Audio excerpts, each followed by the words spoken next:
Card means उनके कुछ भी प्रूफ नहीं हो तो रेशन कार्ड चलता है उनको, लेकिन पुराना 15 साल पुराना चाहिए। और जो महिला पर गाँव से मीन्स उत्तर प्रदेश बिहार वगैरह हो, उनका कुछ डॉक्यूमेंट नहीं हो तो उनके हस्बैंड का जो यहाँ प्रूफ मीन्स 15 साल से ऊपर रह रहे, और उनका या उनके वोटिंग कार्ड या बर्थ सर्टिफिकेट या रेशन कार्ड वो लगता है। Of Maharashtra's 13 crore population, 46%, that is 6.1 crore, are women. Of these, 58% women are in the age group of 21 to 65 years, who are eligible for this scheme. But 25% of the women are illiterate who struggle to fill forms and submit documents. Pune, Solapur, Malegaon, Buldana, Sambhajinagar and Nandurbar have seen most applicants for the scheme so far. The lowest number of applicants are from Bandara so far. The BMC registered an FIR against an unidentified man for demanding a fee from a woman for filling up scheme forms in Mumbai's East Ward. While the government continues to publicize the scheme, the opposition questions the government's intent. सरकार ने जो योजना लाई हुई है, ये योजना काफ़ी अच्छी है, पर इसका जिस तरह से प्रचार होना चाहिए या जो हिसाब से यंत्रणा इनको देनी चाहिए, जैसे एक वाईफाई सुविधा हो या 5G मोबाइल हो जिससे ये डाउनलोड हो सके, तो ये यंत्रणा जिनको इन्होंने ये अधिकार दिया हुआ है ये डाउनलोड करने का, ये उनके पास ये सिस्टम नहीं है कि जिससे वो डाउनलोड कर सके। तो हम विपक्ष में होते हुए भी हम तो घर घर जाके लोगों को बता रहे क्या ये योजना का लाभ उठाए ताकि कोई भी इस चीज से वंचित ना रहे। With difficulties like form filling, money extortion and the burden to arrange documents, the women of Maharashtra, still with the hope that they'll get the promised amount, continue to fill the forms. What remains to be seen, will this really be an implementation even after elections, or as the opposition claims it to be just a tactic by the government to get votes in the upcoming Vidhan Sabha assembly polls. And aim is this, as the Chief Minister has promised its dear sisters of the state, that an amount of 1500 rupees will be granted into every women's account within the age of 21 to 65 every month, an amount of rupees 1500. With video journalist Mahesh Halwai, Ms. Sujata Dwivedi for NDTV 24/7. Now, with the monsoon rain lashing various parts of the country, the prices of vegetables, especially tomatoes, have increased in the past few days in both the wholesale and retail marketplaces in the capital. Take a look at this report. Tomato prices turn red hot as rain damages crops and disrupts supply lines. Latest government data shows the average retail price of tomatoes was more than 70 rupees per kg in at least 18 states on Monday. In Ghaziabad's Vaishali colony, tomatoes are being sold at 100 rupees a kg in the retail market. आज 100 रुपए kilo. 100 रुपए kilo है। तो ये मतलब अभी एक दिन पहले क्या कीमत था इसकी? इसे 10 दिन पहले 40-50 रुपए किलो था, 30 रुपए किलो भी था, ऐसे।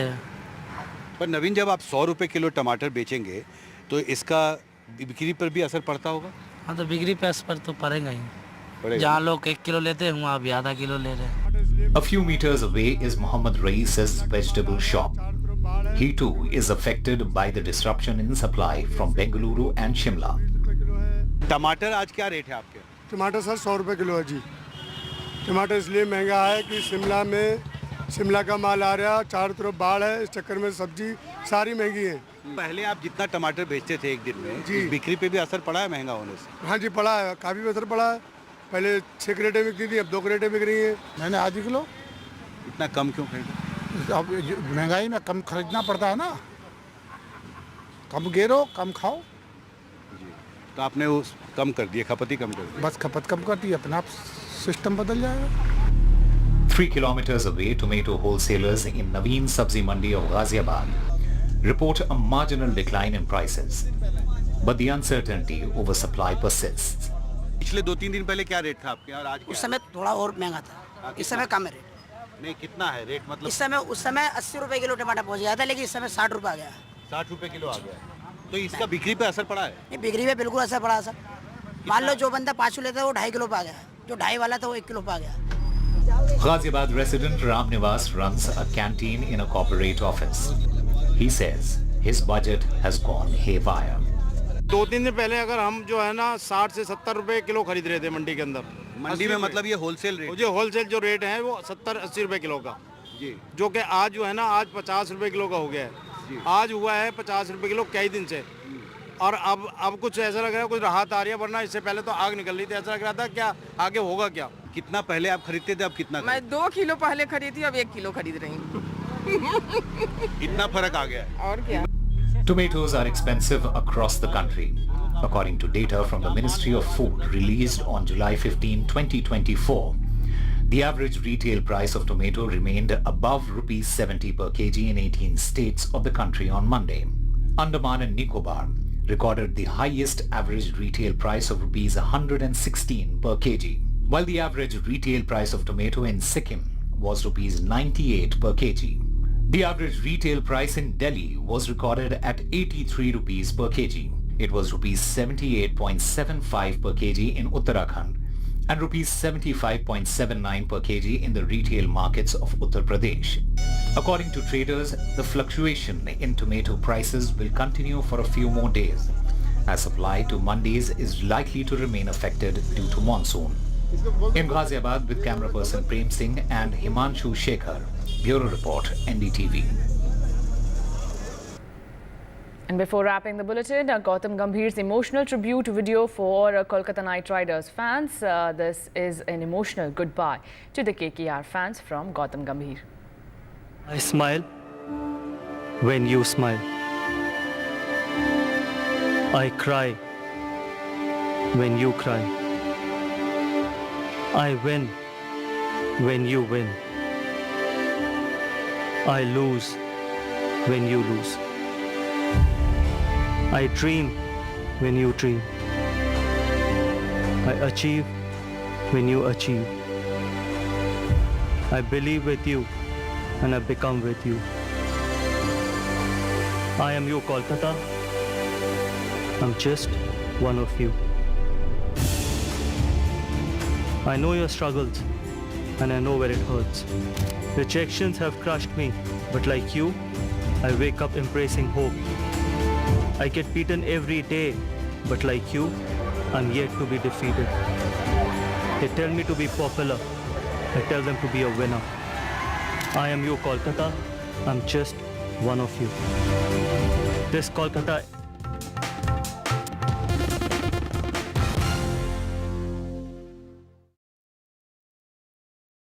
Get ready for the ride of your life. NDTV brings you the NDTV Auto Show with me, Mugdha Mishra. From the fastest supercars to the sleekest new energy vehicles to your trusted daily ride, we cover it all.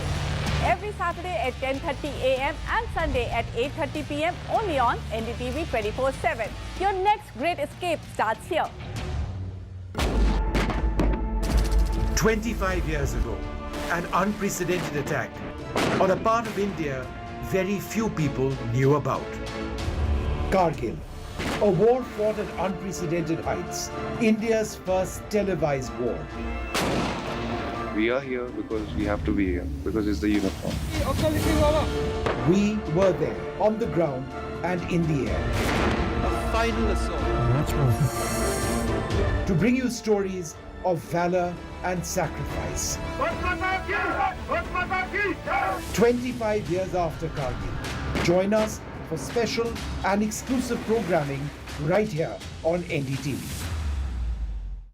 Stay informed and entertained with the new and updated NDTV News app.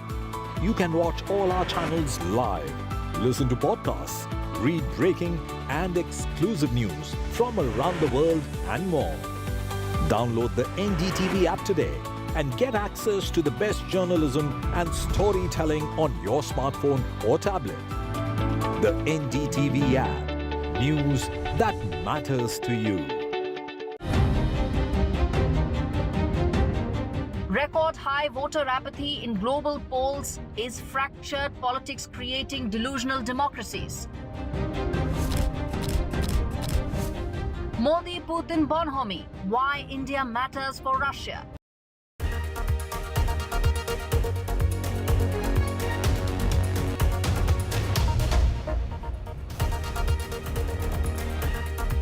You are watching the World 24/7 on the NDTV network. I'm Parmeshwar Bafa. Let's begin with a quick look at the headlines we're tracking at the moment. An oil tanker capsized off the coast of Oman. A search is underway for its missing crew of 16. 13 Indians are among the 16 crew members missing. Search efforts have so far been unable to locate any survivors from the crew of a product tanker that capsized off Oman.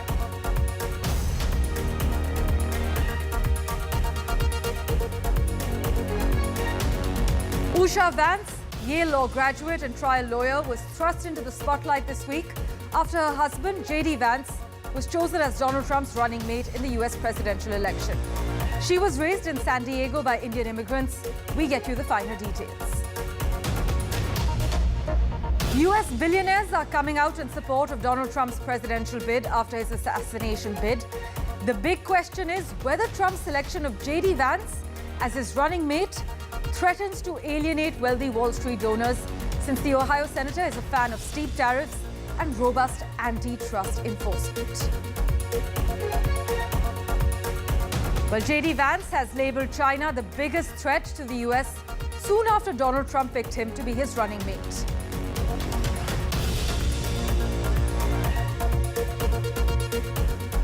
France's President Emmanuel Macron has accepted the resignation of the Prime Minister Gabriel Attal's government, which will now serve in a caretaker capacity.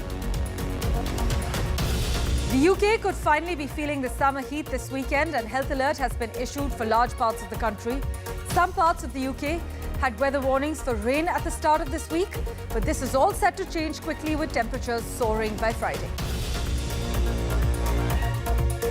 The world's rarest whale, the spade-toothed whale, is thought to have washed up on a New Zealand beach.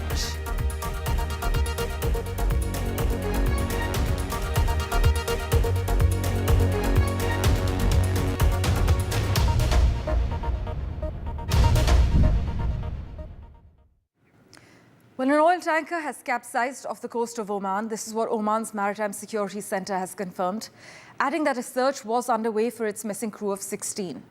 Now, the MSC, which is run by the Omani Defence Ministry, did not specify the cause of the capsize yet, but what we do know is that 16 crew members were on board, including 13 Indians, and the crew members are currently missing. Oman's Maritime Security Centre is said to have informed that the vessel was a Comoros-flagged oil tanker which capsized around 25 nautical miles southeast of Ras Madrakah. The Maritime Security Centre has also said that search and rescue operations were underway in an effort to rescue the missing crew. In fact, officials have added that the Comoros-flagged oil tanker ship name is Prestige Falcon. It had 16 crew members, and they have confirmed that 13 Indians and 3 of Sri Lankan nationality were on board this ship, Prestige Falcon. Let's get you the latest from the United States now, where a Milwaukee man is dead after being shot at by 5 Ohio police officers near the Republican National Convention. Meanwhile, immigration took center stage as the Republican National Convention resumed, with speakers spotlighting a key element of former President Donald Trump's political brand that helped endear him to be the GOP, to actually garner a GOP base when he began his first campaign back in 2015. US billionaires are coming out in support of Donald Trump's presidential bid after his attempted assassination. But the big question is whether Trump's selection of J.D. Vance as his running mate threatens to alienate wealthy Wall Street donors, since the Ohio senator is a fan of steep tariffs and robust antitrust enforcement. One cannot deny, though, as Trump now steps into the election race, reinforced by a wave of sympathy and surge in polls, the political dynamic of the November elections has undeniably shifted.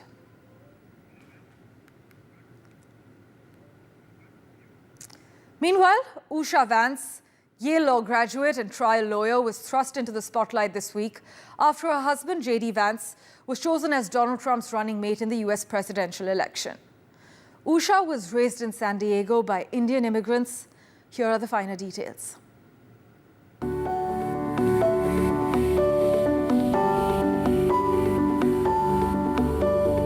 Our family story is an Ohio story. My husband JD grew up in Middletown, and things weren't easy. His mom struggled with addiction, and his dad wasn't there. But JD was lucky. He was raised by his loving grandmother, and he served his country as a Marine in Iraq. He's an incredible father, and he's my best friend. Usha Vance. As of 2014, she was a registered Democrat. Her husband is now Donald Trump's vice presidential pick. The daughter of Indian immigrants, Usha grew up in a San Diego suburb. She and J.D. Vance met at Yale Law School, and the pair were married in Kentucky in 2014 and blessed by a Hindu Pandit in a separate ceremony. Donald Trump's running mate has previously said he feels humbled by his wife Usha Vance's stellar CV. She certainly has the credentials. Mrs. Vance once clerked for Brett Kavanaugh, now Supreme Court Justice on the District of Columbia Court of Appeals. Then she clerked for Supreme Court Chief Justice John Roberts. Both men are part of the highest court's conservative majority. Critics note that it's a conspicuous resume for a woman whose husband gave a speech in 2021 titled, "The Universities Are the Enemy," and rarely missed a chance to bash the establishment as he campaigned for Senate in 2022. Usha definitely brings me back to earth a little bit, Mr. Vance told the Megyn Kelly Show podcast in 2020, adding that she is the powerful female voice on his left shoulder. Some political watchers argue that her career has put her in an awkward contrast with her husband's political persona. Usha has played a significant role in her husband's success. She assisted J.D. Vance in organizing his thoughts on the social decline in rural white America, which inspired his best-selling memoir, Hillbilly Elegy, which was adapted into a film directed by Ron Howard in 2020. As J.D. Vance gears up for what is certain to be a grueling campaign for the White House, he may need Usha Vance's counsel more than ever before. Parmeshwar Bawa for NDTV. Joining us for a quick comment on the NDTV network, President-elect American Telugu Association, Jayant Reddy Challa. Thank you so much, Jayant, for making time for us. The Telugu American community is the fastest growing community in the US. In fact, if we look at the stats, there are about 1.25 million Telugu Americans out of the 5.1 million Indian Americans in the US. I mean, there's no denying that they're excelling in the tech space, the corporate space, as well as politics. Absolutely, absolutely. You know, thank you for having me here for brief comments. It's so heartening to see the Telugu people excelling in the US and across all fields. Like you mentioned, if you take Indian Americans in the United States, there are about 5.1 to 5.5 million Indian Americans. And out of that, 1.25 million are of Telugu origin. If you look at the number of students, number of high-skilled immigrants coming into the United States, majority of them are of Telugu origin. So they are not only excelling in the technology, but they are into the business. If you look at the top IT companies, Microsoft and Adobe, IBM, they're all headed by Telugu Americans. So it's the Telugu is the fastest growing Indian American community in the US. And we have one other notable Telugu American that is serving as the Lieutenant Governor of Maryland. Yes. Maryland is a state very next to Washington, D.C. Aruna Miller, she got elected as the Lieutenant Governor of Maryland about 1 year ago. And she is serving very well, and we are very proud of her as well. And with the selection of J.D. Vance, you know, we are so proud that he is married to Usha Chilukuri. Usha's parents are from Telugu states as well, and she is such eminently qualified. She is a Yale graduate, and she will make sure, I believe, that Indian interests are also, you know, taken care of in this administration. Right, Usha definitely has some incredible credentials. Thank you so much, Jayant, for joining us on The World 24/7. Okay, you're welcome. Meanwhile, in other news, Emmanuel Macron has officially accepted the resignation of his Prime Minister, Gabriel Attal. The 35-year-old, who has only been in the position since the start of the year, and his cabinet will actually remain in place during the upcoming Paris Olympics, while a new head of government is nominated. But the former Prime Minister and his cabinet will only be responsible as a caretaker government for ensuring the continuity of the state. Now, in principle, no political measures can be taken during this interim period by the temporary government. Although this situation may work during the transition phase, it will clearly pose a democratic problem in France if it lasts for a long time, especially considering that negotiations for a replacement prime minister have been fraught with complications following France's legislative elections.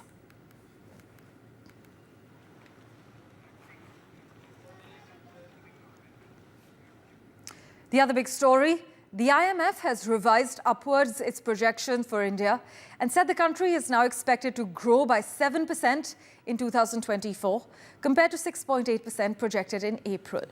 So overall, global growth is projected to be in line with the April 2024 World Economic Outlook forecast at 3.2% in 2024 and 3.3% in 2025. The IMF has kept the 2024 global growth forecast unchanged, but the IMF has slashed the US growth outlook to 2.6%. But interesting to note that in a boost to the Labour government, the IMF has actually hiked the UK's growth outlook. For further clarity, we have with us practitioner, development economist Dr. Aruna Sharma on the broadcast. She's also a former member of the RBI Digitization Committee. She has also served as the former secretary in the Ministry of Electronics and Information Technology. Thank you so much, Dr. Sharma, for joining us. How is India managing to outperform certain economies despite our recent inflation figures? See, if you look at the way the GDP is calculated, the population number is multiplied. So that is an advantage. And of course, we are a growing state with a lot of growth and investments. And that is giving us a boost where the numbers are going up. So if you look at it, that our continued thing is after the pandemic also, we are in the range of 7% growth, even though different statistics have thrown up different numbers. But if you look at the IMF number also, it says to be a bright spot. It's a big consumer market, as well as we have an advantage of having the manufacturing, service sector and agriculture with us. So that's why the growth path is very good. But having said that, looking at the buoyancy that we need, we have to touch 10% if we want to be in a per capita income range to be better, because that is where the governance factors comes in and that is where the concerns come in. Right, but also, Dr. Sharma, interestingly, at a time when developed economies like the United Kingdom and the United States are witnessing a cost of living crisis, what is the rationale behind the IMF lifting the forecast for the United Kingdom while the US growth outlook has actually been lowered to 2.6%? You have said it a very interesting way the IMF has flagged it, because if you look at the US, even though the growth, the base is very high, and the per capita income was $80,000, right? So if you look at it, the little bend into that brings it down and makes the existential crisis. Our per capita is only $2,000 and odd dollars. So there the existence crisis is little less. So when you compare to that, but I will say that we cannot ignore the United States because their diversity, and they are still leaders into the technology sectors. They still are going ahead. But IMF has strangely also flagged by 2050, the GDP of China will be the highest, which will be 58 trillion US dollars. So in the sense, it is for the US, it may lose the position of the lead by the way it is going now. So this is a very interesting way the economy is settling it, an opportunity for India. But then, like I said before, we have to target to be at the rate of 10%. Indeed. Thank you so much, Dr. Sharma, for joining us with those quick comments on the World 24/7. Right. Thank you. Thank you so much. Nice talking to you. Meanwhile, scientists have for the first time discovered a cave on the moon. At least 100 meters deep, it could be an ideal place for humans to build a permanent base. This is what scientists argue. Researchers have found evidence for a substantial underground cave on the moon that is accessible from the surface, making the spot a prime location to build a future lunar base. The cave actually appears to be reachable from an open pit in the Sea of Tranquility, the ancient lava plain where the Apollo 11 astronauts Neil Armstrong and Buzz Aldrin first set foot on the moon more than half a century ago. But analysis of radar data collected by NASA's lunar orbiter, the LRO, that revealed that this pit, the deepest known pit on the moon, leads to a cave 45 meters wide and up to 80 meters long, an area that's equivalent to 14 tennis courts. Lorenzo and Leonardo join us on the NDTV network now. They are from the University of Trento. Lorenzo is a professor and head of the Remote Sensing Laboratory. Leonardo is a teaching fellow at the Department of Information Engineering and Computer Science. Thank you so much for joining us on the NDTV network. Well, this is a breakthrough discovery. It seems to confirm decades of speculation about caves that might run under the lunar surface. But talk to us about the process behind the discovery and how long it took you.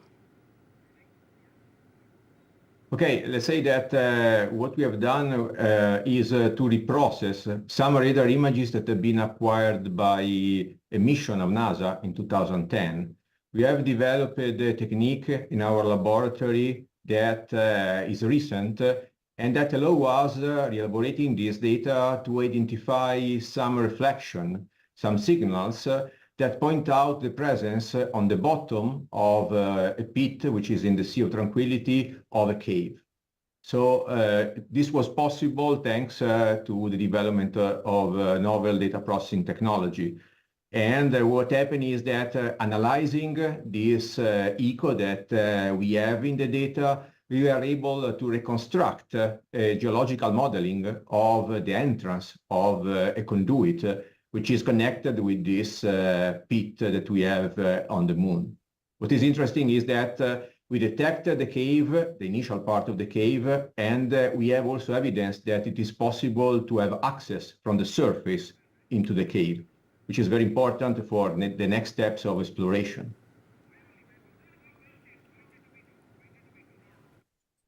Well, this was a long path. We started analyzing, let's say, the cave on our planet, on the Earth, and we use similar data acquired by Earth observation satellites, and we try to detect and to analyze the parameters of lava tubes and the cave that we have on the surface of our planet.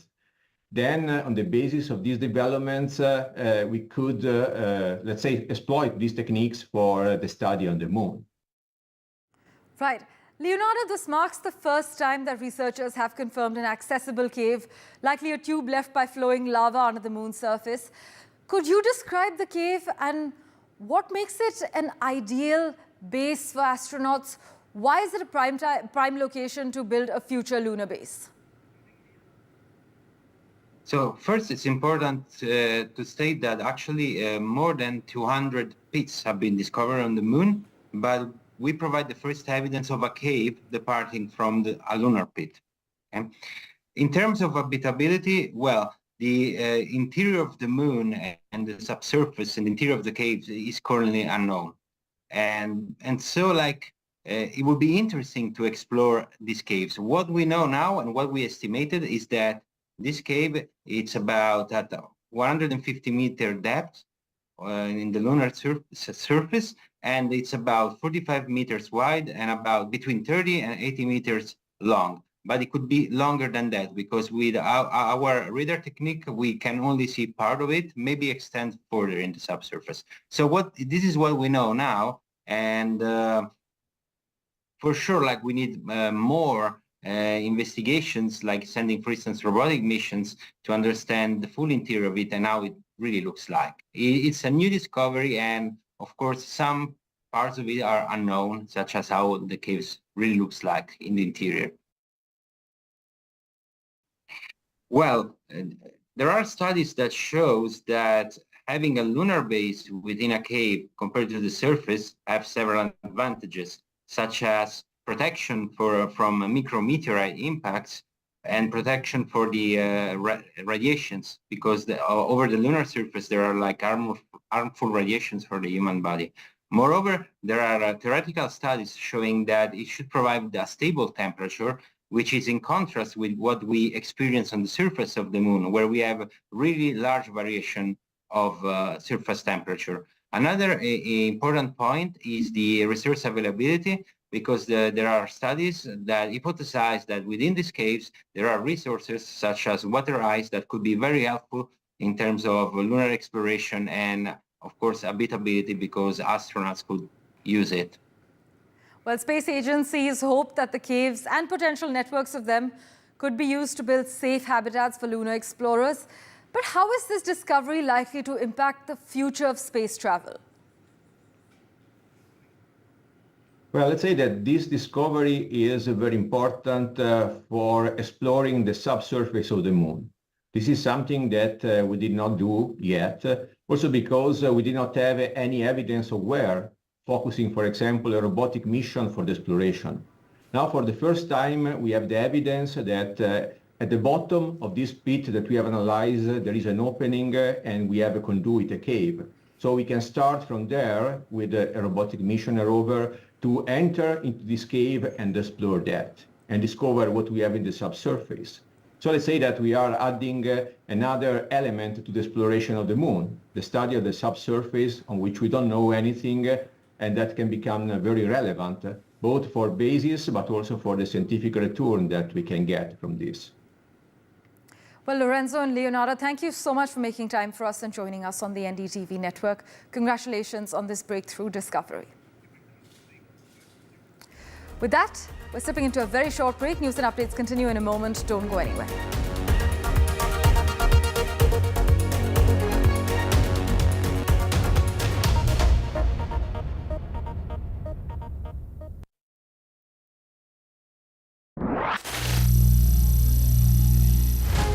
Some people say the metaverse will only be virtual.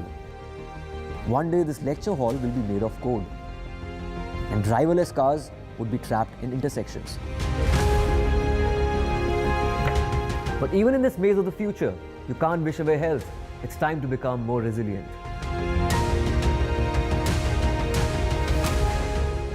10 years of Banega Swasth India, we have grown and achieved so many milestones.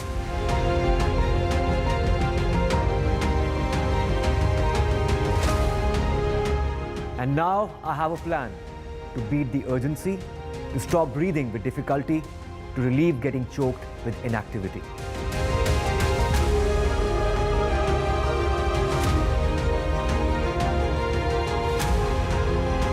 Energize our government, our environment, our society, and ourselves.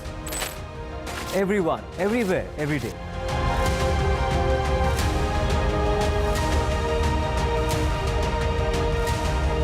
Banega Swasth India, one world hygiene.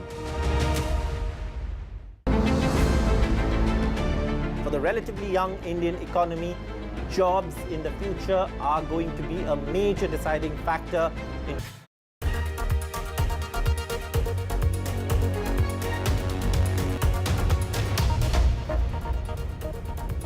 Welcome back. External Affairs Minister Dr. S. Jaishankar, who's on a two-day official visit to Mauritius, reaffirmed India's consistent and continued support for Mauritius in its quest for progress and expressed pride in being a partner in its journey towards modernity. My colleague Mohammad Ghazali has been tracking this entire official visit very closely. He joins us for a quick update at the moment.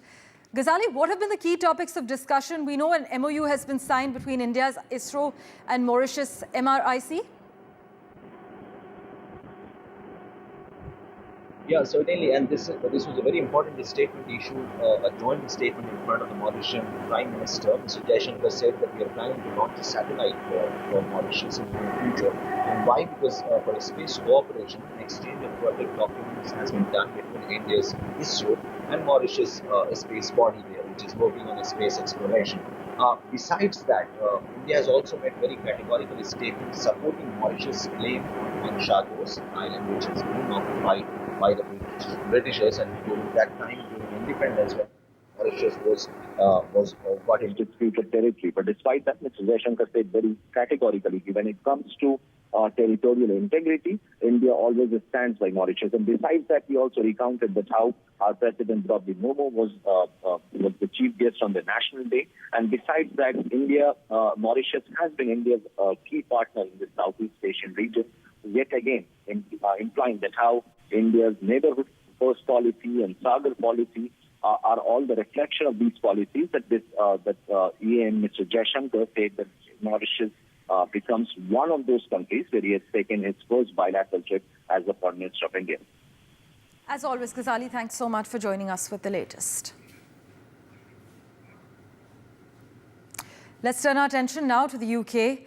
Well, Brits could finally be feeling the summer heat this weekend, and health alert has been actually issued for large parts of the country. Some parts of the country had weather warnings for rain at the start of this week, but this is all set to change quickly, as you can expect in the UK, with temperatures soaring by Thursday night and Friday. According to the Met Office, London is expected to bask in temperatures up to 29 degrees Celsius on Friday, while it will become very warm in the southeast part of England.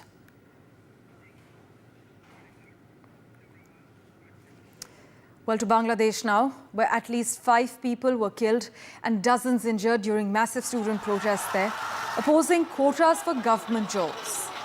High youth unemployment has made the public sector more desirable, but more than half of those jobs are reserved for various groups, including 30% for family members of freedom fighters from the 1971 War of Independence.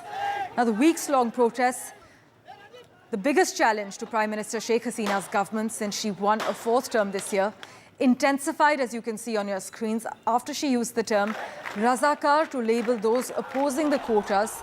The word actually refers to people who collaborated with the Pakistani army during the 1971 war. But the questionable dichotomy is what lit the fuse, leading to students exploding with renewed vigor, as per experts on the ground.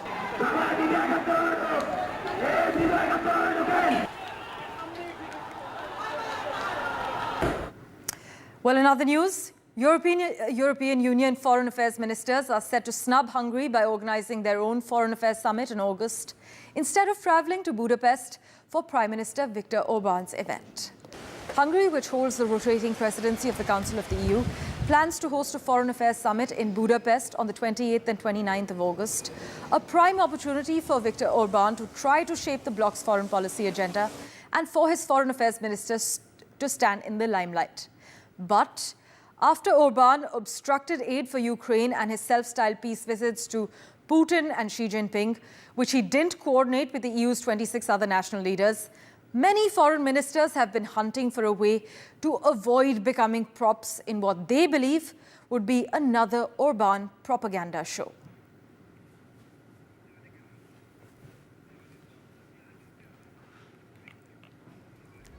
Thank you for investing your time in watching this edition of The World 24/7. We'll keep tracking the latest developments for you. Do stay tuned.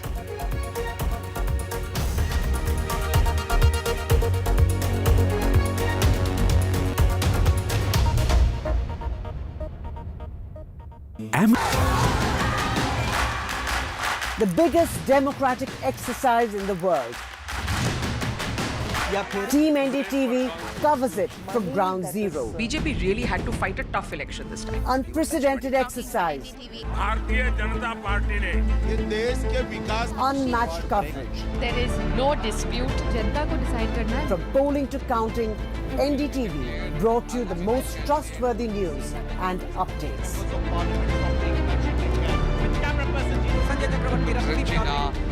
Elections mean NDTV.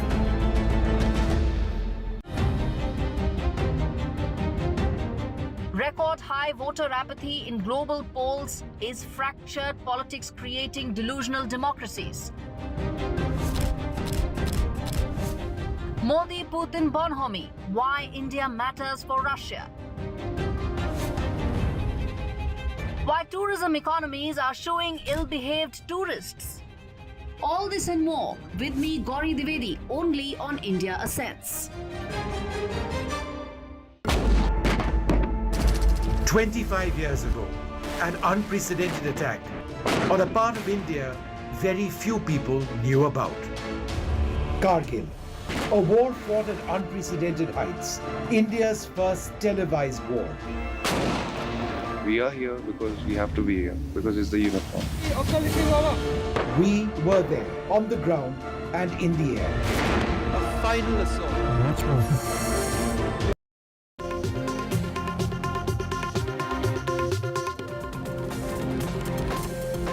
Politics over the spate of political murders in Tamil Nadu. We're tracking that story and we're going to get you all the details. But first, let's get you the headlines. And there's politics as far as political murders in Tamil Nadu is concerned. The NTK worker hacked to death, with 4 people who have now been arrested and 2 political murders taking place in a matter of just 12 days. IAS officer Pooja Ketkar's training put on hold. The trainee IAS officer recalled to the academy. Disability certificates being probed and probationary accused of misusing power. Setback for Ajit Pawar. Now 4 NCP leaders have resigned. The leaders from Pimpri Chindwar are likely to join the Sharad Pawar NCP. And ahead of the budget session, Andhra Pradesh's Chief Minister, who is in Delhi, is likely to meet with the Prime Minister today before he heads back.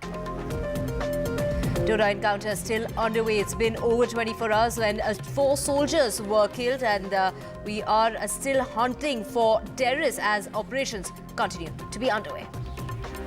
West Bengal government versus the governor, and the Calcutta High Court restrains West Bengal's chief minister. The High Court has gone on to say no defamatory remarks can be made against the governor. Now, the TMC has gone ahead and defended the chief minister of West Bengal. We're talking about Mamata Banerjee, and the TMC has gone on to say that the governor is accused of misbehaving with women. Let's get your top story, and that is coming out of Tamil Nadu. The Madurai police have arrested 4 people involved in the murder of Bala Subramaniam, a political worker of NTK party in Tamil Nadu, who was brutally hacked to death yesterday. So a preliminary investigation has revealed that a property dispute might be the reason between the 2 groups that led to the death of Bala Subramaniam. And the murder of the NTK worker created ripples in the state, as this comes days after the state BSP chief, we are talking about Armstrong, who was killed by 5 men. So the Tamil Nadu Home Secretary has now been transferred, and the Tamil Nadu BSP chief, who was shot by 5 men, which happened on the 5th of July. To get more on this, we have my colleague Sam Daniel joining us. Sam, what kind of action are we seeing that's being taken? Because, you know, this is, of course, creating a lot of panic. It's just been 12 days, and this is another political leader who has been killed in Tamil Nadu. That's right, Divya. To begin with, the Madurai police have arrested 4 people. They deny it's a political murder. They attribute family dispute and previous enmity to be the reason for the killing of NTK functionary in Madurai, Bala Subramanian. 4 people have been arrested, and the property dispute is within the family over an alleged takeover of a property of one family member by another after a failed marriage or after a separation, police say. All 4 have been arrested. And on the same day, the Tamil Nadu police had made a large reshuffle of IAS officers, and that includes the transfer of Home Secretary Amuda, and Dheeraj would be the new Home Secretary of Tamil Nadu. And this gains significance because this is the 2nd murder of a political functionary in Tamil Nadu in 12 days. Last time it was the murder of the Tamil Nadu chief of BSP, Armstrong, in Chennai by a 6-member gang. 11 people have been arrested in that case, and at that time the police commissioner in Chennai was transferred, and the new commissioner A. Arun had said there would be a crackdown on rowdies and he would speak to them in a language they would understand. After which there was a police encounter of one of the 11 suspects arrested. He was shot dead after he allegedly opened fire at the police when they were recovering a hidden country-made gun hidden somewhere outside Chennai.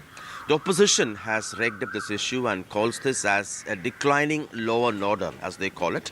But the ruling DMK denies. They say in all these cases, it's not a political murder. These are like regular murders, as they call it. Could happen anywhere in the country. And they say, even going by NCRB data, the law and order in Tamil Nadu and the crime rate in Tamil Nadu much less than several states. But certainly, this has given ammunition to the opposition to rake up this issue on the issue of law and order. Right. Thank you so much, Sam, for joining us with all those details. We will keep coming back to you for more on that. So let's just get you breaking news that's coming in at the moment. Breaking news coming in of JJP leader shooting in which 3 people now have been arrested for the killing of that JJP leader. 3 arrests have been made as far as the JJP leader's murder is concerned. So we are talking about this was a shooting that took place of Ravinder Saini.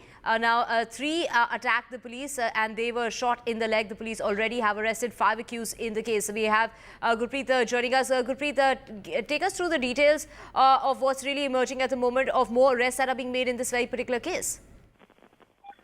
Well, what we have learned from the police sources, around 3 persons have already been arrested in this case, and they are further investigating into this case so that they will be able to get all the details. We have seen this JJP leader case has become one of the major political issue, and a lot of opposition leaders, they have put a question mark over the law and order situation in the Haryana state.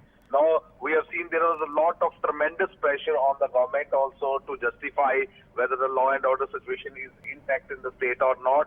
At the same time, we have seen the police is also working on the multiple theory, because 2 theories they were trying to investigate. One was the extortion angle and old enmity. So as of now, what we have learned that because they were trying to go and they are trying to chase these criminals, and for that they had to open the fire.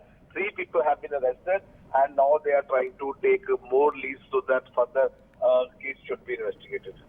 Right. So, Gurpreet, of course, we're talking about the murder that took place. This is when, the JJP leader, this is a local leader of the JJP who was shot dead by assailants outside his 2-wheeler dealership. This happened last week. This is Ravinder Saini, who was age 50, was shot by 3 men who approached him on foot moments after he stepped out of his showroom in the afternoon. Now, CCTV footage also showed that there was another person waiting on a motorcycle close to the showroom. So, of course, the 3 got on the 2-wheeler after the attack and escaped. So now many more arrests are being made. We are saying that the breaking news that's coming in is that 3 other people have now been arrested in that case, and 5 arrests were made earlier as well. Moving on to more news now, and the government has put on hold the district training program of controversial IAS officer Pooja Khetkar, who's under the scanner for allegedly forging disability certificates to clear the civil services examination, as well as for misusing power. Khetkar had been asked to report back to the Lal Bahadur Shastri National Academy of Administration by the 23rd of this month. My colleague Radhika joining us to get us more on this. Radhika, instructions been given to Pooja Khetkar to rejoin the academy. That's right. Trouble mounting for Pooja Khetkar. In fact, her district training in Maharashtra cancelled, training put on hold. She is to return to the academy of Mussoorie by July 23rd. So therefore, Khetkar's IAS training has been put on hold by the Maharashtra government over multiple, controversies surrounding her. In fact, yesterday she also lodged a complaint of harassment against Pune District Collector Suhas Devake, which is being looked into. Of course, Pooja Khetkar understand her for her disability claims, OBC certificate for securing her position, and her conduct when she was posted in Pune Collector's office. Of course, all the controversies intensified after allegations of submitting fake disability and OBC certificates to clear the civil services exam surface. In fact, she's accused of posing as an OBC non-creamy layer candidate in her UPSC candidature. So therefore, multiple probes in connection to it. In fact, Union government constituting a single-member committee to verify the candidature claims and other details of Pooja Khetkar following this controversy. UPSC also directing Maharashtra government to examine her caste and disability certificate amid allegations that she used fraudulent means to secure position in civil services. So yes, amid this furor, Khetkar's IAS training has been put on hold by Maharashtra government. A probe intensifying against her and also her family members regarding her claims. So we'll have to wait and see, what other action will be taken against Khetkar in the days to come. Right, we will keep tracking the story. Radhika, just stay with us for our next story as well. And our next story is regarding the Nationalist Congress Party, the NCP, led by the Deputy Chief Minister Ajit Pawar, who suffered a big blow as 4 of its leaders from Pimpri Chinchwad quit the party. And as per sources, they're said to be joining the NCP Sharad Pawar faction. And now to get more on this, let's just get back Radhika with us. Radhika, ahead of the state polls, the NCP churn, this is a huge setback as far as Ajit Pawar NCP is concerned, and those 4 NCP netas who have quit, they are expected to be joining the Sharad Pawar camp. That's it. This was a setback as far as Ajit Pawar is concerned, an expected development though. So now at this point, 4 of its top leaders from Pimpri Chinchwad have quit. They are set to join NCP Sharad Pawar camp. When that will happen, we'll have to see. These include Ajit Gawane and also NCP Pimpri Chinchwad Students Wing Chief Yash Sane. In fact, as far as Ajit Pawane is concerned, he is the chief of NCP Pimpri Chinchwad unit. And then there is, as I mentioned, the Students Wing Chief as well, Yash Sane. Then there are former corporators Rahul Bhutale and Pankaj Bhalekar, who have also resigned from the party. Of course, we'll have to wait and see whether they will be taken to Sharad Pawar camp. Of course, they've sent resignation letters. Reason for resignation is something they haven't really disclosed in that particular letter, but we are beginning to understand that Gawane wanted to contest the Bhusari Assembly seat, which was not really approved by NCP Ajit Pawar. So most leaders close to Gawane said that most of them would be joining NCP led by Sharad Pawar soon.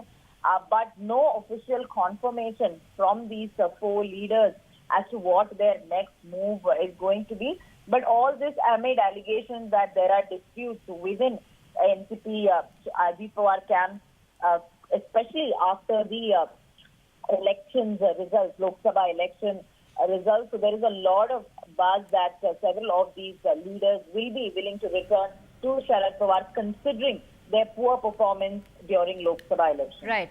All right. Thank you so much, Radhika. So, big blow there as far as Ajit Pawar camp is concerned. And like Radhika mentioned, Ajit Gawane as well as the Pimpri Chinchwad Students Wing Chief Yash Sane, the former corporators Rahul Bhosle and Pankaj Bhalekar have all resigned from the party and are expected to join the Sharad Pawar camp. Moving on now to more news, and that is with the Andhra Pradesh Chief Minister being here in the national capital. Do remember he was here just 2 weeks ago as well, and he met with Nirmala Sitharaman at the time. And of course now what we're expecting is that he is expected to meet the Prime Minister today before he heads back home. Now this is in connection with his meeting that took place yesterday with Amit Shah. He met Amit Shah on Tuesday night, urging for a substantial fund allocation in the upcoming union budget to address the state's financial challenges. During the meeting at Mr. Shah's residence, also he emphasized that Andhra Pradesh continues to face the aftermath of the unjust bifurcation in 2014 and the previous administration's miserable governance is what was discussed during that meeting. That's what really came up. And it is Mr. Naidu, who arrived in the national capital on Tuesday evening for a 2-day visit, is expected to not just meet the Prime Minister, he'll also be meeting with Nirmala Sitharaman before he heads back to Andhra Pradesh. Moving on now, it's been 24 hours and the Doda encounter is still underway, in which 4 Indian Army soldiers have lost their lives. We're talking about 3 Jawans and 1 Major who lost their lives, and the hunt for the terrorists is still on. The opposition has targeted the government for the spike in terrorist activities that's taking place, especially in Jammu. We've seen an increase of 48 soldiers losing their lives in a matter of just 32 months. We have my colleague Nazir joining us to get us more on this. Nazir, it's been 24 hours and operations are still underway. Yeah, operation is underway since the attackers are clearly in the same area. So operation is underway. That is happening almost in every operation, whatever incident. But so far there has not been any, indication of success against those who were behind the killing of 4 soldiers in an encounter ambush in Desa area of Doda district. During the night, there were reports of firing. Some say exchange of fire, but there was a firing. Sometimes it is a probe fire. When troops go or the security agencies go, they, resort to fire on any suspicion. So clarity, no clarity so far if there has been any fresh contact or, security force anywhere closer to tracking down the attackers, because this operation also, shows that how security forces are launching massive operations, not only in this particular place, but there are operations in Poonch, there are operations other places of Jammu region where the coordinated operations are being carried out by the army, police, and paramilitary forces after the recent certain attacks. And there have been inputs and rather also some security paranoia. Also, there are reports, rumors, militants are roaming here and there in different areas. So security forces are literally on their toes. And particularly in this area, there have been, besides the sending reinforcement, helicopters are hovering in the area, in the operational area. Drones are being also pressed into serves to spot the hiding militants. So these operations are going on. So now the larger questions are being raised. But what would be now finally the government response, because there is attack after attack in security force, particularly the army. They are facing casualties, very heavy casualties, particularly for example, in last 2 attacks, 9 army soldiers, including captain, have been killed in the Jammu region. What would be the internal response? What would be the external response? In a sense, those who are behind, who are the handlers, who are the masterminds of these attackers, militants, who are apparently coming from Pakistan with heavy arms and ammunition, including American-made M4 rifles, state-of-art communication, like steel core bullets, which are being used against the armored vehicles, bulletproof vehicles. So this is a huge challenge, and the security forces are trying to factor in every option to deal with this situation. Right now, this operation to flush out militants in Doda area is underway. The latest encounter in the Jammu region, 4 Indian Army soldiers, including a captain, killed in action when they took on terrorists in the Desa forests, 50 kilometers from Doda town. 9 army soldiers have been killed in encounters south of the Pir Panjal range in the last week, a crisis that the army is trying to address. वो तो बहुत ही decent था और ऐसे मतलब complain कभी नहीं करता था वो, उससे कंप्लेन करते ना लोग, ऐसे था, ऐसे नहीं था वो, वेरी डिसेंट गाय। तो जैसे तो उसको आर्मी में जाना भी था, गर्व तो होता ही है ना, देश के लिए कुछ किया उसने, है ना, तो देश के लिए तो कुछ किया है, तो गर्व तो होता ही है। The latest incident took place after the army made contact with a group of terrorists and an encounter began. In the initial volley of fire, 4 Indian Army personnel were injured, who later succumbed to their injuries. Additional troops and equipment have been inducted to flush out the terrorist, and use of drones and other technical resources is being ensured. 5 soldiers were killed and 5 others were injured after 2 military trucks were ambushed at Badnota area of Kathua district last week. In the last 32 months, 48 army soldiers have been killed in terrorist attacks in Jammu region that was free from militancy till a few years ago. The opposition has targeted the government for the spurt in terrorist attacks and has demanded accountability. After the attack, Defence Minister Rajnath Singh spoke to Army Chief General Upendra Dwivedi, who briefed him about the security situation. सेना अपनी तरफ से पूरा प्रयास करती है, पूरे सुरक्षा बल की जो भी यूनिफाइड कमांड का हिस्सा है उनकी तरफ से प्रयास रहते हैं, लेकिन मुझे लगता है कि जल्द इन लोगों को मार गिराया जाएगा और ये पाकिस्तान की तरफ से कायरतापूर्ण चीजें बार-बार हो रही हैं। The spate of attacks on army in Jammu region has upset all the security calculations about Jammu and Kashmir, as a peaceful region has been turned into a major theatre of militancy. Security forces have launched massive operations to track down attackers. In Srinagar, Nazir Masoodi for NDTV. Thank you, Nazir, for getting us all those details. We will keep tracking that story. For now, we're slipping into a very short break. Back with a whole lot more.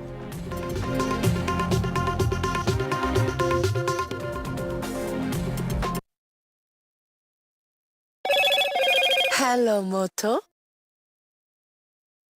Motorola, India's best 5G smartphone brand.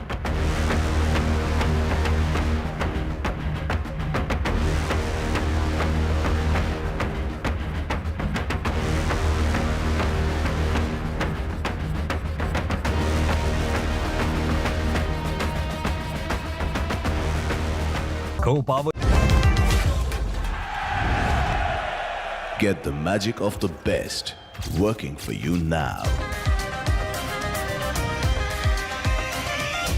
Link your payment cards once, collect rewards forever.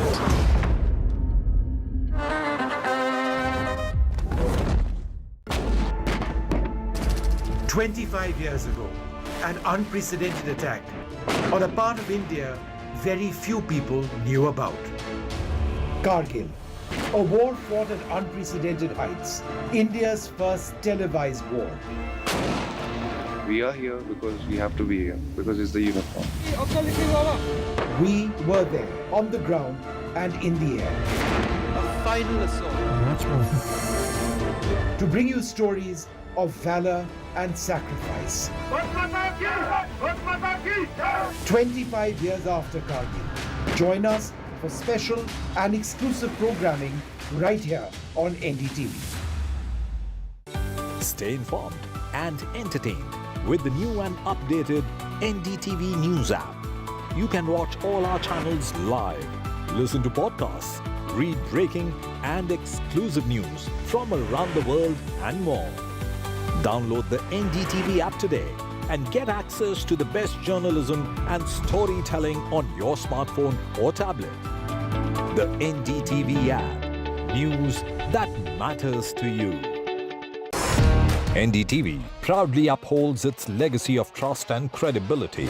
According to the prestigious Reuters Institute's Digital News Report 2024, NDTV is the topmost news platform in the country.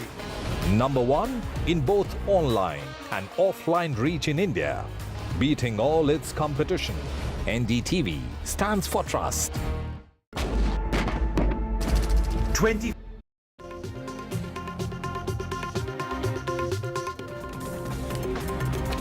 Welcome back. Let's get you the very latest, and this is regarding the oil tanker capsized off the Oman coast, in which 13 Indians are amongst the 16 crew members who have gone missing. So this is an oil tanker that capsized off the coast of Oman on Monday, with 16 crew members, including 13 Indians who have gone missing. And Oman's Maritime Security Centre is said to have informed that the vessel was a Comoros-flagged oil tanker which capsized around 25 nautical miles southeast of Ras Madrakah. It added that the Comoros-flagged oil tanker's ship name is Prestige Falcon. And to get more on this, we have my colleague Ghazali joining us. Ghazali, it's been over 30 hours and, there seems to be no word as to what's really happened to the 16-member crew that's gone missing. Yes, as of now, the Oman's Maritime Security has been updating the information that they're trying to locate the vessel as well as the missing crew members, including 13 Indian and 3 Sri Lankan nationals there. So no updated information as of now is available with the Maritime Security officials in Oman, but Indian officials are also in touch with their counterparts. And what we have been told right now is that even India has put down its own aircraft, deployed its ship and aircraft who are undertaking search and rescue operations to locate this vessel as well as the missing nationals, because this particular vessel was on its way to Yemen in the Gulf of Aden. Before that, it only capsized in Oman near their own coast. And what is being told right now is that there is no confirmation about the location of these missing nationals, including 13 Indian as well as those 3 Sri Lankans. Right, Ghazali, we will keep tracking that story and coming back to you for more on that. So no information regarding the 13 Indians who have gone missing off that oil tanker that has capsized off the coastline of Oman. We will get you the very latest as the story develops. With now the monsoon rain lashing various parts of the country, the prices of vegetables, especially tomatoes, have increased in the past few days in both wholesale and retail markets in the capital. The consumers are feeling the pinch of this. My colleague Himanshu gets us this ground report. Tomato prices turn red hot as rain damages crops and disrupts supply lines. Latest government data shows the average retail price of tomatoes was more than 70 rupees per kg in at least 18 states on Monday. In Ghaziabad's Vaishali colony, tomatoes are being sold at 100 rupees a kg in the retail market. 100 रुपए kilo 100 रुपए kilo. तो ये मतलब अभी एक दिन पहले क्या कीमत था इसकी? इसे 10 दिन पहले 40-50 रुपए किलो था, 30 रुपए किलो भी था, ऐसे है। पर नवीन, जब आप 100 रुपए किलो टमाटर बेचेंगे तो इसका बिक्री पर भी असर पड़ता होगा? हाँ, तो बिक्री पे असर तो पड़ेगा ही। जहाँ लोग 1 किलो लेते हैं वहाँ भी आधा किलो ले रहे हैं। A few meters away is Muhammad Rais's vegetable shop. He too is affected by the disruption in supply from Bengaluru and Shimla. टमाटर आज क्या रेट है आपके? टमाटर सर 100 रुपए किलो है जी। टमाटर इसलिए महंगा है कि शिमला का माल आ रहा है, चारों तरफ बाढ़ है, इस चक्कर में सब्जी सारी महंगी है। पहले आप जितना टमाटर बेचते थे एक दिन में जी, बिक्री पे भी असर पड़ा है महंगा होने से? हाँ जी, पड़ा है, काफ़ी असर पड़ा है। पहले 6 क्रेटें बिकती थी, अब 2 क्रेटें बिक रही हैं। मैंने आधी किलो। इतना कम क्यों खरीदा? अब महंगाई में कम खरीदना पड़ता है ना, कम गेरो कम खाओ। जी, तो आपने उस कम कर दिया, खपत ही कम कर दी? बस खपत कम कर दी, अपना आप सिस्टम बदल जाएगा। 3 kilometers away, tomato wholesalers in Naveen Sabzi Mandi of Ghaziabad report a marginal decline in prices, but the uncertainty over supply persists. पिछले 2-3 दिन पहले क्या रेट था आपके और आज? उस समय थोड़ा और महंगा था, इस समय कम है रेट। नहीं, कितना है रेट? मतलब उस समय 80 रुपए किलो टमाटर पहुंच गया था, लेकिन इस समय 60 रुपए आ गया। 60 रुपए किलो आ गया, तो इसका बिक्री पे असर पड़ा है? नहीं, बिक्री पे बिल्कुल असर पड़ा सर। मान लो जो बंदा 5 लेता है वो 2.5 किलो पे आ गया, जो 2.5 वाला था वो 1 किलो पे आ गया। Ghaziabad resident Ram Nivas runs a canteen in a corporate office. He says his budget has gone haywire. 2-3 दिन पहले अगर हम जो है ना 60 से 70 रुपए किलो खरीद रहे थे मंडी के अंदर। मंडी में मतलब ये होलसेल रेट? जो होलसेल जो रेट है वो 70-80 रुपए किलो का जी, जो कि आज जो है ना आज 50 रुपए किलो का हो गया है। आज हुआ है 50 रुपए किलो कई दिन से, और अब कुछ ऐसा लग रहा है कुछ राहत आ रही है, वरना इससे पहले तो आग निकल रही थी। ऐसा लग रहा था क्या आगे होगा क्या। कितना पहले आप खरीदते थे, अब कितना? मैं 2 किलो पहले खरीदी, अब 1 किलो खरीद रही हूँ। इतना फर्क आ गया है। और क्या। Tomatoes are expensive across the country. According to data from the Ministry of Food released on July 15, 2024, the average retail price of tomato remained above rupees 70 per kg in 18 states of the country on Monday. Andaman and Nicobar recorded the highest average retail price of rupees 116 per kg, while the average retail price of tomato in Sikkim was rupees 98 per kg. The average retail price in Delhi was recorded at 83 rupees per kg. It was rupees 78.75 per kg in Uttarakhand and rupees 75.79 per kg in the retail markets of Uttar Pradesh. According to traders, the fluctuation in tomato prices will continue for a few more days, as supply to mandis is likely to remain affected due to monsoon. In Ghaziabad with camera person Prem Singh and Himanshu Shekhar, Bureau Report, NDTV.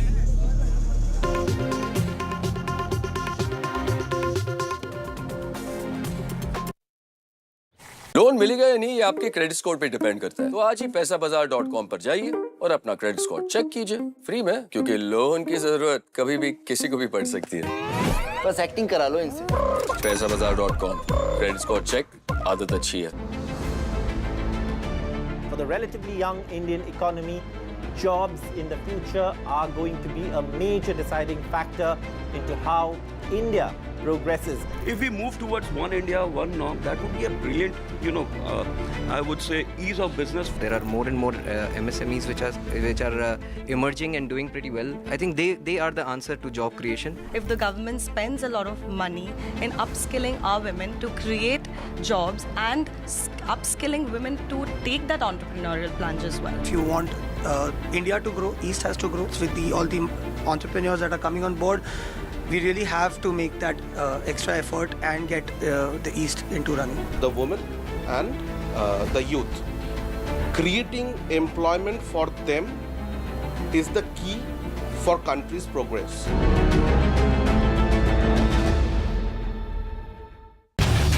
Get ready for the ride of your life. NDTV brings you the NDTV Auto Show with me, Mugdha Mishra. From the fastest supercars to the sleekest new energy vehicles to your trusted daily ride, we cover it all.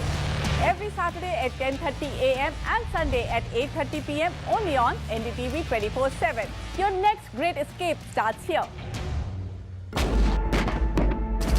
25 years ago, an unprecedented attack on a part of India very few people knew about. Kargil, a war fought at unprecedented heights, India's first televised war. We are here because we have to be here, because it's the uniform.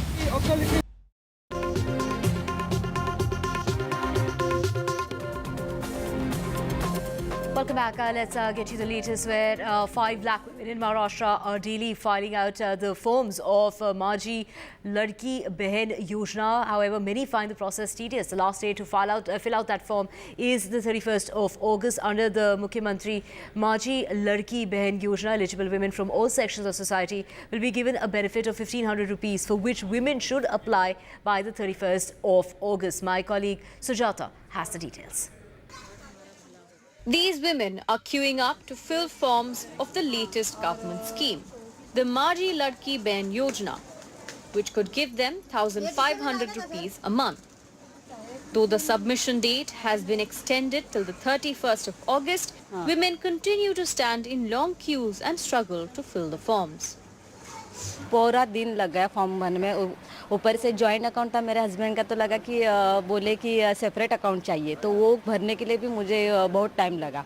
8-10 दिन तो लगे वो मतलब ये आने में, passbook आने में 8-10 दिन लग गए.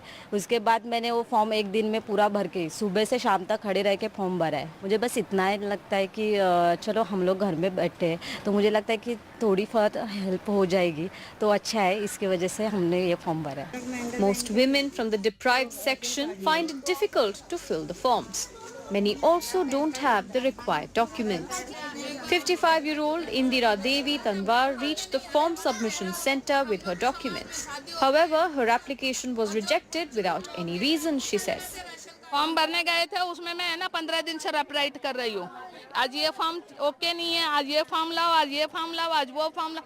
इसका मतलब हाँ, ये हो सकता है एक राशन कार्ड और एक आधार कार्ड जरूरी है, या हो सके तो एक पैन कार्ड जरूरी है. इन तीन में से एक चीज जरूर होनी चाहिए. चलो 2 मान लो, 4 चीज होती है, 2 मान के चलो. उसमें अलग अलग इसकी राय अलग, उसकी राय को फिर बड़ी मैडम. इससे अच्छा तुम खुद ही आके भर लो ना. मैडम को छोड़ो, मैडम को ऊपर क्यों बिल फाड़ते हो. The form of 35-year-old Poonam Baswala was rejected only because she did not have a PAN card. मेरे देवर की डेथ हो गई, उनके 3 बच्चे हैं. सिर्फ पैन कार्ड मेरा अहमदाबाद का है, तो बोले तुम्हारा रिजेक्ट हो गया है. और 1500 रुपये आज के ज़माने में किसको ज़रूरी नहीं है, सबको ज़रूरत है. 2 लड़कियों की माँ हूँ मैं, मेरे को भी चाहिए 1500 रुपया. ऐसा नहीं है कि नहीं चाहिए. In all 24 municipal departments of Mumbai, the Anganwadi workers have been tasked with helping women fill their forms. अभी तक ये बहुत सारे हो चुके हैं, ऑफलाइन और ऑनलाइन दोनों भी भरना है. हम लोग भर रहे हैं. बहुत लोग मतलब ऑलमोस्ट सुबह का काम करके लोग आ ही जाते हैं दोपहर तक का, और उनके डॉक्यूमेंट्स वगैरह सब लेके अच्छा चल रहा है. आधार कार्ड, रेशन कार्ड या बर्थ सर्टिफिकेट या उनका स्कूल का दाखला, वो नहीं हो तो रेशन कार्ड. मीन्स उनके कुछ भी प्रूफ नहीं हो तो रेशन कार्ड चलता है उनको, लेकिन पुराना 15 साल पुराना चाहिए. और जो महिला पर गाँव से मीन्स उत्तर प्रदेश, बिहार वगैरह हो, उनका कुछ डॉक्यूमेंट नहीं हो तो उनके हस्बैंड का जो यहाँ प्रूफ मीन्स 15 साल से ऊपर रह रहे, उनका या वोटिंग कार्ड या बर्थ सर्टिफिकेट या रेशन कार्ड वो लगता है. Of Maharashtra's 13 crore population, 46%, that is 6.1 crore, are women. Of these, 58% women are in the age group of 21 to 65 years, who are eligible for this scheme.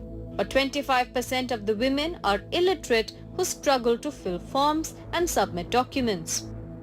Pune, Solapur, Malegaon, Buldana, Sambhajinagar and Nand Darbar have seen most applicants for the scheme so far. The lowest number of applicants are from Bandara so far.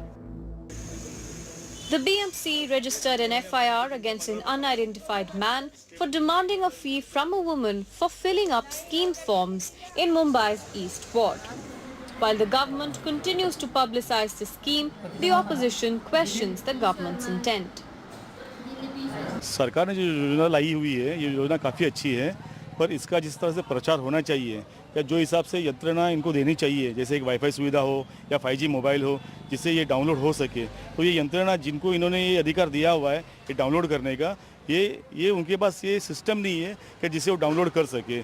तो हम विपक्ष में होते हुए भी हम तो घर घर जाके लोगों को बता रहे कि ये योजना का लाभ उठाए ताकि कोई भी इस चीज़ से वंचित ना रहे। With difficulties like form filling, money extortion and the burden to arrange documents, the women of Maharashtra, still with the hope that they'll get the promised amount, continue to fill the forms. What remains to be seen, will this really be an implementation even after elections, or as the opposition claims it to be just a tactic by the government to get votes in the upcoming Vidhan Sabha assembly polls? And aim is this, as the Chief Minister has promised its dear sisters of the state that an amount of 1500 rupees will be granted into every women's account within the age of 21 to 65 every month, an amount of rupees 1500. With video journalist Mahesh Halwai, Ms. Sujata Dwivedi for NDTV 24/7. Right, of course, now switching tracks to the management position roles by reservation in Karnataka. Now, the Karnataka government has made reservations to the tune of 50% in management roles. So, the Karnataka cabinet clears first of a kind draft bill of 50% quota for Kannadigas in management positions, and this is a 75% reservation in non-management jobs. That is the bill that's likely to be tabled in the ongoing assembly session. Switching tracks now, the Calcutta High Court has restrained West Bengal Chief Minister Mamata Banerjee from making any defamatory or incorrect statements against the governor. We're talking about Ananda Bose. This is noting the freedom of speech is not an unfettered right under which defamatory statements can be made. A political war of words broke out after that remark that was made by the High Court.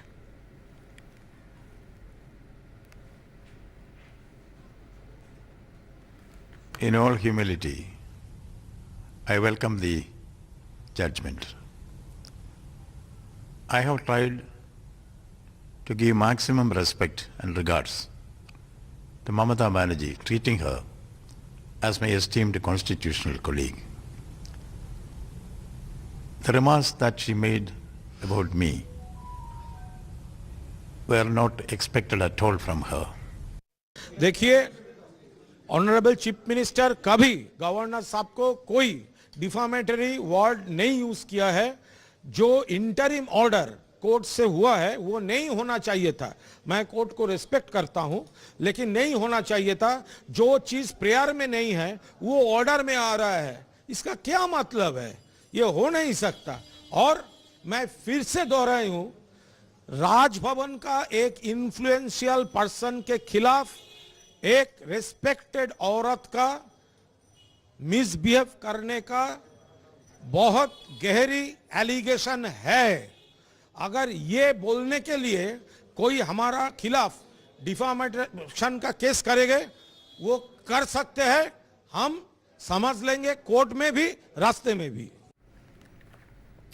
Right, now switching tracks as far as the NEET exam is concerned, and ahead of the Supreme Court hearing in the NEET UG exam case, the Ministry of Health has issued a notice regarding NEET UG counselling on Tuesday.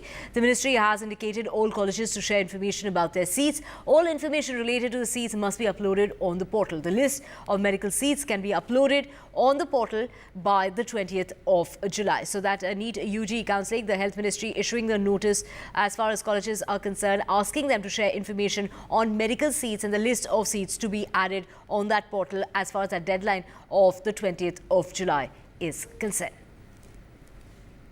In other news now, the IMF has revised an upward trend as far as its projection for India, and has said that the country is now expected to grow by 7% in 2024-25 compared to the 6.8% projected back in the month of April. So the IMF has now said that they have changed its forecast as far as India is concerned. And to get more on this, we have my colleague Sakshi Bajaj joining us. Sakshi, while IMF has not changed its forecast when it comes to the global GDP, it has raised India's GDP forecast to 7%.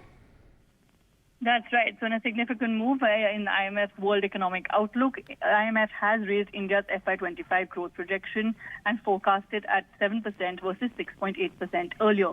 Now, they have cited improved prospects for private consumption, particularly in rural areas. So this really is one of the key reasons cited for this uptick. They've also said, look, India's improved growth prospects and India's economy is outperforming, while, like you rightly mentioned, IMF has kept its global GDP growth forecast for 2024 unchanged at 3.2%. It has also lowered growth projection for US and Japan. The euro area, China and the UK have seen an upward revision, so significant projections there. Now remember, inflation concerns remain for India and global economies. And remember, the developed world is also battling a cost of living crisis at large. So economists really stating that it is important to balance growth and inflation going forward now more than ever before. Right, Sakshi, thank you so much for joining us. And of course, IMF, they're raising India's GDP forecast to 7% for 2024-25.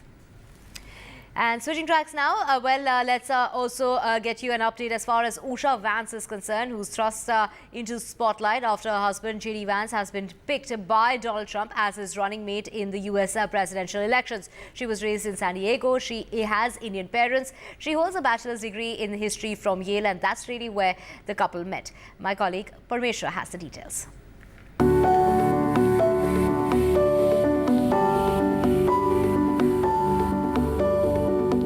Story is an Ohio story. My husband JD grew up in Middletown, and things weren't easy.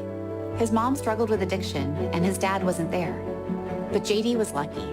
He was raised by his loving grandmother, and he served his country as a Marine in Iraq.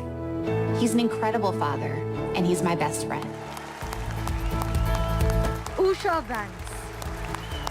As of 2014, she was a registered Democrat. Her husband is now Donald Trump's vice presidential pick. The daughter of Indian immigrants, Usha grew up in a San Diego suburb. She and JD Vance met at Yale Law School, and the pair were married in Kentucky in 2014 and blessed by a Hindu Pandit in a separate ceremony. Donald Trump's running mate has previously said he feels humbled by his wife Usha Vance's stellar CV. She certainly has the credentials. Mrs. Vance once clerked for Brett Kavanaugh, now Supreme Court Justice on the District of Columbia Court of Appeals. Then she clerked for Supreme Court Chief Justice John Roberts. Both men are part of the highest court's conservative majority. Critics note that it's a conspicuous resume for a woman whose husband gave a speech in 2021 titled, "The Universities Are the Enemy," and rarely missed a chance to bash the establishment as he campaigned for Senate in 2022. Usha definitely brings me back to earth a little bit, Mr. Vance told the Megyn Kelly Show podcast in 2020, adding that she is the powerful female voice on his left shoulder. Some political watchers argue that her career has put her in an awkward contrast with her husband's political persona. Usha has played a significant role in her husband's success. She assisted JD Vance in organizing his thoughts on the social decline in rural white America, which inspired his best-selling memoir, Hillbilly Elegy, which was adapted into a film directed by Ron Howard in 2020.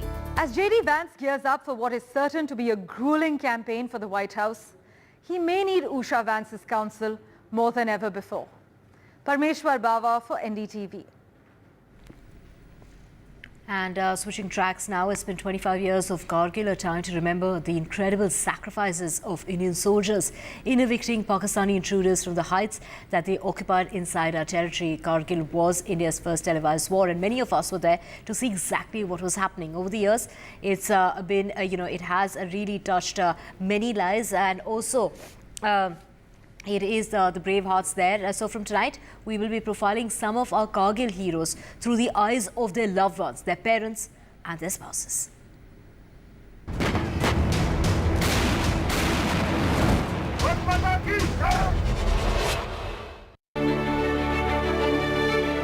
Robin would listen to a story.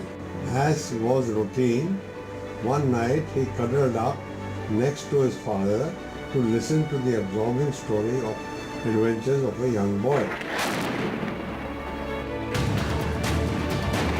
Suddenly he started screaming, "Papa, I'm going to die. Papa, I'm going to die." 25 years have gone past, and I feel as if Kargil happened yesterday. All memories are absolutely fresh today.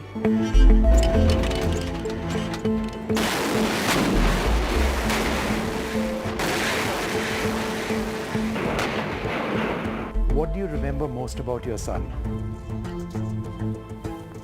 I remember a wonderful young officer in my son the kind of qualities which I think every officer should imbibe, try to imbibe. That's how I look at him.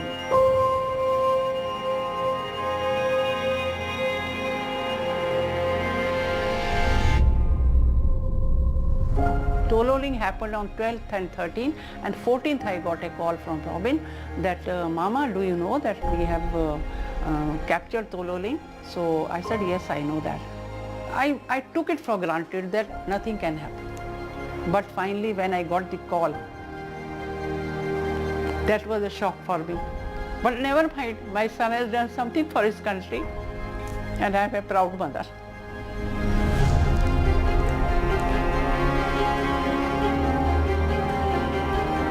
You have seen men die in battle. Yes. And the reason I ask is because when you saw your own son die in battle, yes, despite all of those experiences that you have had, yes, nothing can prepare you for this loss, can it? No, it can't. Fortunately, I didn't see him die. Fortunately, because I was in Alwar when this battle was going on, and I got the news of his getting shot in Alwar. But it doesn't really require me to be there to see what would have happened and how he died, because it was all very clear. I mean, it was the fighting was at such close quarter, and knowing my son, he wasn't the guy who will allow the Pakistanis to get away without paying the price for it. And in the bargain, he was also killed. Lieutenant Vijayan Thapar!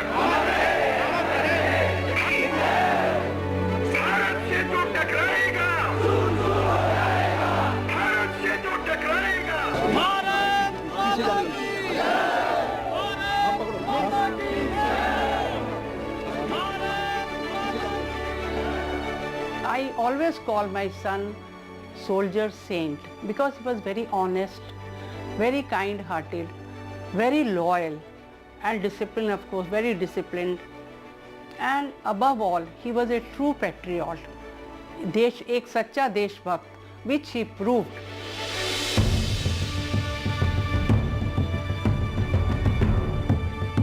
Colonel, you've been up to the Knoll on a couple of occasions. That's where your son died, fighting for India. But it's a journey you felt that you had to take. Why? It was an unwritten covenant between me and my son, where he had requested me to come and see where they had fought. He wanted to acquit himself and his unit how well they had fought, and he wanted somebody to go and witness the place. And therefore, the moment I read that, I decided that I will go immediately. That was, mind you, that was still the debris of war was still there.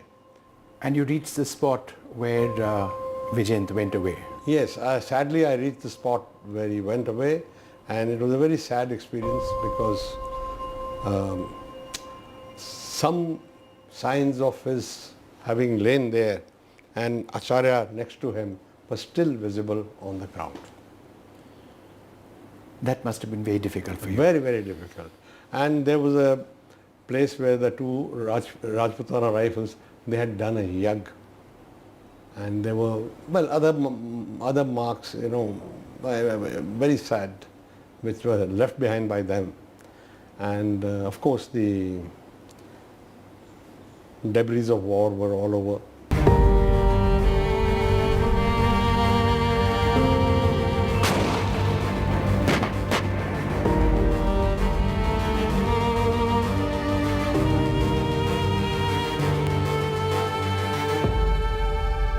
What are you holding? I am holding his last letter, which was written a day or 2 days before the final assault. First assault was Tololing, where he captured the post-Barbad bunker.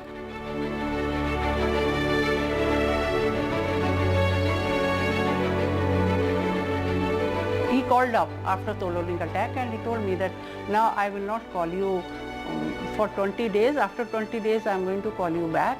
I said, what happened? So he says, no, I have been assigned another task. So task means another attack. So last attack was Knoll, 3 people's attack. Before that attack, he wrote this letter, and he told his friend, Captain Tomar, that Tomar, listen, well, I'm writing this letter, so if I come back, fine, because death was quite evident. You could see those heights where these boys have fought. So he said, if I come back, I'll tear it off. If I don't, then please give this letter to my parents in Noida.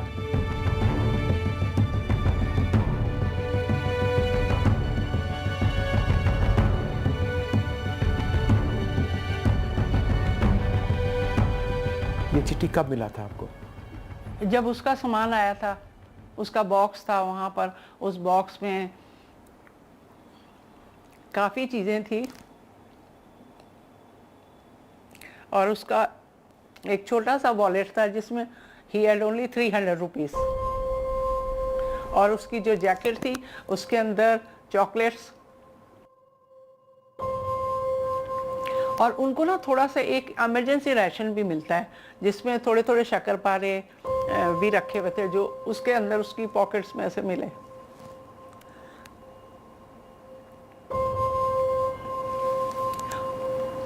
और थोड़े से उसके cassettes भी आए उसके box में जिसमें काफ़ी कैसेट्स है। सो वी जस्ट पिक, हमने एक कैसेट उसमें से एक या दो कैसेट उठाए जो उसमें अपने आप गाने गाए हुए हैं। लकीली हमने वही कैसेट पिक किए जो आज वो गाने बहुत फेमस भी हैं और जो वो वहाँ पे गाया करता था, और जिसमें से उसका फेमस सॉन्ग था संदेशे आते हैं।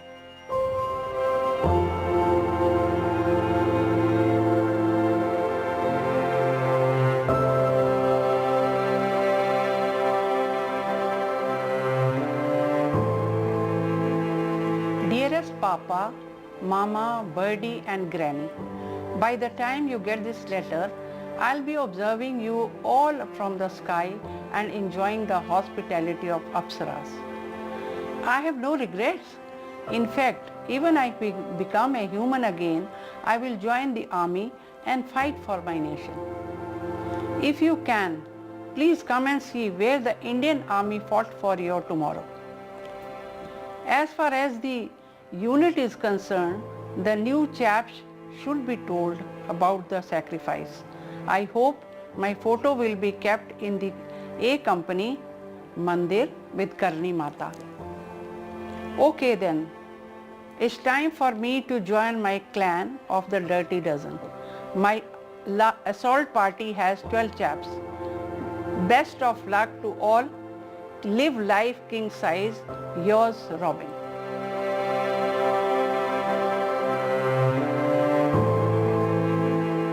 This is a thali, puja thali.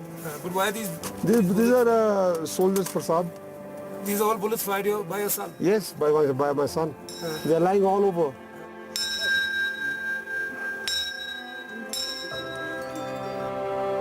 मैं समझता हूँ वहाँ विजयंत रहता है। जब मैं अभी भी वहाँ रहता है? जी, विजयंत वहीं रहता है और हम अपने दिल में हम यही कहते हैं कि वो नहीं आ सकता छुट्टी पे हमको मिलने के लिए क्योंकि उसकी ड्यूटी सख्त है। वो आप अभी भी सोचते हैं? हाँ, अभी भी सोचते हैं। मेरा दिनचर्या जो है वो स्टार्ट होता है पहले प्रेयर करने, रॉबिन के तस्वीर के आगे प्रेयर करने से, और फिर पूरा दिन वैसे चलता है।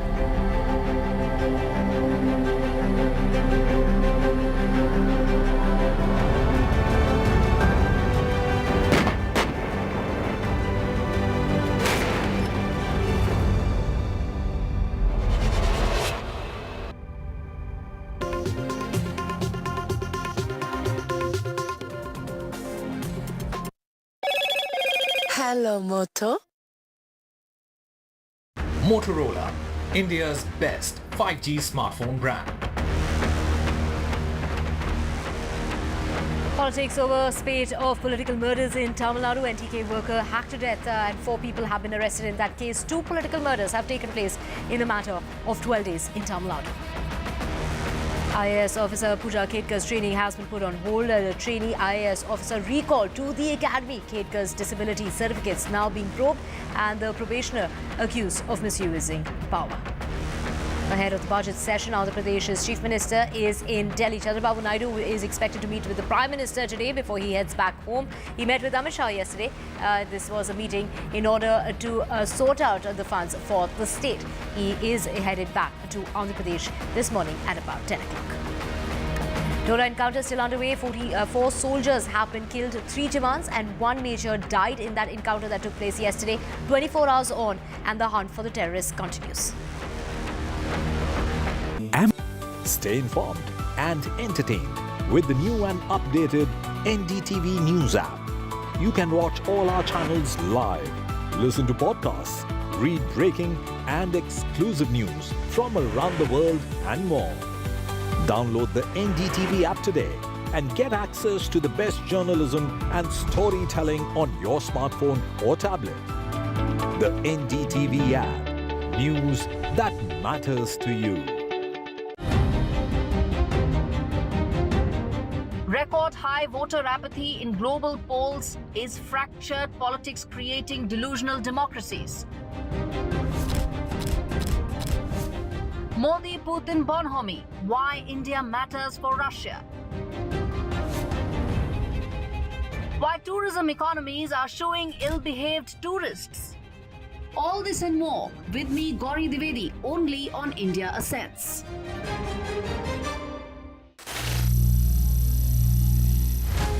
Some people say the metaverse will only be virtual. One day this lecture hall will be made of code, and driverless cars would be trapped in intersections. But even in this maze of the future, you can't wish away health. It's time to become more resilient.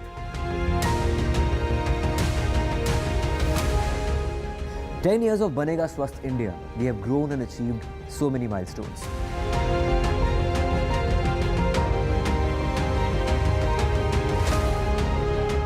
And now I have a plan to beat the urgency, to stop breathing with difficulty, to relieve getting choked with inactivity.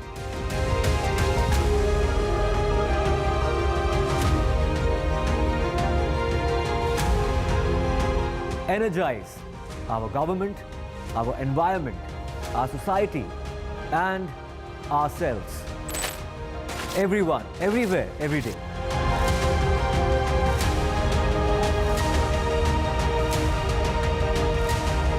Banega Swasth India. One World Hygiene.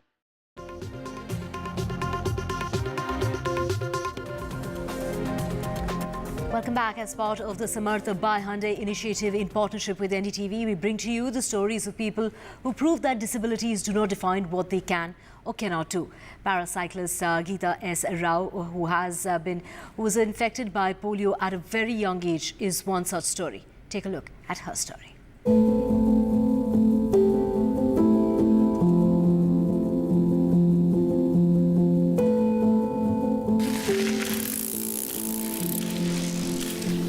When I was just 3, a doctor told my parents I may never be able to walk again. I tried to learn bicycle I gifted to my nephew. Within 2 days I handled how to bicycle. I learned that and went for a small ride with my sister. Within 200 meters I fell down, got dizzy. That was the point where I decided that once in my lifetime I will be doing 200 kilometers at a go. And from there my cycling journey started.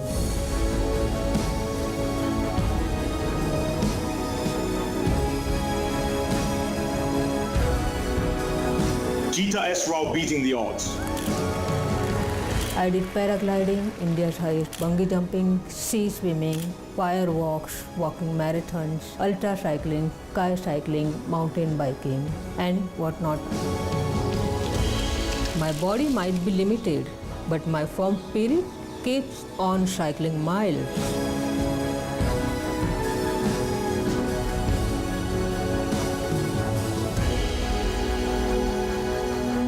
I'm Shamar.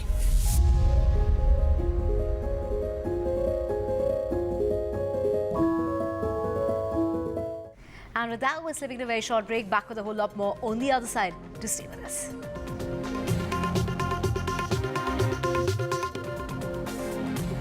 तो बताइए loan मिलेगा या नहीं ये आपके credit score पर depend करता है। आज ही जाइए पैसाबाजार.com पर और अपना क्रेडिट स्कोर चेक कीजिए फ्री में, क्योंकि लोन की जरूरत किसी को भी कभी भी पड़ सकती है। चल एक्टिंग थोड़ा भेल बनो। ए आयो भाग पैसाबाजार.com।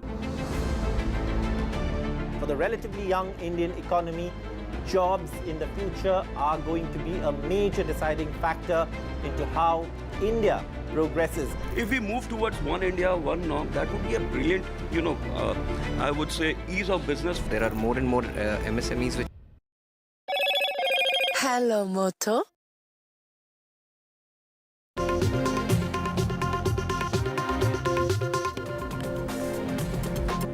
A very good morning. You're watching NDTV 24/7. I'm Divya Vata. We have a whole lot lined up for you, including top management positions in Karnataka have got a reservation of 50%. As far as the 50% reservation in management roles are concerned, that's a new move that is being made by the Karnataka government. We'll get you all the details. But first, the headlines.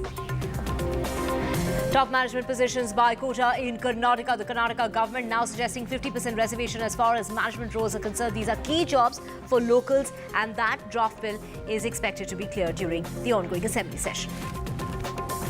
Politics over the spate of political murders in Tamil Nadu. We're talking about two murders that have taken place in a matter of 12 days. The NTK worker who was hacked to death on Tuesday. In that case, 4 people have been arrested.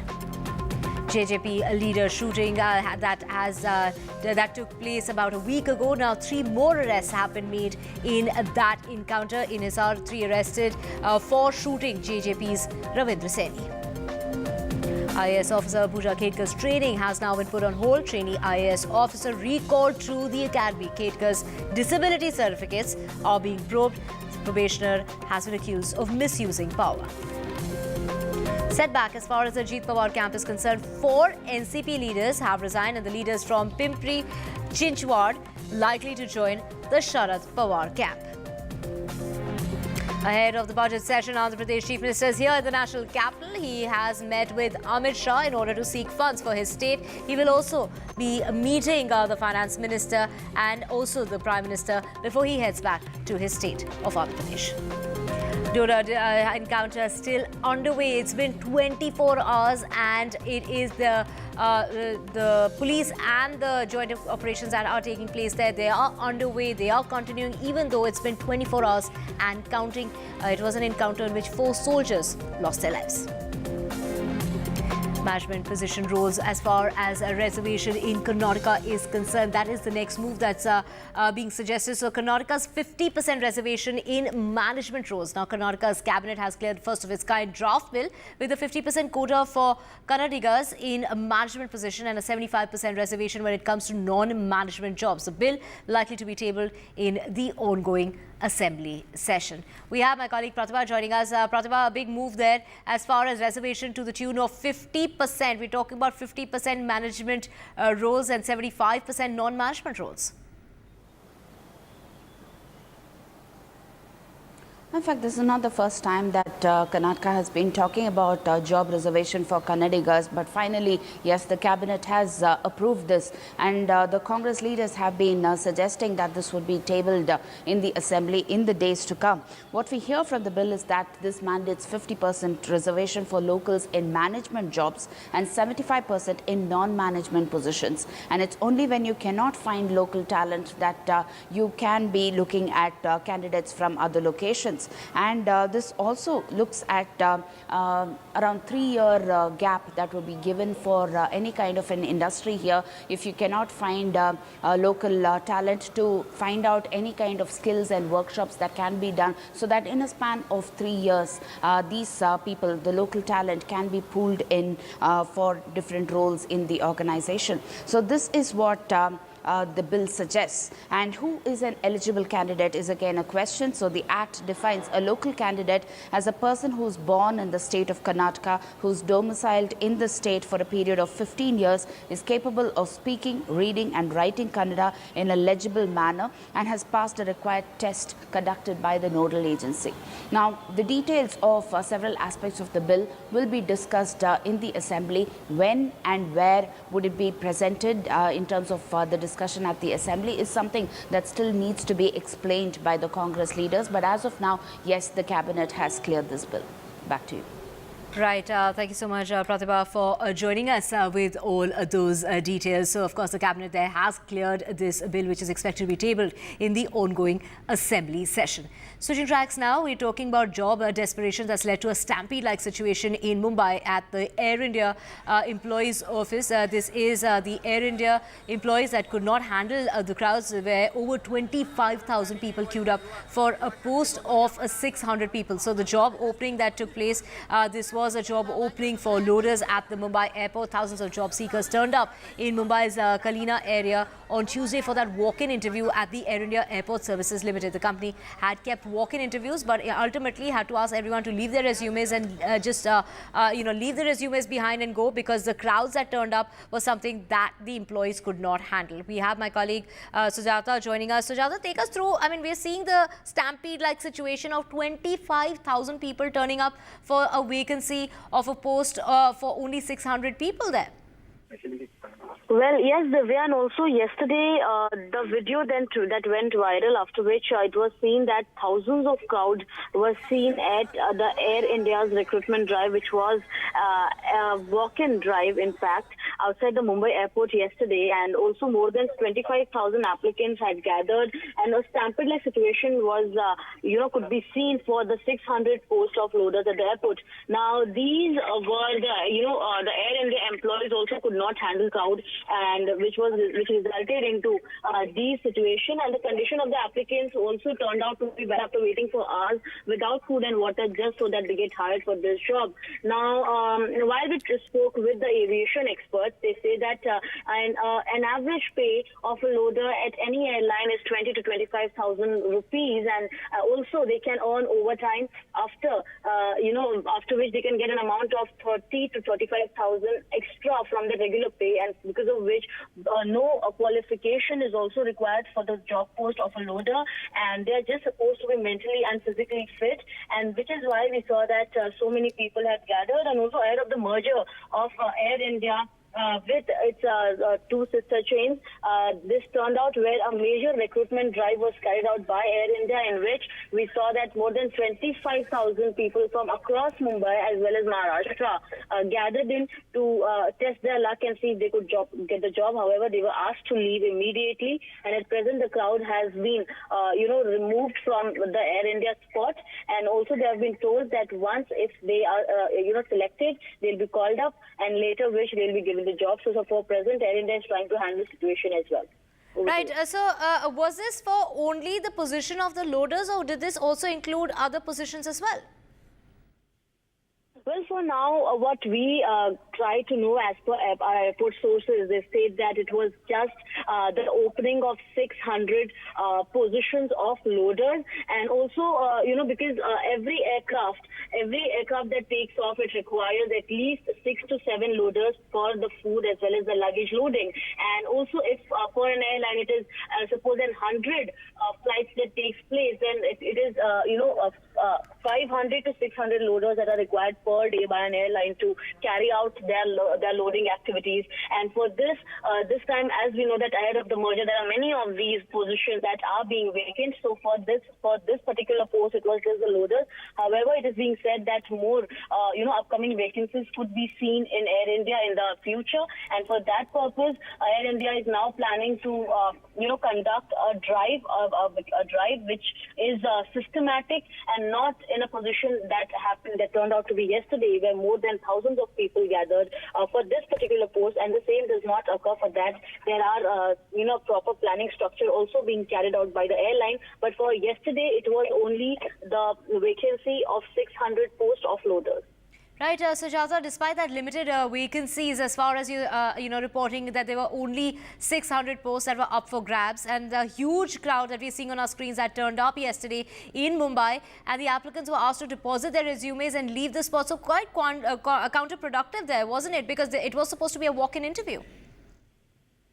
Exactly, and also, for the position of a loader here in Mumbai, especially as per the pay that they get, it was Air India who, the airline clearly released a particular notice stating that it will be a walk-in interview, and also people here who did, and also it was stated that people are supposed to share this with their in their circle and community so that more and more people are able to get the job. And however, it led to more than thousands of people gathering at the same time at the same spot.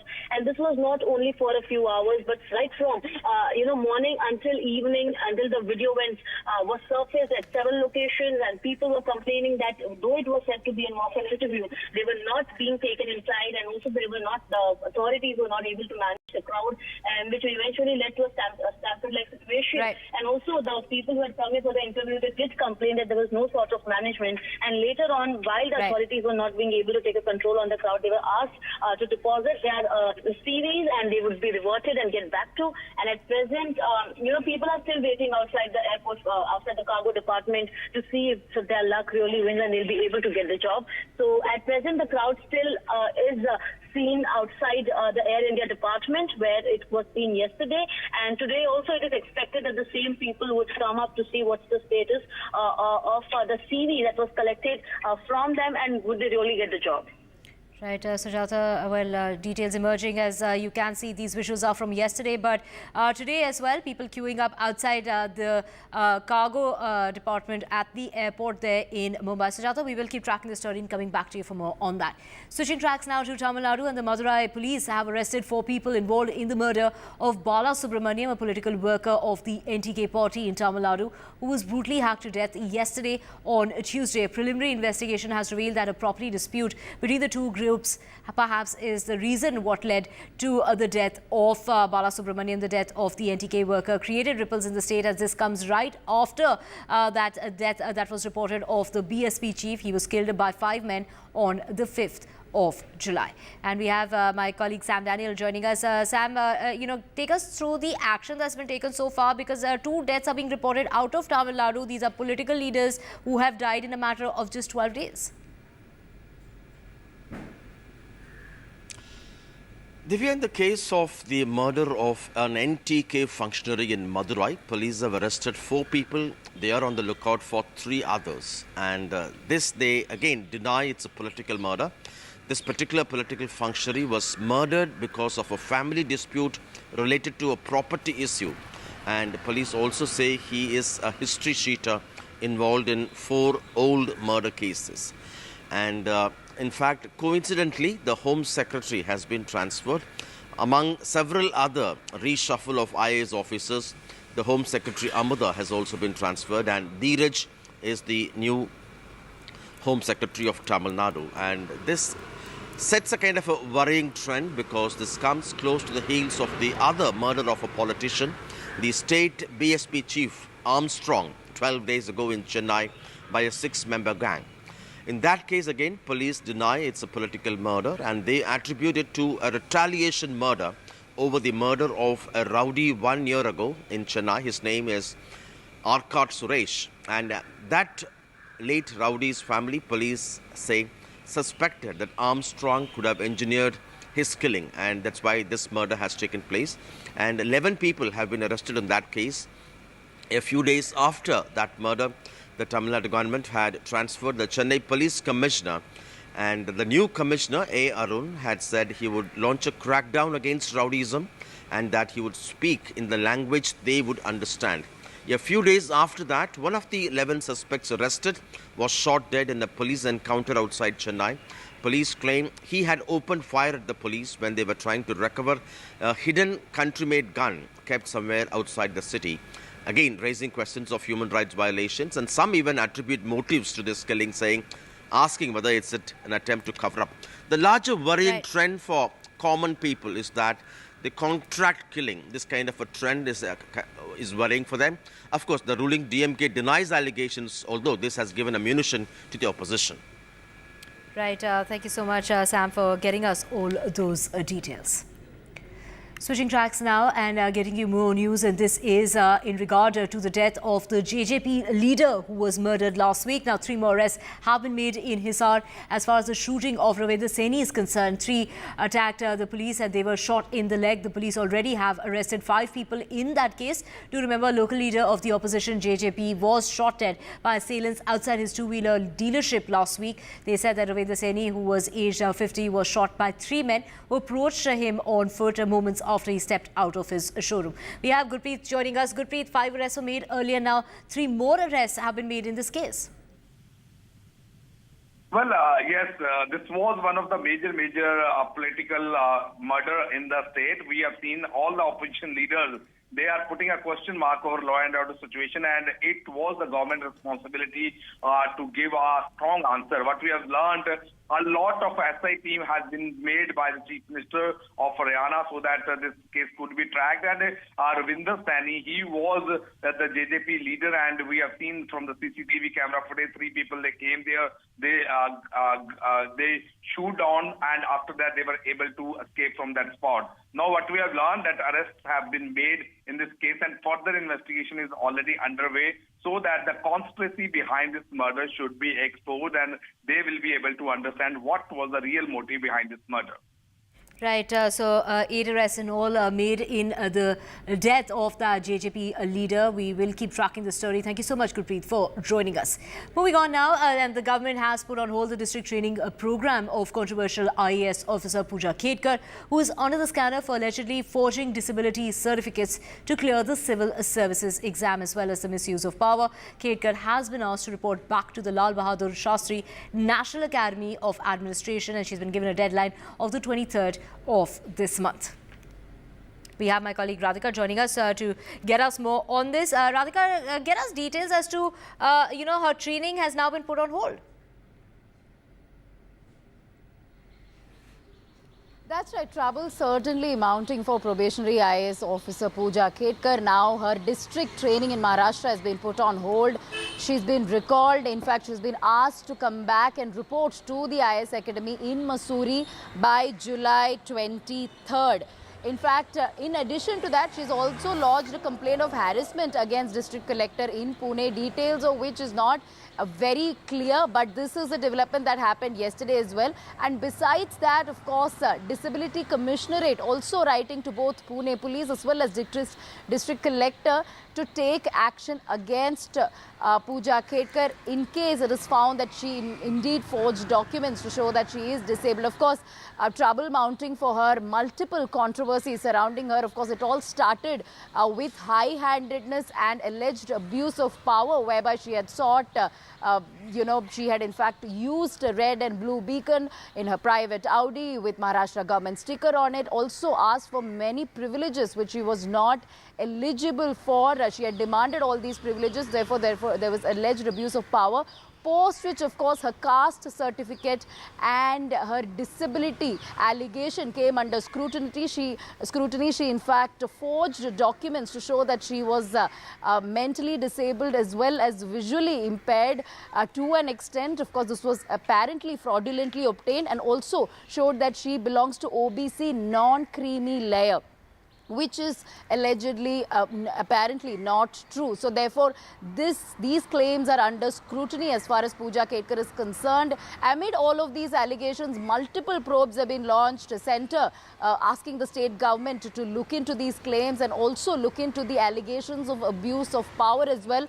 A committee has been formed in order to look into this. Police also probing this matter. Her parents have also come under scrutiny in a different case, FIR registered against them, and they are absconding at this point. As far as Pooja Khedkar's allegations are concerned, yes, multiple probes, investigations being launched, but at this point, very importantly, she has been asked to report back to her academy in Mussoorie.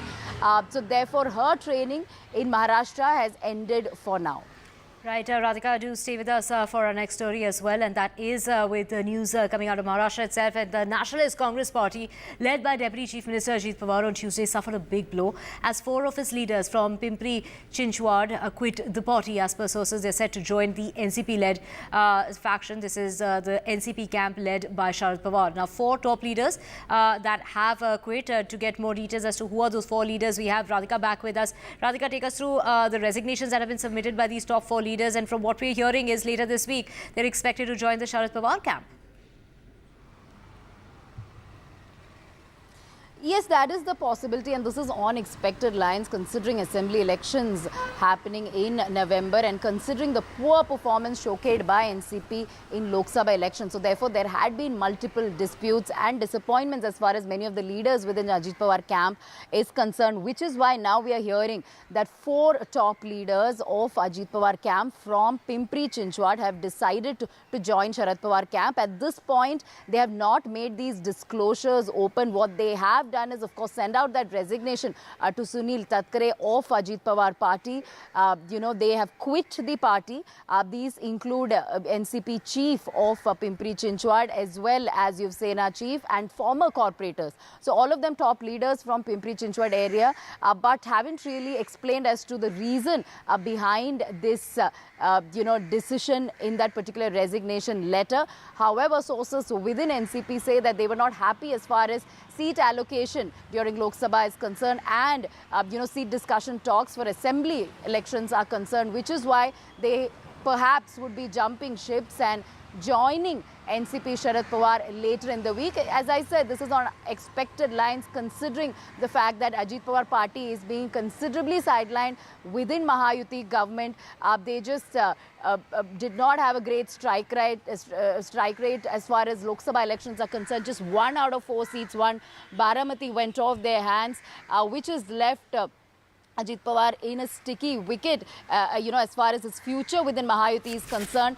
And of course, now 4 leaders from Pimpri Chinchwad resigning, but in the days ahead, there could be more resignations within Ajit Pawar party and there could be people jumping ships to Sharad Pawar. And Sharad Pawar had also earlier maintained that those who will perhaps weaken the party will not be welcomed and those who can strengthen Sharad Pawar NCP are more than welcome. Right, we will keep tracking that story, Radhika, and all the developments taking place in Maharashtra. For now, we're slipping into a very short break. Back with a whole lot more.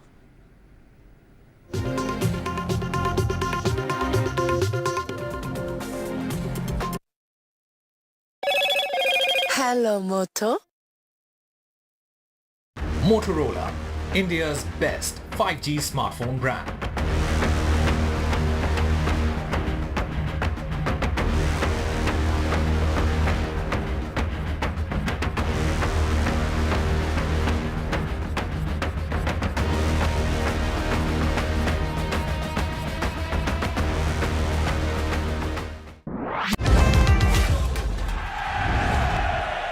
Get the magic of the best working for you now. Link your payment cards once, collect rewards forever.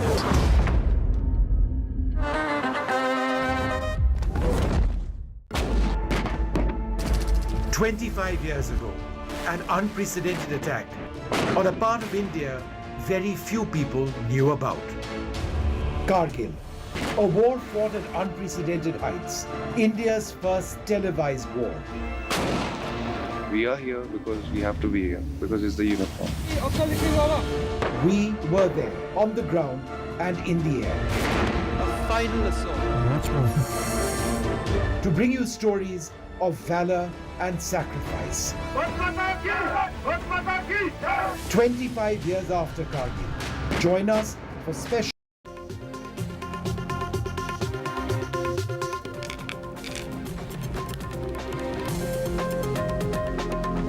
Welcome back. Let's let's get you the latest when it comes to Andhra Pradesh's Chief Minister, who is here in the national capital. He landed yesterday and met with Amit Shah, urging for a substantial fund allocation in the upcoming union budget to address the state's financial challenges. Now, during the meeting that took place at Mr. Shah's residence on Tuesday, it is Chandrababu Naidu, the Chief Minister of Andhra Pradesh, who continued to emphasize as far as the state's situation is concerned, as far as the aftermath of the unjust bifurcation in 2014 and the previous administration's miserable governance is what was discussed during that meeting with the Home Minister. Now, Mr. Naidu arrived in the national capital on Tuesday evening for a two-day visit. He's expected also to be meeting with Nirmala Sitharaman, and also perhaps a meeting with the Prime Minister is on the cards before he heads back to Andhra Pradesh at about an hour's time from now.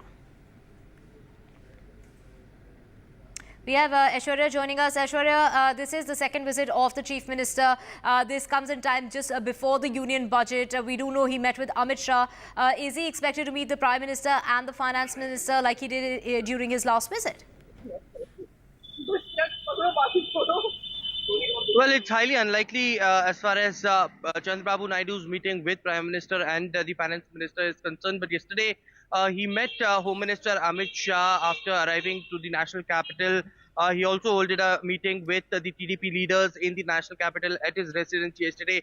And this meeting is certainly very important because of the budget that is about to come on 23rd of July, and Andhra Pradesh wants a bit share on their part as far as Amravati projects are concerned, and their coastal projects are also concerned. Remember, it was Chandrababu Naidu who made several promises during the Andhra Pradesh elections and the manifestos that they had given, and that needs a lot of funds for the state. Of course, there were demands earlier by the state government that they need a special status, but nothing as far as the special status demand has come forward till now. But yesterday it was almost a 1 hour meeting with the Home Minister Amit Shah of Chandrababu Naidu. This is the second meeting. Remember that after taking oath as the Chief Minister, Chandrababu Naidu had arrived in the national capital, and there were a lot of speculations that he might meet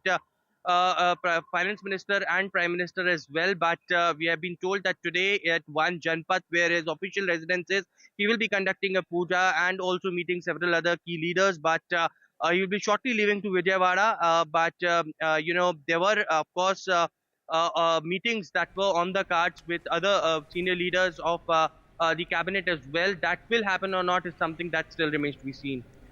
Right, so a crucial meeting there just ahead of the union budget, and of course many eyes on that meeting and what's really on the agenda. We do know that he met with the Home Minister before he heads back to Andhra Pradesh, and that's expected in an hour's time from now. With that, we're slipping to a short break. Back with a whole lot more. Do stay with us.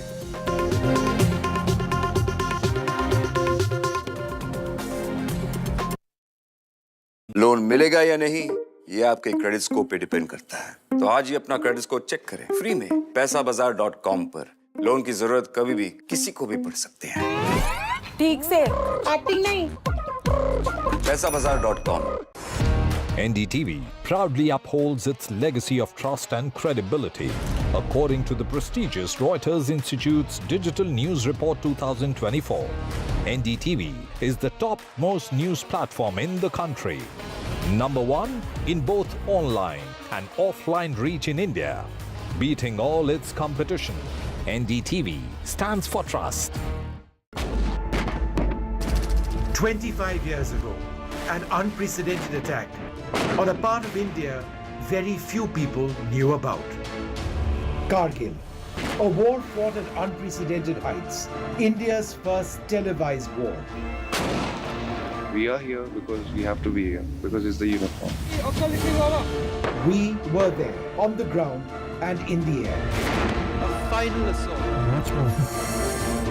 To bring you stories of valor and sacrifice. 25 years after Kargil, join us for special and exclusive programming right here on NDTV.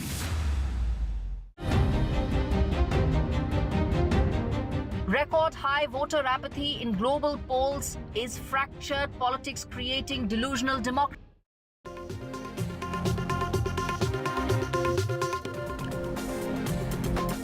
Welcome back. Now it's been 24 hours have passed in the Doda encounter in which 4 Indian Army soldiers lost their lives. We're talking about 3 Jawans and a Major who lost their lives during an encounter that took place in Jammu's Doda district, and the opposition has targeted the government for the spike in terrorist attacks that we are seeing lately, particularly in the Jammu area. Now 48 soldiers have died in a matter of 32 months in the Jammu region alone, and we're talking about the hunt for terrorists which is continuing even though it's been 24 hours since that encounter. My colleague Nazir joining us. Nazir, operation still underway. It's a joint operation between the police and the army. There's been no breakthrough yet. Yeah, exactly. No breakthrough because of the terrain, because of the strategy and the tactics militants have adopted. They get away and they manage to escape after almost every attack in Jammu region. That has become a big worry. Not only these militants appear to be highly trained, they appear to have been actually choosing their target very carefully and at a place where they can manage to escape, and despite massive operations, they cannot be tracked down. But security force since yesterday morning have launched massive operation in the area, Desa area of Doda district. Army, police, paramilitary force, and they are backed by the helicopters which are hovering in the operational area. There are drones have been pressed into service. All the equipment is also be it human intelligence or the technical intelligence that is being used. So, but the fact is the terrain is such, and more importantly, how discreetly these militants are operating in this area. They are not leaving any trail. What security forces have told us that when this incident happened, this encounter or the ambush happened, before that militants were spotted crossing a local river there. Then they had snatched some mobile phones from the locals and trying to send them they are there. But then what happened was security force led by the army, led by Captain Thapa, then they reached there. There was a heavy firing and 4 army soldiers, including captain, they were killed. And since then, this operation is underway. But since it's not the one-off incident, it is part of the series of attacks, spate of attacks. That has become a bigger challenge, and security forces have been working out of factoring in their response, even as the normal response is, launch operations, launch coordinate search operations. But the fact is to stop these attacks. Number one, to neutralize and track down the attackers and also prevent the infiltration. So it is a multi-pronged strategy needs to be adopted, which can help, and also the local population. And now the way we see the militancy theater shifting from the plains of the valley to the mountains of Jammu for last some time. And if we see after the new government in the center took over, it has been almost 9 attacks. And the day Prime Minister Modi was the Prime Minister, on June 9, we saw the first major attack happen on a Yatra bus when 9 pilgrims of Mata Vaishno Devi were killed. And since then there have been almost attack after the attack, while the security force have killed 3 militants in Doda region. But largely we see militant footprints from the Pir Panjal to right up to Kutwa and Doda. It is a vast area, mountainous area, rugged mountains, and think alpine forests. So, tracking down these militants is just not easy. That too when they are heavily armed and appear to be well trained in jungle warfare. So it's a tough challenge. But clearly, security forces have fought this type of situation in the past. They will fight it again, what security forces are saying. But the opposition has raised questions why situation has worsened to this point, that there's attack after attack, army suffer casualties, and there has to be accountability. This must stop. So there are coordinated operation, even the interstate coordination between Punjab and Jammu and Kashmir. BSF is part of it, Army is part of it, so that police is saying even some of the infiltration is coming from the international border in Punjab. So when you have an infiltration route right from the line of control in Kashmir Valley to Jammu and Punjab, it becomes a much bigger problem than it may have appeared. Right, thank you so much, Nazir, for tracking that story and getting us all the details. We will keep coming back to you for more on that. Switching tracks now, an oil tanker capsized off the coast of Oman on Monday with 16 crew members on board, including 13 Indians who have gone missing. Now, Oman's Maritime Security Centre is said to have informed that the vessel was a Comoros-flagged oil tanker which capsized around 25 nautical miles southeast of Ras Madrakah. It added that the tanker's ship name is Prestige Falcon. And we have Ghazali joining us. Ghazali, 13 Indians. 13 Indians and the other crew members, other 3 crew members are said to be Sri Lankans who have gone missing, and there's no word whatsoever on their whereabouts. And we have Ghazali joining us. Ghazali, 16 members have gone missing. No word yet, though it's been 36 hours since the boat that capsized.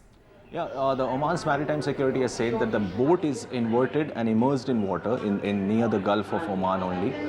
But they don't know, there is no update on the whereabouts of those 16 crew members. 13 Indians and 3 are the Sri Lankan nationals. Though the Indian authorities are also in touch with the Omanian authorities, their counterparts, and India has also deployed its ship and aircraft to locate the not only the ship but also the missing Indian crew members. And we know that how a similar incident had happened when Iran had seized one vessel off its coast of Dubai a couple of months ago, and after that 16 Indian nationals on the crew members were detained by Iran also back then, when India had to go and get them retrieved diplomatically. But in this particular case, as of now, there are no whereabouts of whether these 16 crew members, including the 13 Indian nationals, are alive.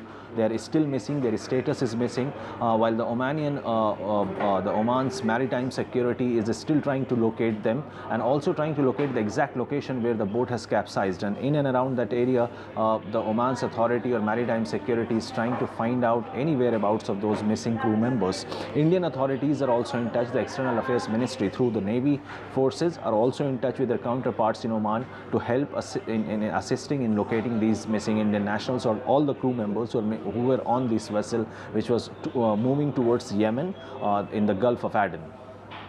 Right, Ghazali, thank you so much for getting us all those details. Now, switching tracks to Mumbai, and in job desperation that has now led to a stampede-like situation. We're talking about Air India employees who could not handle the crowds that had turned up for 600 vacancies that had been put up by Air India for the job of loaders. 25,000 people landed up. They were queuing up outside for that walk-in interview. Take a look at the visuals on your screen of the kind of people that turned up. We have Sujata joining us. Sujata, thousands of job seekers turned up for that walk-in interview, which was counterproductive because they were made to just leave their resume and walk away.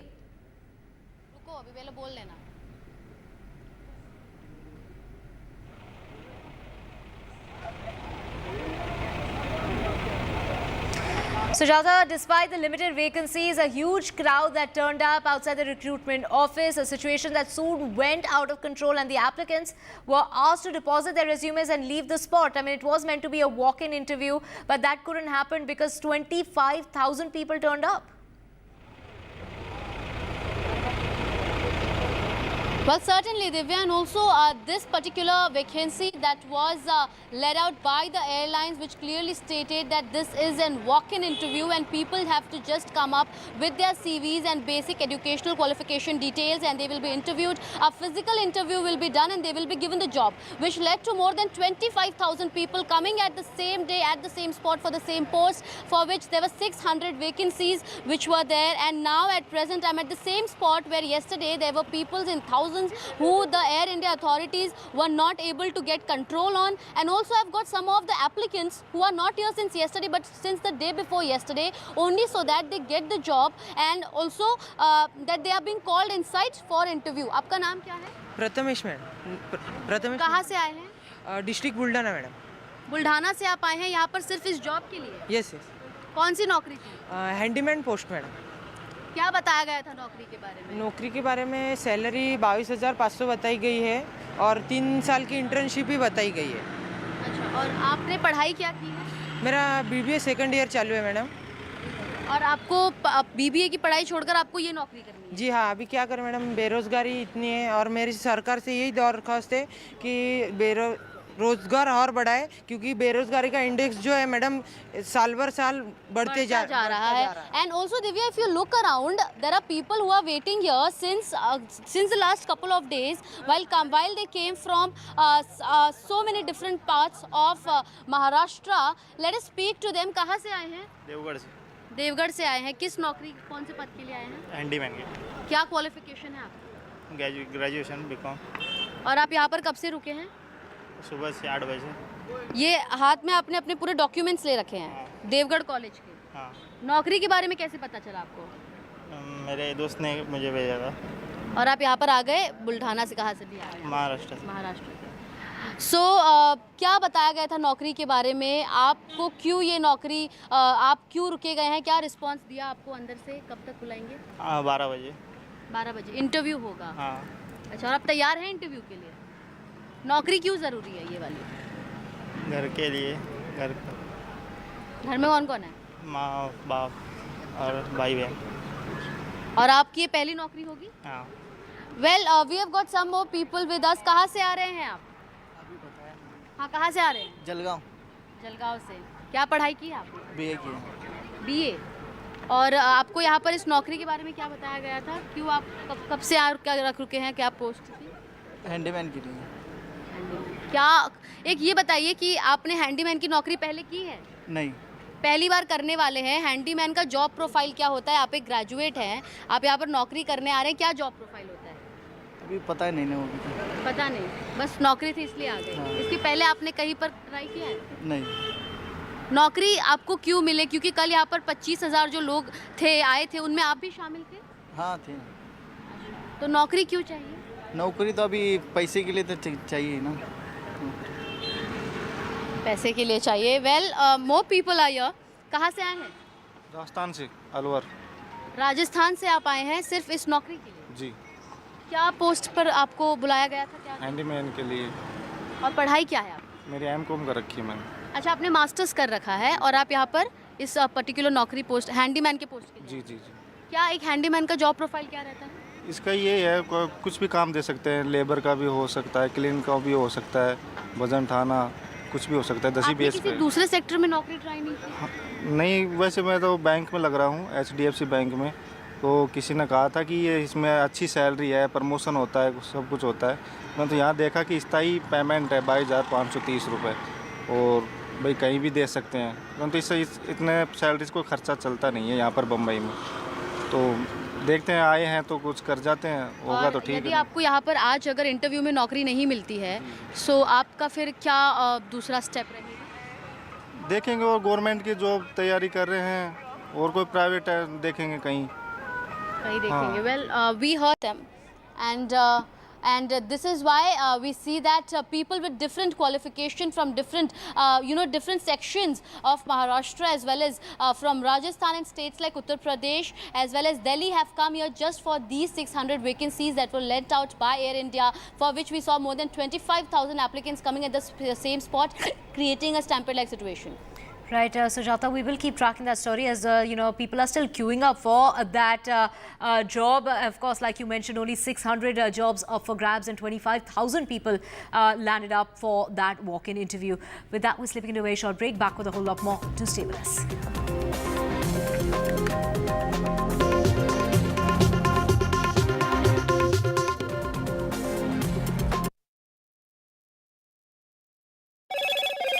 Hello, Moto.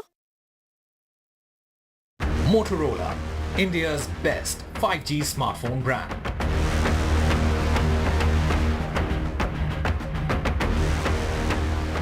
Loan मिलेगा या नहीं, ये आपके credit score पे depend करता है. तो आज ही पैसाबाजार.com पर जाइए और अपना क्रेडिट स्कोर चेक कीजिए फ्री में, क्योंकि लोन की जरूरत कभी भी किसी को भी पड़ सकती है. बस एक्टिंग करा लो इनसे. पैसाबाजार.com, क्रेडिट स्कोर चेक, आदत अच्छी है. Get ready for the ride of your life. NDTV brings you the NDTV Auto Show with me, Mugdha Mishra. From the fastest supercars to the sleekest new energy vehicles to your trusted daily ride, we cover it all. Every Saturday at 10:30 a.m. and Sunday at 8:30 p.m. only on NDTV 24/7. Your next great escape starts here. 25 years ago, an unprecedented attack on a part of India very few people knew about. Kargil, a war fought at unprecedented heights, India's first televised war. We are here because we have to be here, because it's the uniform. We were there, on the ground and in the air. A final assault. To bring you stories of valor and sacrifice. 25 years after Kargil. Join us for special and exclusive programming right here on NDTV. Stay informed and entertained with the new and updated NDTV News app. You can watch all our channels live, listen to podcasts, read breaking and exclusive news from around the world and more. Download the NDTV app today and get access to the best journalism and storytelling on your smartphone or tablet.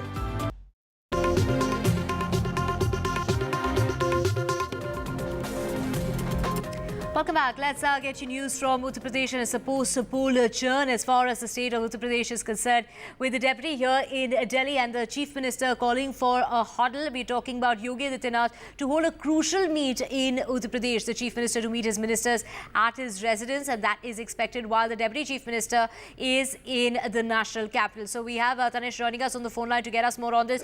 Tanesh, what time is this meeting expected as far as the chief minister is concerned? He's going to be having that meeting at his residence while the deputy chief minister is here in the national capital.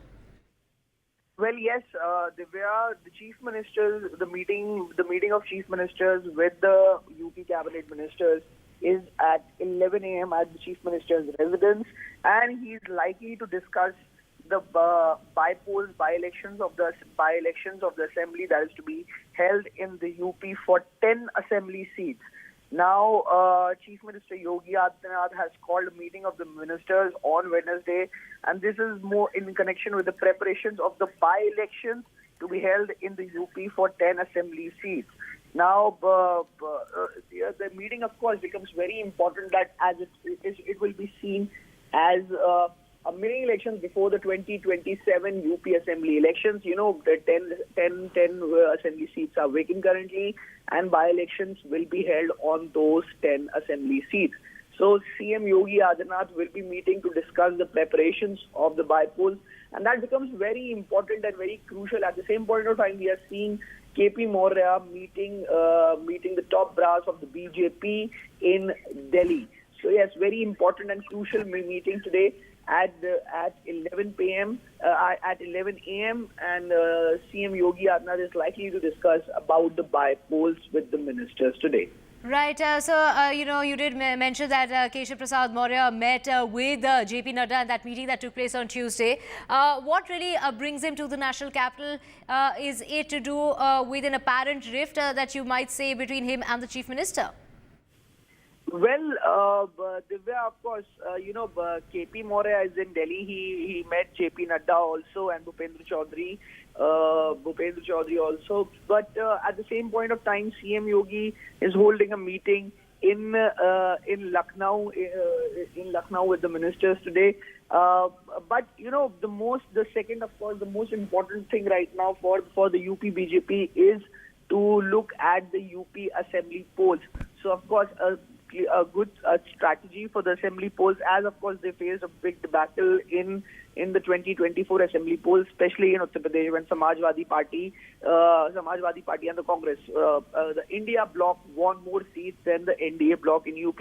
So of course, in relation with that, to review the preparations of the by-elections, the CM will be meeting the UP ministers today at 11 a.m. Right, Tanesh, we will keep tracking that story. Thank you so much for getting us all those details. Now, it's been 25 years of Kargil, a time to remember the incredible sacrifices made by the Indian soldiers in evicting Pakistani intruders from the heights that they occupied inside our territory. And to pay our tribute, NDTV will be profiling some of our Kargil heroes through the eyes of their loved ones, their parents and their spouses.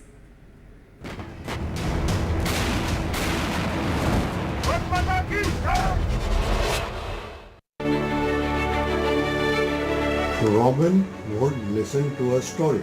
As was routine, One night he cuddled up next to his father to listen to the absorbing story of adventures of a young boy. Suddenly he started screaming, "Papa, I'm going to die. Papa, I'm going to die." 25 years have gone past, and I feel as if Kargil happened yesterday. All memories are absolutely fresh today.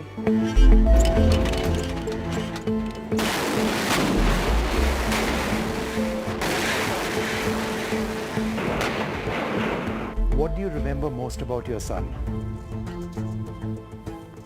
I remember a wonderful young officer in my son, the kind of qualities which I think every officer should imbibe, try to imbibe. That's how I look at him.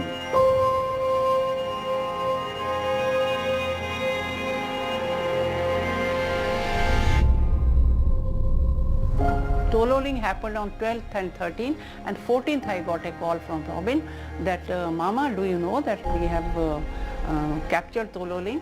So I said, yes, I know that. I took it for granted that nothing can happen. But finally when I got the call, that was a shock for me. But never mind, my son has done something for his country, and I am a proud mother.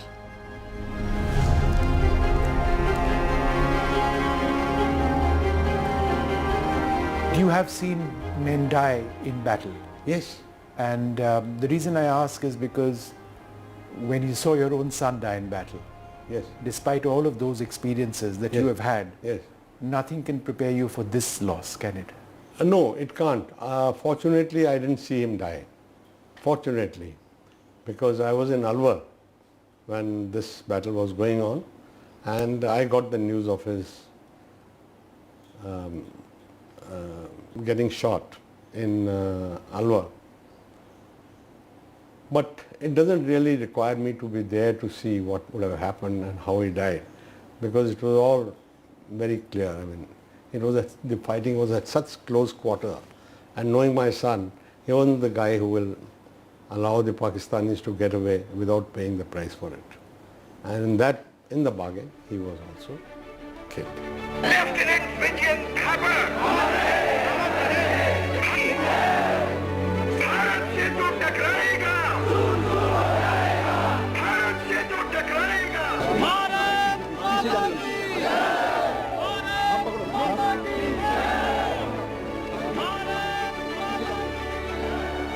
I always call my son soldier saint because he was very honest, very kind-hearted, very loyal and disciplined, of course, very disciplined, and above all he was a true patriot, ek sacha deshbhakt, which he proved.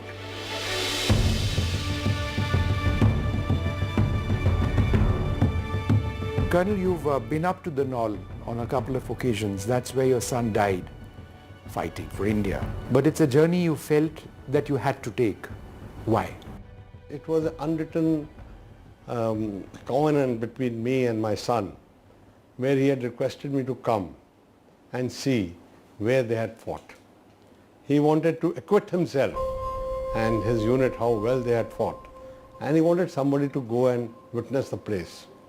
And therefore, the moment I read that, I decided that I will go immediately. That was, mind you, that was still the debris of war was still there. And you reached the spot where Vijayant went away. Yes, sadly I reached the spot where he went away, and it was a very sad experience because some signs of his having lain there and Acharya next to him were still visible on the ground. That must have been very difficult for you. Very, very difficult. And there was a place where the two Rajputana rifles, they had done a yag. And there were, well, other marks, you know, very sad, which were left behind by them. And of course the debris of war were all over.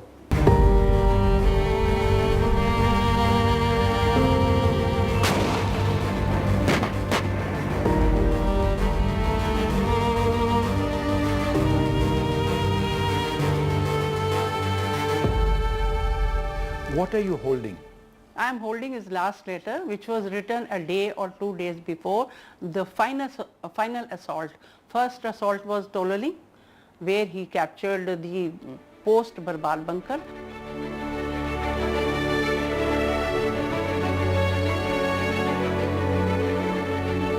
He called up after Tololi attack and he told me that now I will not call you for 20 days. After 20 days I am going to call you back.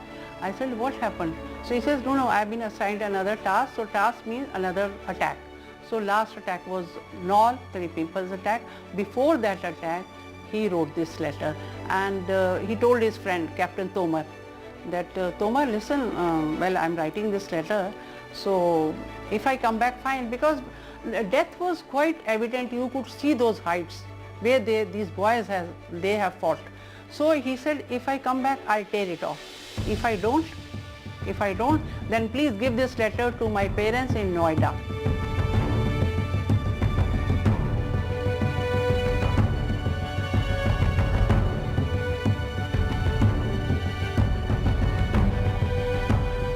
ये चिट्ठी कब मिला था आपको? जब उसका सामान आया था, उसका बॉक्स था वहाँ पर, उस बॉक्स में काफ़ी चीज़ें थी और उसका एक छोटा सा वॉलेट था जिसमें he had only 300 rupees और उसकी जो जैकेट थी उसके अंदर चॉकलेट्स और उनको ना थोड़ा सा एक इमरजेंसी राशन भी मिलता है जिसमें थोड़े थोड़े शक्करपारे भी रखे हुए थे जो उसके अंदर उसकी पॉकेट्स में से मिले।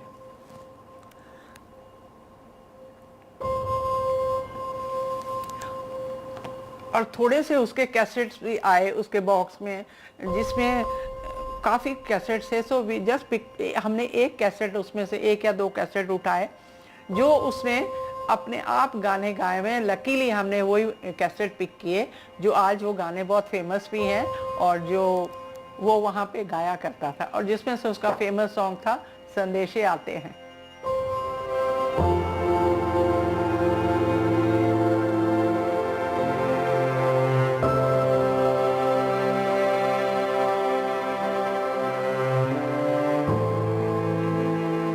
Dearest Papa, Mama, Birdie and Granny, by the time you get this letter, I'll be observing you all from the sky and enjoying the hospitality of Apsaras. I have no regrets. In fact, even I become a human again, I will join the army and fight for my nation. If you can, please come and see where the Indian army fought for you tomorrow. As far as the unit is concerned, the new chaps should be told about the sacrifice. I hope my photo will be kept in the A Company Mandir with Karni Mata. Okay then, it's time for me to join my clan of the Dirty Dozen. My assault party has 12 chaps. Best of luck to all. Live life king size. Yours, Robin.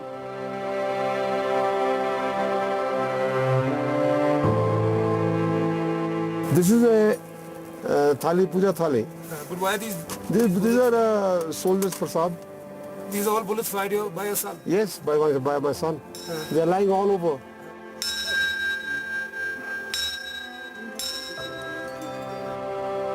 मैं समझता हूँ वहाँ विजयंत रहता है।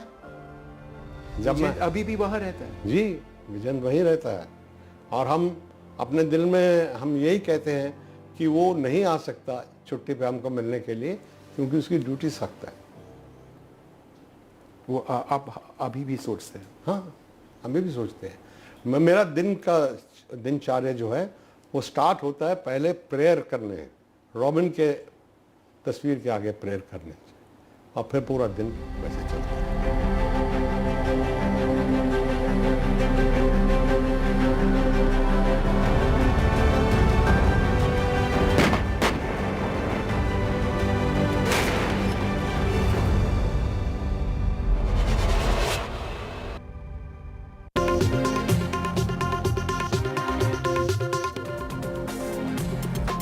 Loan मिलेगा या नहीं ये आपके क्रेडिट स्कोर पे डिपेंड करता है। आज ही जाइए पैसाबाजार.com पर और अपना क्रेडिट स्कोर चेक कीजिए फ्री में, क्योंकि लोन की जरूरत किसी को भी कभी भी पड़ सकती है। चल एक्टिंग थोड़ा भेल बनो। पैसाबाजार.com। Some people say the metaverse will only be virtual. One day this lecture hall will be made of code, and driverless cars would be trapped in intersections. But even in this maze of the future, you can't wish away health. It's time to become more resilient.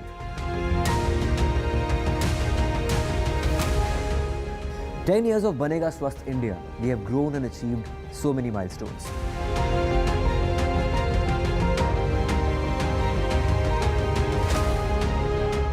And now I have a plan to beat the urgency, to stop breathing with difficulty, to relieve getting choked with inactivity.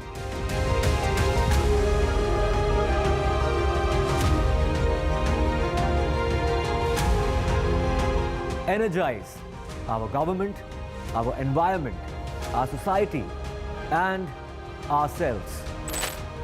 Everyone, everywhere, every day.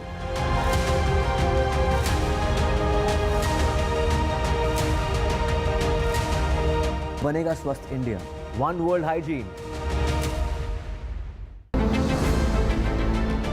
For the relatively young Indian economy, jobs in the future are going to be a major deciding factor into how India progresses. If we move towards one India, one norm, that would be a brilliant, I would say, ease of.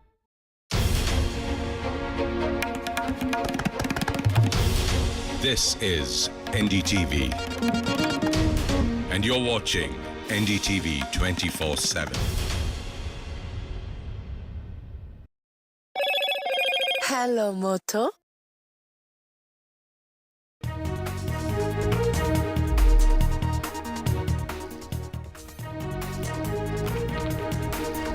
You are watching NDTV 24/7. It's 10 a.m. I'm Parmeshwar Bava. We've got an action-packed bulletin lined up for you.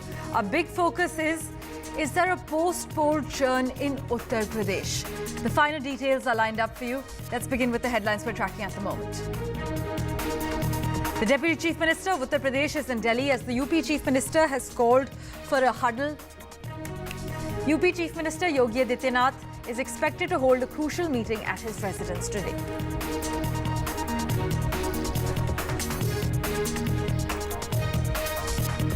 Top management positions by quota in Karnataka. Now in Karnataka, 50% reservation in management roles.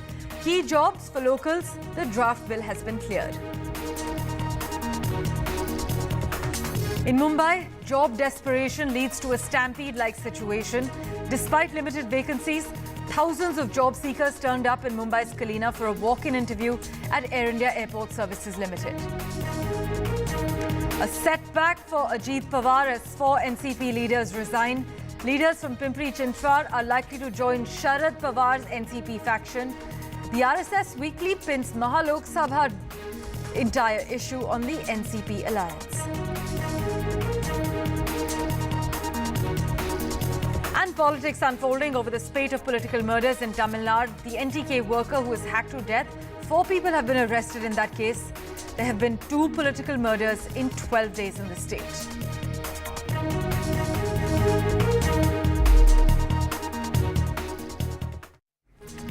Well, our big focus. There has been buzz that all is not well within the BJP in Uttar Pradesh following the BJP's dismal performance in the Lok Sabha elections. Now, the UP Chief Minister has actually called for a crucial meeting, a huddle, while KP Maurya has actually touched down in Delhi. He met JP Nadda as well yesterday. The Deputy Chief Minister is in the national capital as Yogi Adityanath has called for a huddle. The Chief Minister is expected to hold a crucial meeting at his residence today. This is after the Deputy Chief Minister KP Maurya met JP Nadda after his Delhi trip. KP Maurya also met the BJP President Bhupendra Chaudhary after he met JP Nadda. In fact, we have a cryptic post on X from the Deputy Chief Minister of Uttar Pradesh, KP Maurya. He has said, no one is bigger than the organisation. Ranveer joins us with the latest update at the moment to contextualize the entire story for us as well. Ranveer, During the latest series of meetings as well, KP Maurya has said the organisation is bigger than the government and it was seen as a direct attack on Chief Minister Yogi Adityanath. Is it fair to say that all is not under control with the BJP in Uttar Pradesh as we speak? First of all, I want to clear that the CM's meeting with ministers has nothing to do with KP Maurya's speech. On Sunday, during BJP State Working Committee meeting, Keshav Prasad Maurya said that organization is bigger than government. And when Keshav was saying this, JP Nadda and CM Yogi Adityanath, along with hundreds of workers, were present in Lucknow during the State Working Committee meeting. And Keshav Maurya's speech sparked a row and a political debate too, that something is not well inside BJP. The sources, the fractions inside BJP are saying that there is something going on.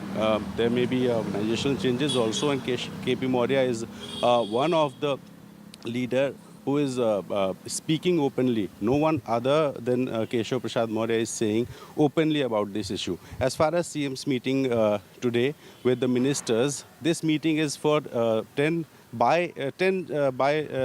by-elections on 10 assembly seats in UP. CM Yogi Adityanath want to check the preparedness of BJP for 10 assembly seats, which will be facing by-elections in coming few months. Thanks so much, Ranveer, for joining us with that update. I must inform our viewers, though, KP Maurya has expressed party workers' anger, and Yogi Adityanath has said that overconfidence actually hurt the BJP as far as the Lok Sabha elections result is concerned. Maria Shakil is also tracking the story closely. She joins us over the phone line at the moment. Maria, the Deputy Chief Minister touched down in Delhi. Now the UP Chief Minister Yogi Adityanath has called for a huddle at his residence. Is there more to this? Is there anything to read between the lines, especially with KP Maurya's latest cryptic post on X? Absolutely, because if you remember, last week Yogi Adityanath, during the course of an event, also had made certain observations.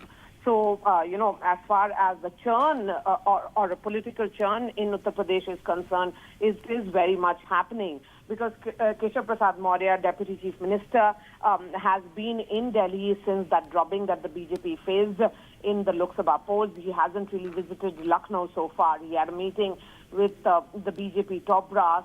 What is it that, and we do know that Keshav Prasad Maurya and the UP Chief Minister do not share best of equations and relations.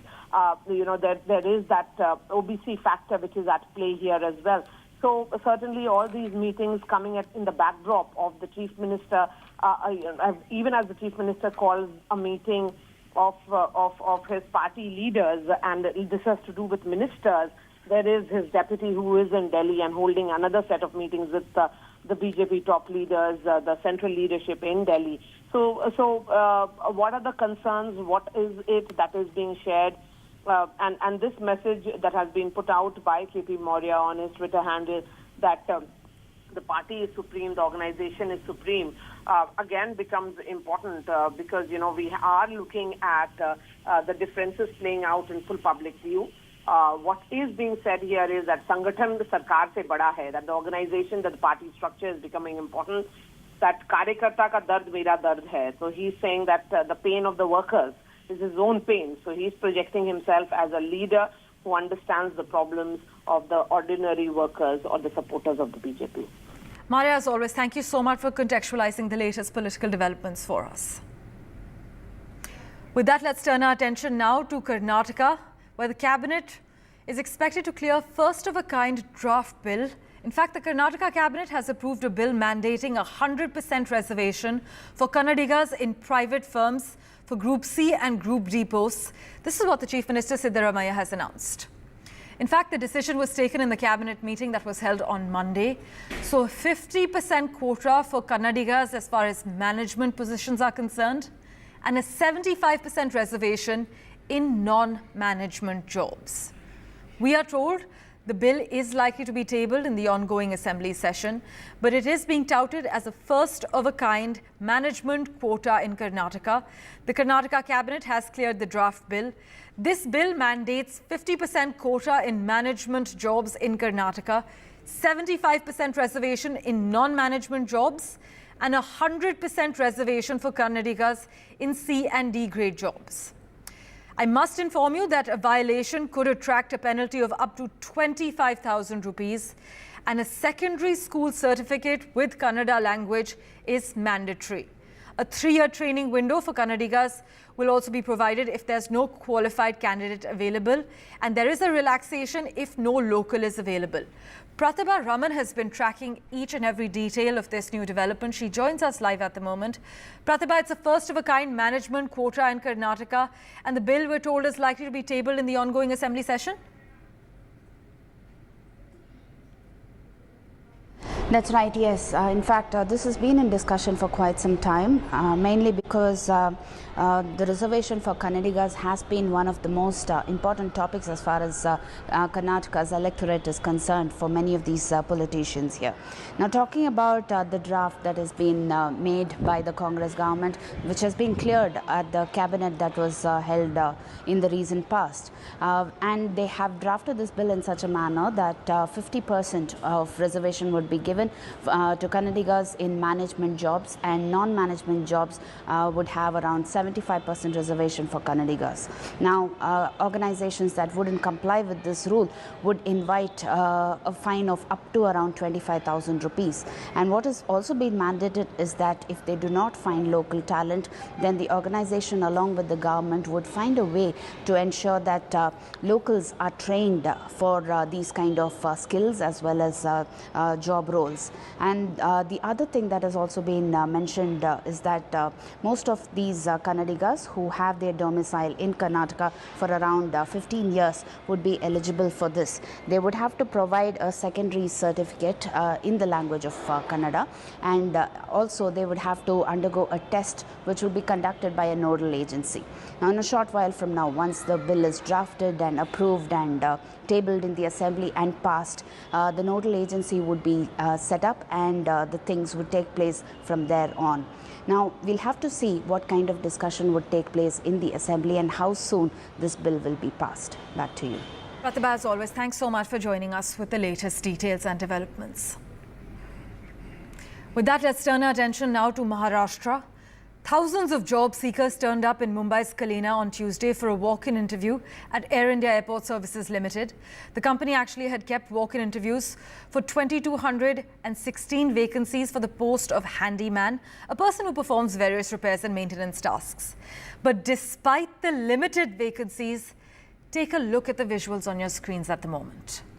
A huge crowd turned up outside the recruitment office, and the situation soon went out of control. The applicants were asked to deposit their resumes and leave the spot instead. The General Secretary of the Aviation Industry Employees Guild has said that this recruitment process organized by Air India was mismanaged. Sujata Dwivedi has been tracking the latest developments. She joins us live at the moment. Sujata, as we can see, job desperation led to a stampede-like situation in Mumbai during AI's recruitment drive.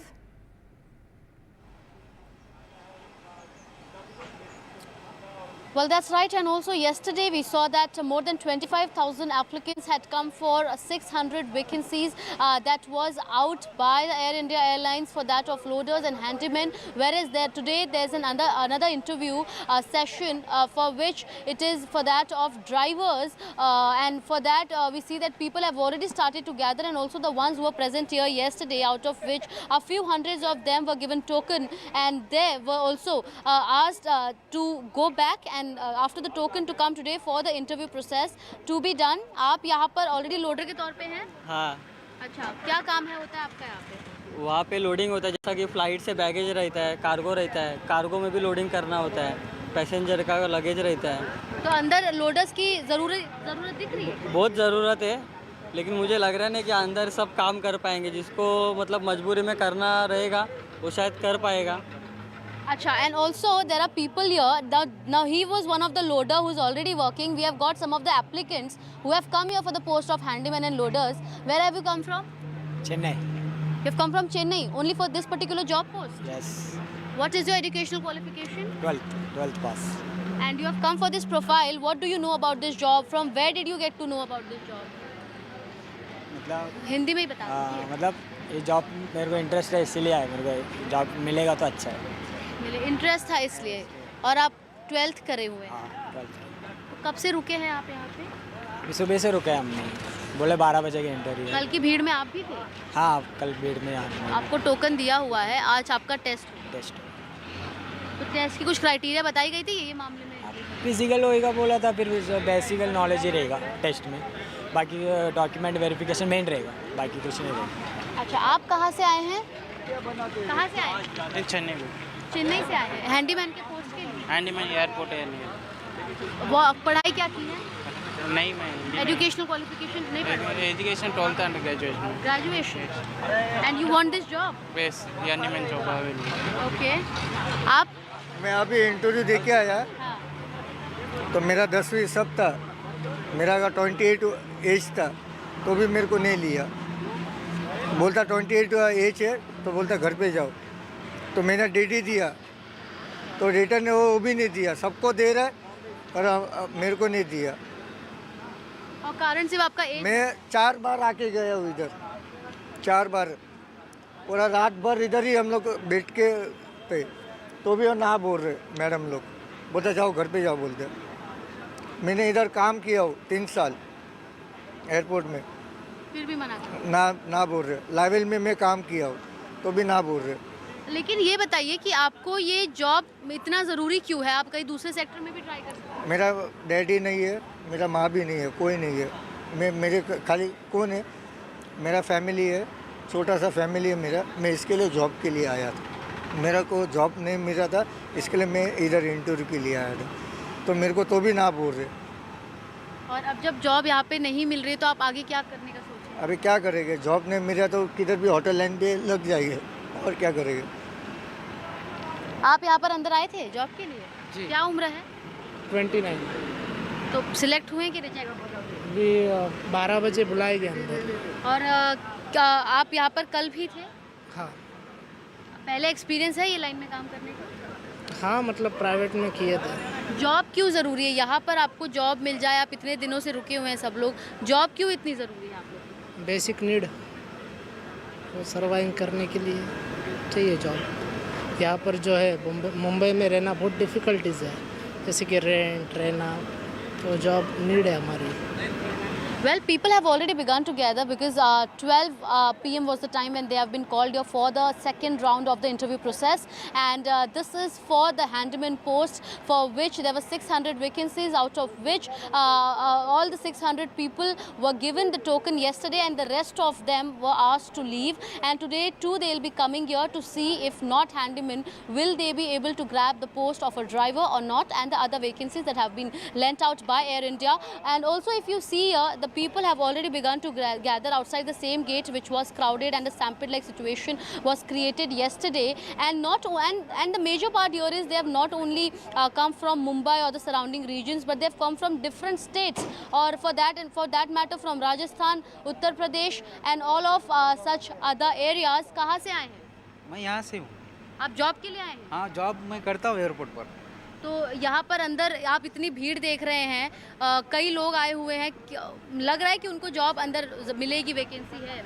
अभी वो तो जगह के हिसाब से है, job जिसकी quality अच्छा होगा उसको जॉब मिलेगा। आप क्या जॉब करते हैं? मैं हैंडीमैन हूँ। आपका क्या काम रहता है? हैंडीमैन का काम क्लीनिंग करने का है एयरपोर्ट पर, जो प्लेन रहता है ना, अंदर क्लीनिंग का काम रहता है। और पगार ये लोग कितना दे रहे हैं? पगार अभी 22,500 है। और आप 3 साल से करते हैं? नहीं, मेरे को 1 महीना हो गया। 1 महीना हुआ है करके। आप कहाँ से हैं? जलगांव से। जलगांव से। इस पोस्ट के लिए आए हैं? हाँ, हैंडीमैन। अच्छा, कब से रुके हैं आप यहाँ? अब मैं कल से 2 दिन से आया हूँ। 2 दिन से रुके हुए हैं। कल की भीड़ में आप भी शामिल थे, क्या बताया जॉब को लेकर, क्या अपडेट दी है आपको? अपने डॉक्यूमेंट जमा किए तो टोकन मिला है, आज 12 बजे तक बुलाए। फिजिकल इंटरव्यू और साथ ही आपका इंटरव्यू लेंगे। आप की पढ़ाई क्या है, क्या कुछ आपने तैयारी की हुई है? 12वीं की। और आप यहाँ पर जलगांव से आए हैं? हाँ। ये बताइए कि आप अपने क्षेत्र में, अपने गांव में जॉब ना देख के, क्या वहाँ पे जॉब नहीं है, क्योंकि आप यहाँ पर इतना दूर ये जॉब करने के लिए जॉब क्यों ज़रूरी है यहाँ पे? जॉब करना ही ज़रूरी है ना, फिर गाँव में जॉब नहीं मिलता। नहीं, मजदूरी काम करना पड़ता है गाँव में। मजदूरी करना पड़ता है। आप कर पहले किए हैं? अच्छा, आप कहाँ से आए हैं? जलगांव से। जलगांव से आप भी हैं? क्या उम्र होगी आपकी? मेरी 24 साल। इंटरव्यू है आपका? हाँ, आज इंटरव्यू। क्यों जॉब के लिए इतना क्यों आप लोग जो है यहाँ पर आ रहे हैं, 2-2 दिन रह रहे हैं? कई सारे दूसरी जगह जॉब नहीं मिल रही है, यहीं पे मिल रही है? मैडम एक्चुअली कैसा है, हमारे इंडिया में तो बेरोज़गारी ज़्यादा हो गई, तो इसलिए कोई भी जॉब रहेगी तो चलेगा, इसलिए ये जॉब के लिए हम लोग यहाँ पे आए। कोई भी जॉब कर ले? हाँ, कोई भी, यानी कि बेरोज़गारी बहुत हो गई ना, तो जॉब कौन सा ही हो, करना है जॉब। हाँ. All right, so we heard these applicants who have come from so many other, so many areas across the nation just for these 600 vacancies, that of handymen and loaders. And also it is not just the handymen, but also there were other 1200 vacancies that have come out, that of technical engineer and several such posts for which people have been applying for more than a month. And there were a few hundreds of them who were given the token, while the rest have been told to come back after 2 or 3 months, and again they'll be interviewed, and thereafter it will be seen whether they have to be hired or not. And somewhere it is the need of a job and the need of money that these people have come from different sections of Maharashtra just for this job purpose. Yes. Sujata, thank you so much for joining us with those details and for speaking to the people who are directly impacted by this. You've just heard all the people Sujata spoke to. They are MCom degree holders, they are graduates who are desperately seeking for a job, and that too a job of a handyman, a loader, for menial tasks within the airport. The Prime Minister maintains that the country is generating jobs, but it's clear that India is suffering from an unemployment issue. As you've heard from the ground, people are desperate for jobs. And I must mention also, according to a recent poll by Reuters economists, India, the world's fastest growing economy, has failed to generate enough jobs for its large and expanding young population. That's what Reuters has concluded. With that, let's turn our attention to the other big story from Maharashtra.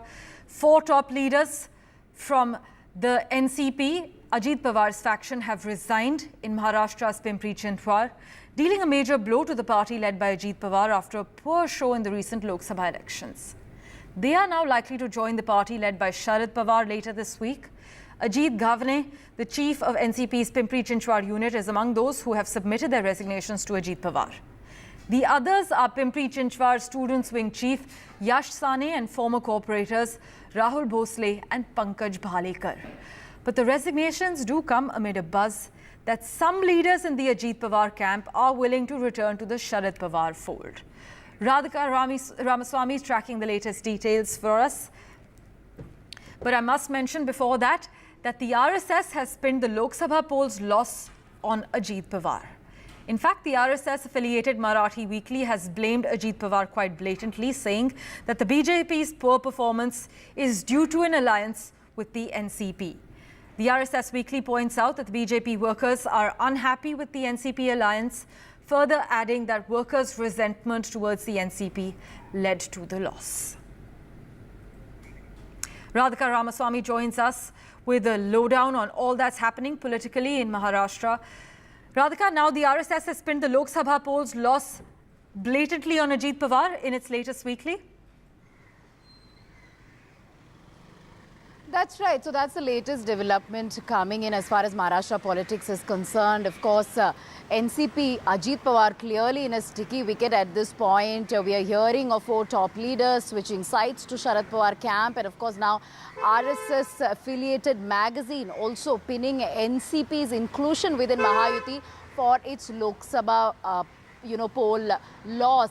In fact, it talks about how there is a lot of discontent within Mahayuti, within BJP workers as well as leaders over the inclusion of NCP leaders within Mahayuti, and the discontent in fact aggravated post the loss. In fact, it speaks about how an alliance with Sena is organic and natural considering the Hindutva ideology which is common between these two parties. However, the alliance with the NCP Ajit Pawar is not a natural one, which is why there is a lot of resentment within the party. So their RSS affiliated magazine clearly pinning this entire loss on NCP Ajit Pawar inclusion. We know for a fact that it was a poor performance as far as the entire Mahayuti is concerned. Just about 17 seats won by Mahayuti, in which just 1 seat out of 4 won by NCP Ajit Pawar faction, post which of course there had been disputes within NCP Ajit Pawar being sidelined, many within BJP and Sena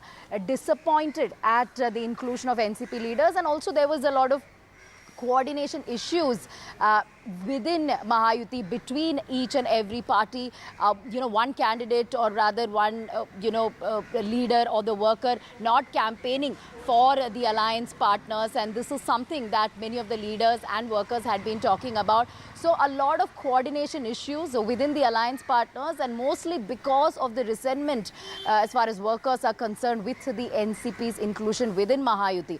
And to add to the wounds, of course, now several party leaders also wanting to shift sides, wanting to go to Sharad Pawar faction, wanting to return to Sharad Pawar faction, which is why 4 leaders within Pimpri Chinchwad have quit, have resigned, have sent their resignation letters and are looking to go back to Sharad Pawar party. Of course, Sharad Pawar also had maintained that if the leaders do not hurt the sentiments of the parties or hurt the party or weaken the party, then he'll be more than happy to welcome some of the workers back to his fold. Radhika, thanks so much for joining us with those details. As always, news and updates continue on NDTV 24/7. We're slipping into a very quick break for now.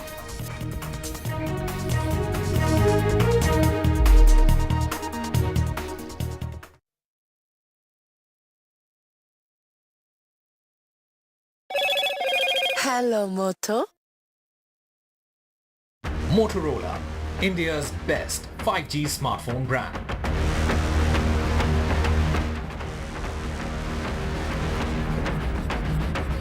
The big question, is there a post-poll churn in Uttar Pradesh? Deputy Chief Minister of UP, Keshav Pratap Maurya, is in Delhi as the UP Chief Minister has called for a huddle in his residence. Yogi Adityanath is going to hold a crucial meeting at his residence today. Top management positions by quota in Karnataka, a 50% reservation in management roles. Key jobs for locals. That draft bill has been cleared. Job desperation leads to a stampede-like situation in Mumbai. Despite limited vacancies, thousands of job seekers turned up in Mumbai's Kalina for a walk-in interview at Air India Airport Services Limited. Setback for Ajit Pawar as 4 NCP leaders resign. Leaders from Pimpri Chinchwad are likely to join Sharad Pawar's faction. The RSS Weekly, meanwhile, pins the Maharashtra Lok Sabha debacle on the NCP alliance led by Ajit Pawar.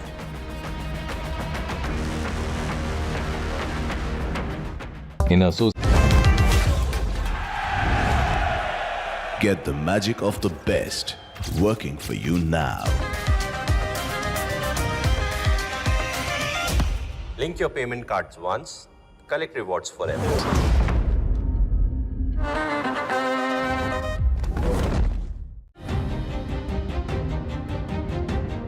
Record high voter apathy in global polls. Is fractured politics creating delusional democracies?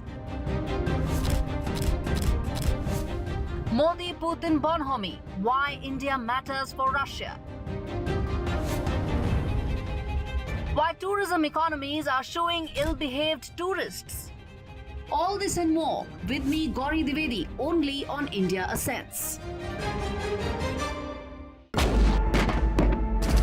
25 years ago, an unprecedented attack on a part of India very few people knew about. Kargil, a war fought at unprecedented heights, India's first televised war.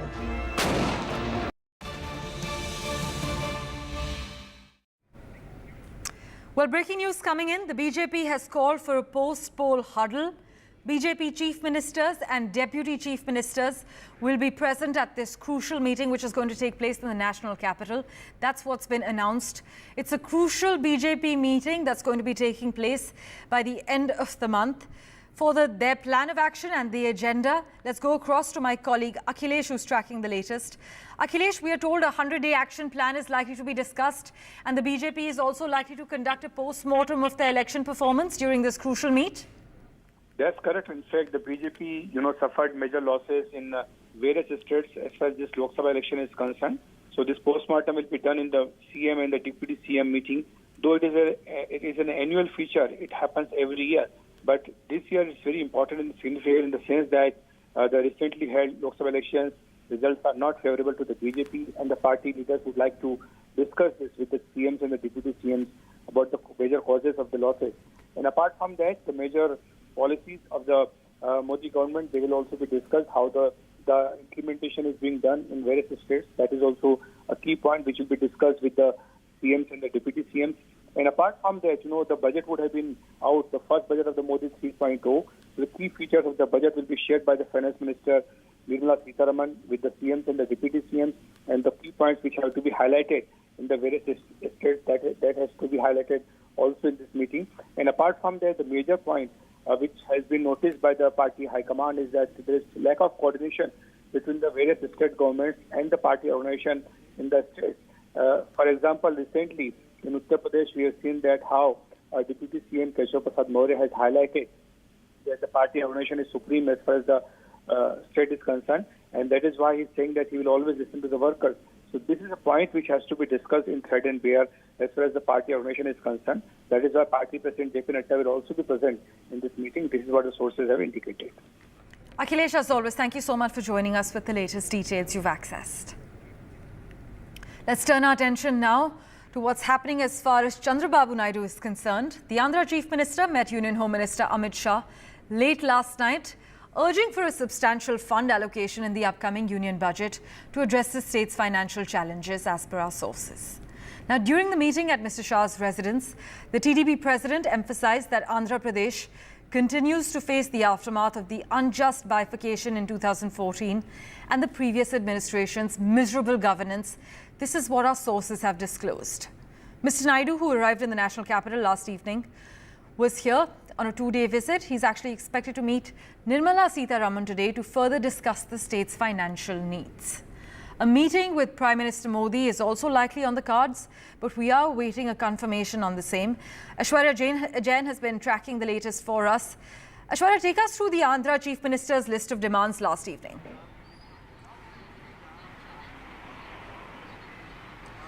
Well, this is the second visit of Chandrababu Naidu, Andhra Pradesh Chief Minister, to the national capital after he was sworn in as the Chief Minister of the state. And certainly it is Chandrababu Naidu who had been stating since then that it is Andhra Pradesh whose economy had been in a very bad condition because of YSR governance in last 5 years. There you can see in the visuals, this is one Janpath where Chandrababu Naidu had just conducted a Graha Pravesh as far as his new official residence is concerned. And this is one Janpath where Chandrababu Naidu had reached this morning. Yesterday in the evening, as we were mentioning about his meeting with Home Minister Amit Shah, it was Chandrababu Naidu who apprised him of the devastating conditions of the finances that Andhra Pradesh had slipped into over the last 5 years. He also discussed about the findings of the 4 white papers released outlining the strategic debt accumulated between the 2019 and 2024 period, and also stated that there has been complete economic incompetence, gross mismanagement and rampant corruption by the previous government have caused irreparable damage to the state of the Andhra Pradesh. And honouring the mandate given by the people of Andhra Pradesh, it would be the central government and also the Andhra Pradesh government who will be working together to bring back the economy into the fore. Just stay with me because we have been told that Chandrababu Naidu would be leaving very soon from his residence. It is also the meeting with the Finance Minister Nirmala Sitharaman and Prime Minister Narendra Modi that were on cards for today, but it seems unlikely because it was a 1 hour long meeting that Chandrababu Naidu conducted with the Home Minister Amit Shah, and it was also in that particular meeting that the demands had been raised as far as the projects of Amravati is concerned and the ports are concerned. There have been several demands that were put forward to extend the share. Remember, TDP plays a very important role in the NDA government as far as their share is concerned with 16 of the MPs from the state of Andhra Pradesh, and also major partner and alliance of the Bharatiya Janata Party, something that Chandrababu Naidu is willing to negotiate from the central government as far as budget allocation for the state of Andhra Pradesh is concerned. They certainly wants more funds to the state for reviving the economy of the state, and therefore the reason perhaps an important meeting was called in last night. But at one Janpath now, which is his official residence from 50 Ashoka Road, he left from that residence and arrived today in the morning, did a Graha Puja over there, and certainly he will be leaving directly from here in just few minutes from now to the airport, as we have been told, because the meeting with Prime Minister and Finance Minister is not happening as of now today. That's what the sources clearly had indicated.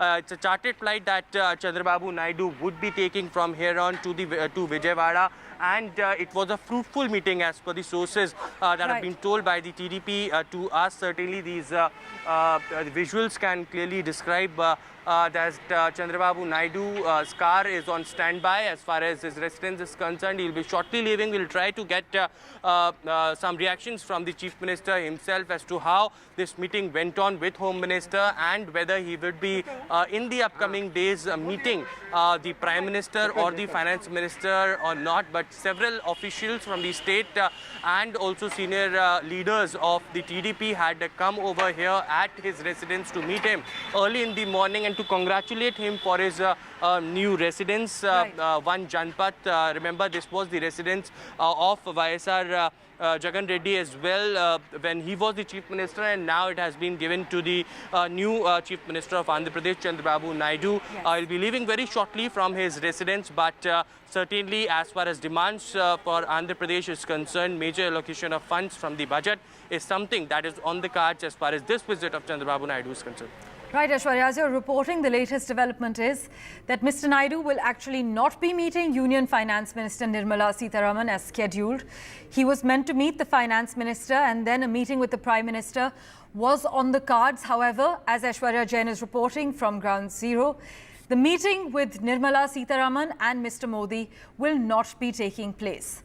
As you can tell from the visuals that were playing out, Chandrababu Naidu is expected to leave number 1 Janpath Road, which he has just formally inaugurated as his new residence in the national capital. We are waiting Mr. Naidu's departure from number 1 Janpath Road. But just to revert to Aishwarya, Aishwarya, you mentioned that Mr. Naidu's meeting with the Finance Minister. Right, I'm told we've lost that line with Aishwarya. We will, of course, revert to him once Mr. Naidu departs from his official residence. With that, let's get you the latest from Haryana now. In Hisar, 3 more people have been arrested for a JJP leader's murder, I beg your pardon. 3 people have been arrested for shooting Ravindra Saini. 3 attacked the police. They were actually shot in the leg. The police have arrested 5 people already who were accused in this case. And Gurpreet has been tracking the latest developments for us. He joins us live at the moment. Gurpreet, 3 more people have been arrested for shooting Ravindra Saini.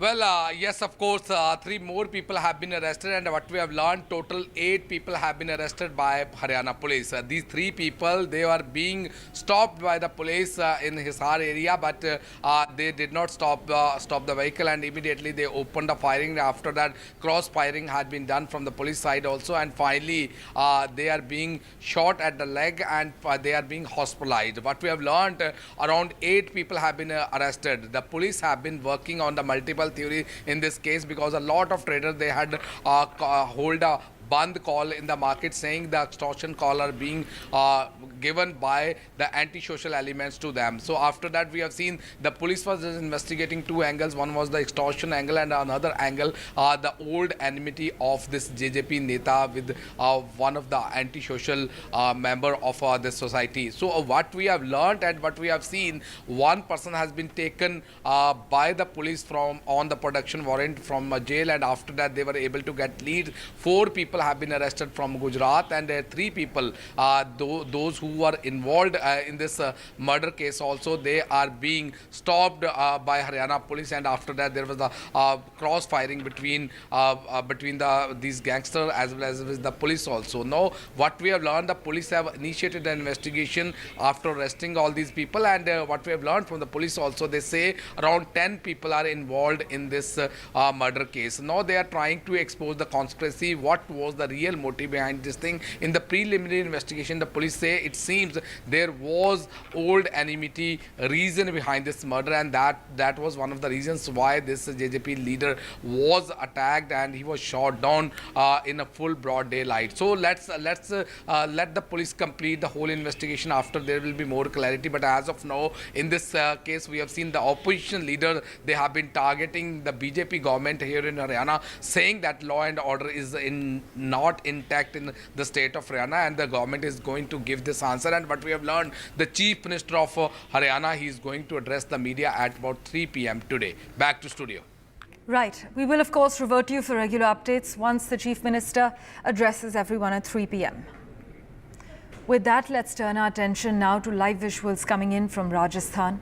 Mortal remains of 2 soldiers are being brought home. These are live visuals coming in from Rajasthan's Jaipur at the moment. Mortal remains of soldiers killed have been brought to Jaipur. As we've been extensively reporting, 3 army jawans and 1 captain were killed in Doda district. 5 soldiers have been killed in Kathua last week. As far as the Jammu terror scene is concerned, 48 soldiers have died in 32 months. Nearly 50 soldiers have lost their lives in the last 32 months. 9 soldiers were killed fighting terrorists in the last 7 days. And now we're getting you live visuals of mortal remains of 2 soldiers that have now been brought to Rajasthan's Jaipur.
Unfortunately, 48 soldiers have died in the last 32 months. As far as the terror scene in Jammu is concerned, 9 soldiers were killed fighting terrorists in the last 7 days. We'll keep tracking all the latest developments as far as Jammu and Kashmir are concerned, along with the rest of the country, and get you the latest updates from around the world. For now, we're slipping into a very short break.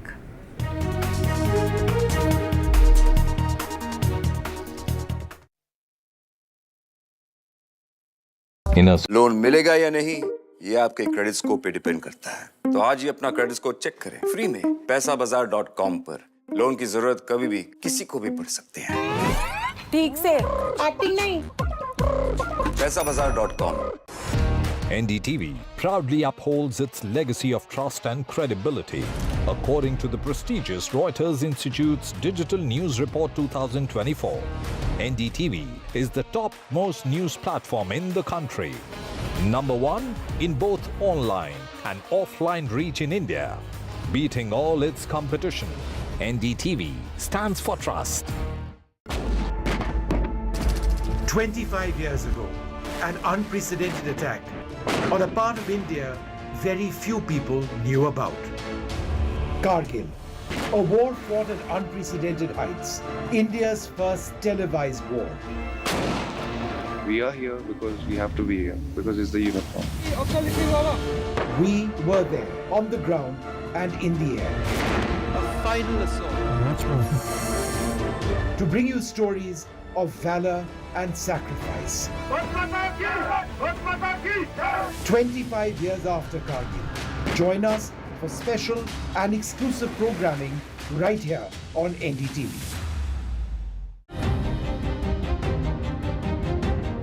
Record high voter apathy in global polls. Is fractured politics creating delusional democracies? Modi-Putin bonhomie. Why India matters for Russia. Why tourism economies are showing ill-behaved tourists. All this and more with me, Gauri Dwivedi, only on India Ascents.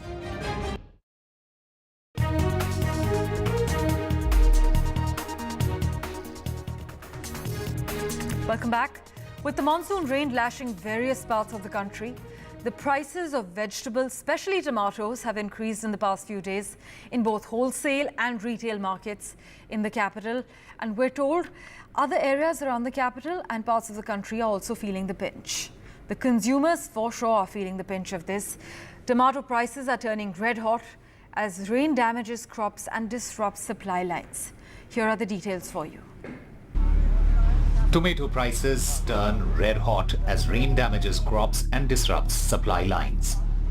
Latest government data shows the average retail price of tomatoes was more than 70 rupees per kg in at least 18 states on Monday.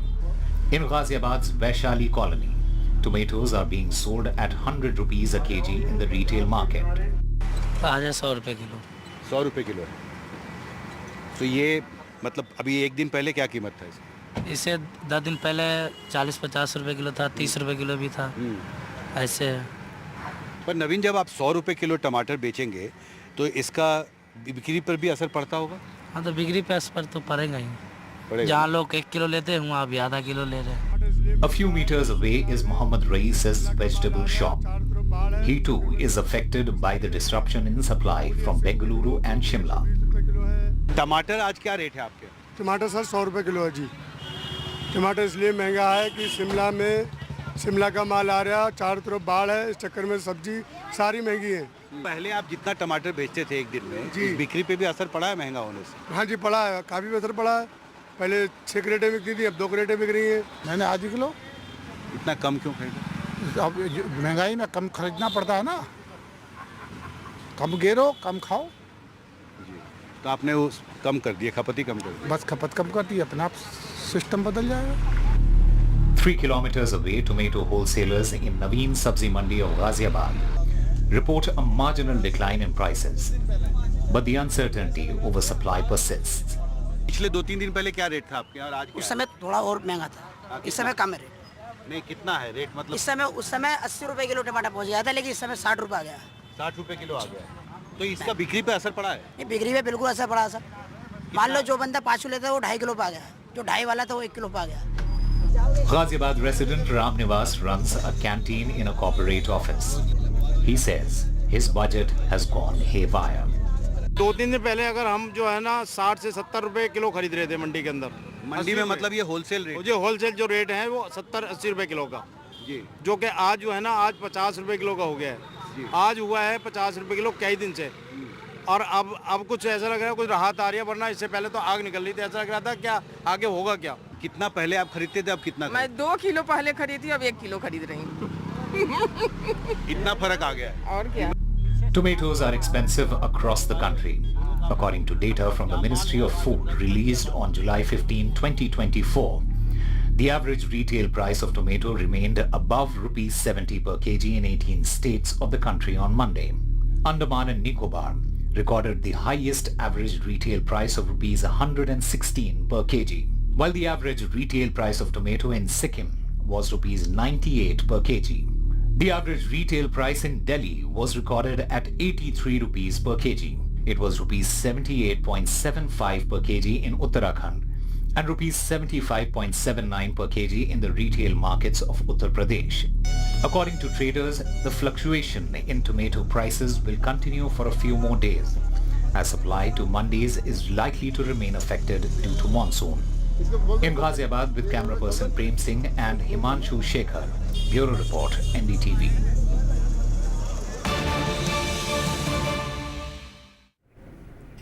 Breaking news coming in at the moment. A preliminary investigation report of the Chief Commissioner of Railway Safety on the accident involving a goods train and the Kanchenjunga Express in Darjeeling district of West Bengal on the 17th of June. That left 10 passengers dead and 43 others injured, has found lapses at multiple levels in managing train operations. Ambiguity in interpretation of signals led to the accident. This is what the findings of the Commission of Railway Safety reveals as far as the Kanchenjunga Express accident is concerned. Vasudha Venugopal is tracking the latest developments for us. Vasudha, what are the key takeaways from the preliminary report that you can disclose to our viewers at the moment? Well, what we know so far is that ambiguity in the interpretation of signals by different drivers actually led to that accident. This is what is revealed by the findings of the Commission of Railway Safety on this Kanchenjunga Express accident that took place on June 17th last month. It ended up killing about 10 people. And Railways has already started the process of standardization of instructions across the country. What happens is, the case was about a lightning and some circuits had gotten short. And what had happened is some signals had turned red. That's what the report says. In such situations, paper authorities or instructions are given to station staff and also to loco pilots and guards. And in those cases, loco pilots are expected to stop at the red signal for 1 minute during the day, 2 minutes during the night, and they are also supposed to drive with a speed of 15 kilometers per hour. In those situations, what happens is it is often left to the loco pilots to interpret these instructions, which is what really happened, and there is some ambiguity with regard to that, which is why the loco pilot of the goods train, according to the report, did not interpret the authority report properly, whereas the loco pilot of the Kanchenjunga Express had interpreted correctly, and he, in fact, had stopped at the red signal. But of course, that also led to the collision. In fact, Railways, after this report, has decided to increase the reliability of signaling equipment. In fact, it is preparing an action plan with all the zonal managers, and it is also working to ensure that this Kavach system is sort of installed in the next 5 years. Now, this is remember just a preliminary report on the Kanchenjunga Express accident. We're waiting for the final findings, and the other thing that the report points out is that the loco pilot and the train manager were not really provided with walkie-talkies that could have ensured the proper flow of communication and could have in some ways also prevented this. In fact, what really happened is that the speeding train could not stop and it rear-ended the Kanchenjunga Express, and this is mainly because of the differences in the way in which both the drivers interpreted the authority letters or the instructions. Vasudha, as always, thank you so much for joining us with the latest information you've accessed. As always, news and updates continue in a moment right after this very short break.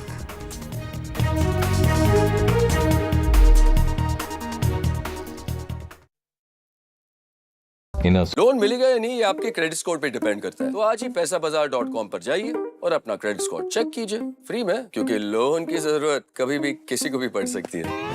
बस acting करा लो इनसे। पैसाबाजार.com, credit score check, आदत अच्छी है। Get ready for the ride of your life. NDTV brings you the NDTV Auto Show with me, Mugdha Mishra. From the fastest supercars to the sleekest new energy vehicles to your trusted daily ride, we cover it all. Every Saturday at 10:30 a.m. and Sunday at 8:30 p.m. only on NDTV 24/7. Your next great escape starts here. 25 years ago, an unprecedented attack on a part of India very few people knew about. Kargil, a war fought at unprecedented heights, India's first televised war. We are here because we have to be here, because it's the uniform. We were there, on the ground and in the air. A final assault. To bring you stories of valor and sacrifice. 25 years after Kargil. Join us for special and exclusive programming right here on NDTV. Stay informed and entertained.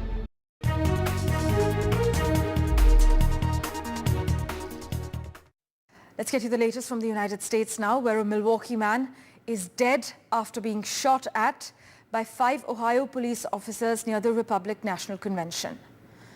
Meanwhile, immigration took center stage as the Republican National Convention resumed, with speakers spotlighting a key element of former President Donald Trump's political brand that helped endear him to be the GOP, to actually garner a GOP base when he began his first campaign back in 2015.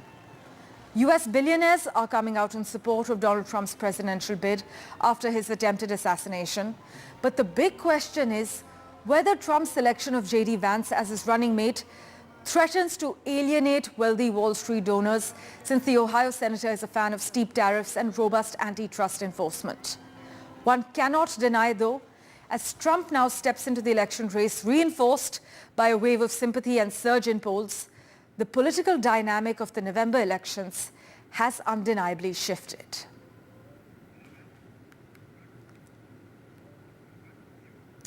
Meanwhile, Usha Vance, Yale Law graduate and trial lawyer, was thrust into the spotlight this week after her husband, J.D. Vance, was chosen as Donald Trump's running mate in the U.S. presidential election. Usha was raised in San Diego by Indian immigrants. Here are the finer details.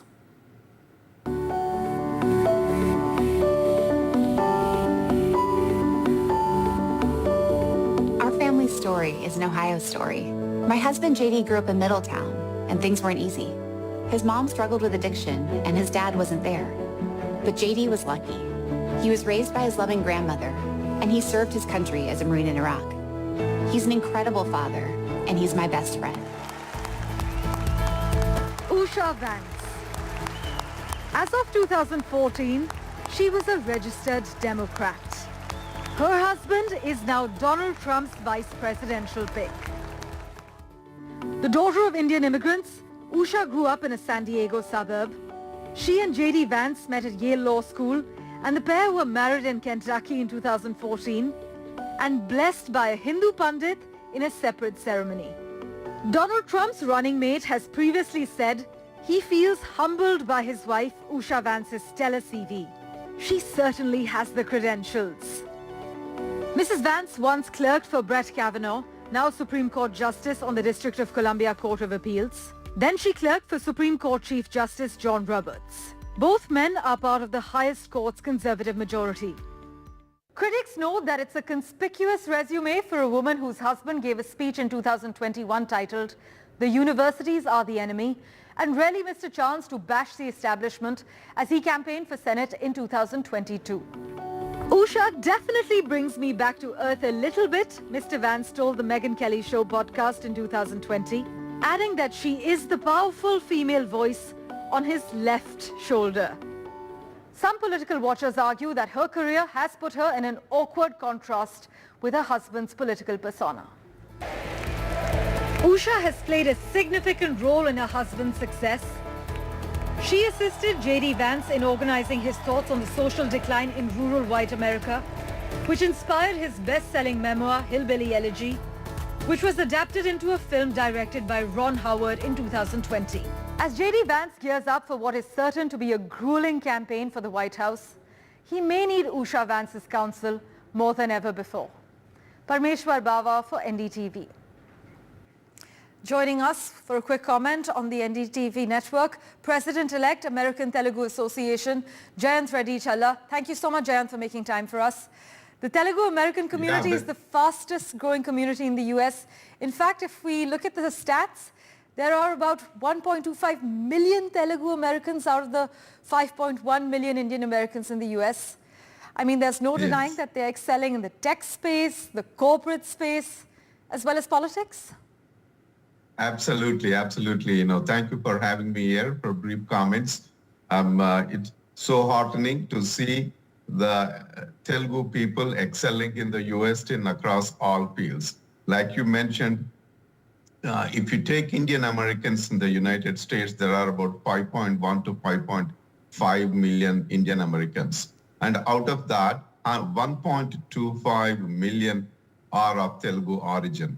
If you look at the number of students, number of high-skilled immigrants coming into the United States, majority of them are of Telugu origin.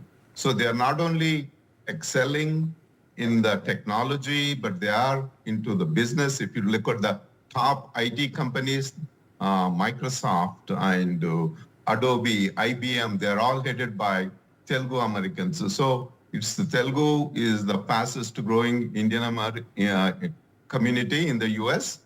And we have one other notable Telugu American that is serving as the Lieutenant Governor of Maryland. Yes. Maryland is a state very next to Washington, D.C. Aruna Miller, she got elected as the Lieutenant Governor of Maryland about 1 year ago, and she is serving very well, and we are very proud of her as well. And with the selection of J.D. Vance, we are so proud that he is married to Usha Chilukuri. Usha's parents are from Telugu states as well, and she is such eminently qualified. She is a Yale graduate, and she will make sure, I believe, that Indian interests are also, taken care of in this administration. Right, Usha definitely has some incredible credentials. Thank you so much, Jayant, for joining us on The World 24/7. Okay, you're welcome.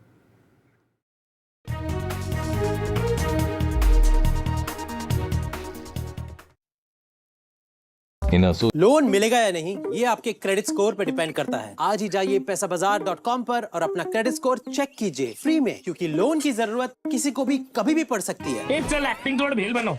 ए आयो बात जोर। पैसाबाजार.com। Some people say the metaverse will only be virtual. One day this lecture hall will be made of code, and driverless cars would be trapped in intersections. But even in this maze of the future, you can't wish away health. It's time to become more resilient.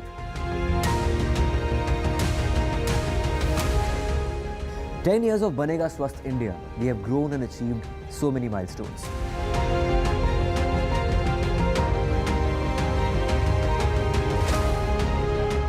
And now I have a plan to beat the urgency, to stop breathing with difficulty, to relieve getting choked with inactivity.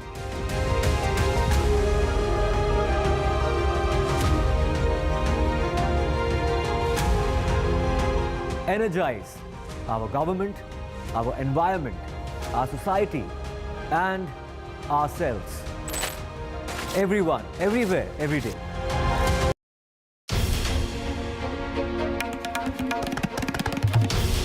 This is NDTV, and you're watching NDTV 24/7.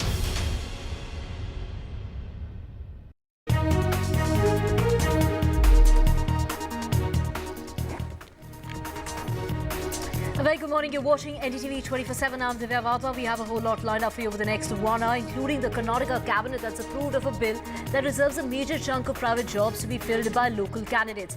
The bill mandates 50% of the management positions and 75% of non-management roles to be reserved for local candidates. Born in Karnataka or living in Karnataka for the last 15 years can speak and write the language, or for those who haven't studied Kannada in high school will also have to take a test in order to establish their fluency when it comes to the language. It's Chief Minister Siddaramaiah who said that 100% reservation is for Kannadigas in private firms for Group C and Group D posts. He's also said that his government's wish is that Kannadigas be given an opportunity to lead a comfortable life in their state and not a deprived one. As far as jobs in Kannada land is concerned, we are a pro-Kannada government and our priority is to look after the welfare of Kannadigas, is what Siddaramaiah has gone on to say. So the Karnataka state employment of local candidates in the industries factories as well as other establishments. This is a bill that's likely to be tabled in the ongoing assembly session. So top management positions, are they by quota or by merit is the big question. Share your views here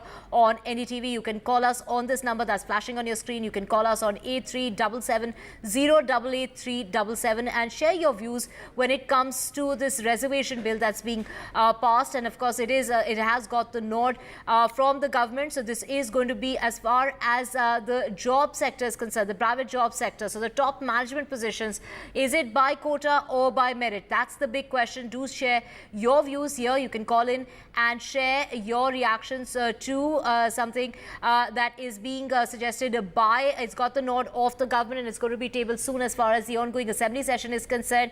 And here are reactions coming in. We have Kiran Shaw also putting out a message on X saying, as a tech hub, we need skilled talent, and whilst the aim is to provide jobs for locals, we must not affect our leading position in technology by this move. There must be caveats that exempt highly skilled recruitment from this policy. She has put out this message. We also have my colleague Pratibha joining us. Pratibha, take us through the kind of reactions this is that something like this, a reservation when it comes to private jobs. So we're talking about 50% and 75% reservations that will be made based on your fluency in the language. This reservation for Kannadigas, as far as jobs in Karnataka is concerned, the talks have been there for quite some time, and we're talking of the Congress government that has drafted this bill in the cabinet that was held recently, and they have plans of tabling this bill in the assembly. While all eyes are on the discussion that will take place at the assembly with respect to this bill, now the details of what has been drafted is that 50% of reservation would be given to Kannadigas in management jobs and 75% for non-management jobs. Now, most of these organizations that do not comply with this would invite a fine of around 25,000 rupees or up to 25,000 rupees. And if they do not find local talent, then they'll have to work with the government to ensure that people are trained within a span of 3 years. In the meantime, there would be a relaxation of this provision. Also, most of these Kannadigas who can be eligible for this are people who belong to Karnataka, who can express their domicile in Karnataka for a span of 15 years would be eligible. They will have to provide a secondary certificate in the language of Kannada, and also will have to undergo a test that will be conducted by a nodal agency. Once this bill is passed and cleared is when the nodal agency would be set up. How soon will this bill be tabled, and how will the discussion take place is something that needs to be closely watched until then. And Pratibha, thank you so much for getting us all those details. We also have Harish Kumar, a Managing Director of Winger and Watson, joining us. Mr. Kumar, after mandatory signboards and hoardings in Kannada, now a major chunk of private jobs being reserved for those who can speak the local language Kannada. Your reactions? So, my first reaction is, for the Group D and Group C kind of category of workers, it is definitely acceptable because something that, they are trying to promote Kannadigas in that level. But, it would be very difficult, and especially at a management level, in order, if you are actually trying to get quota system at the management level, it's quite difficult because you need to, let's understand the ground level reality. Ground level reality is that, the competency is what drives the mandate, therefore, if you don't have that competency, whether Mr. Kumar, just hold that thought. We also have a caller calling us from Bengaluru. We have Malesha who's joining us. Malesha, how would you react? What we're seeing is there's such a drive when it comes to Karnataka to make it all local and regional based. Regarding the fluency in the language, where you're coming from, and of course, trying to contain the talent as far as the local talent in the state is concerned. That's what we heard the Chief Minister also say. What is your reaction? Yeah, so Karnataka as a state, of course, needs a lot of development. But we also need to realize that Bangalore, which is part of Karnataka, is a very important job driver in technology, as well as not only in India, but for the global tech world as well. And think of Bangalore as something like Shenzhen, let's say, in China. And I think the moment you move away from meritocracy-driven culture, I think the shine of Bangalore could really subside quite significantly. and especially that too in the private sector. I think what the state needs is more jobs and more investment. And some of these policies which government is trying to pursue is actually contrary to what they are actually trying to achieve. So I believe this is petty politics. It's a petty regional politics. The parties need to look beyond some of this quota-driven policies and mindset and actually attract more jobs and investments, which this is absolutely counterintuitive to that pursuit. Right. We also have Ravi from Bengaluru joining us. Ravi, your thoughts and your reaction to this move that's being made by the government? Yeah, hi, good morning. This is Ravi speaking from Bangalore. And whenever it comes to a reservation, actually, it is always about politics, and it's always about getting number of votes, because I see there are a lot of reservation based on region, based on religion, based on caste and other things. Ultimately, merit should not be compromised, right? I mean, even if it is a quota reservation, you can give them free fees, you can give them financial aid, you can give them extra tuitions or something when it comes to an MBBS course or when it comes to an engineering course. But you cannot lower the marks telling that everybody on a general merit will get after 85% and a person who has got reservation will get a seat at 50%, right? I mean, that will harm the quality of the product and that will harm the quality of the work. So I don't want to get operated or treated by a doctor who has got 50% and got into an MBBS rather than, I mean, I agree that there should be a reservation. You give them lot of tuitions, you give them financial aid, you give them all sorts of support what they require, but do not compromise on marks, do not compromise on the quality, right? You want to make a level playing field, you can bring them up by other means, but ultimately when it comes to an entrance exam, when it comes to or promotion, it should be on the level playing field. You can assist them in any other way you want, but do not compromise on quality, saying that somebody can get a seat only if he's 85% and somebody will get a seat if he's 50%. Ravi, this is also something that was attempted back in 2016 by the Siddaramaiah government, but did not get the nod of the Law Department, saying that it violated constitution provision under sections, this is Article 14 and 16. So something that did not get the nod of the Law Department is now expected to get that nod and to be tabled very, very soon. Yes, but sooner or later that should happen, because ultimately when somebody is becoming a doctor and treating hundreds of patients, you cannot be less qualified and treat the patients, right? I mean, ultimately they'll have to learn and then treat, right? I mean, you can give them all sorts of aid if they do not have a level playing field. But do not compromise on the qualification marks like 85% or 65%. That should be general for everybody. Right. So let's also get our next caller in, and that is Rakesh joining us from Bengaluru. Rakesh, what really happens to those who've been employed, given the fact that now they perhaps don't fill the criterion? What really happens to them?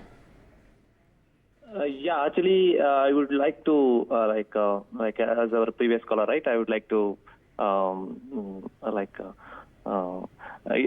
top management positions should be by merit based instead of the other factors like caste, the Canadians, all that. Basically, to improve the system, the merit matters a lot, right? Instead of quota by local leads or by long wage and all. So definitely a merit based system should be there. Maybe for low, like C grade and D grade positions, maybe we can consider quota-based priorities. But merit-based, I would like to go for merit-based. That's my opinion. Right. Let's just also get Mr. Kumar back with us. Mr. Kumar, when we talk about what we're seeing, this is going to be mandated, and they're going to be, if one does not comply with this bill, then one can be fined 10,000 rupees to 25,000 rupees for violation, and repeated violation could also lead to additional penalties. So, something that they are going to try and reinforce.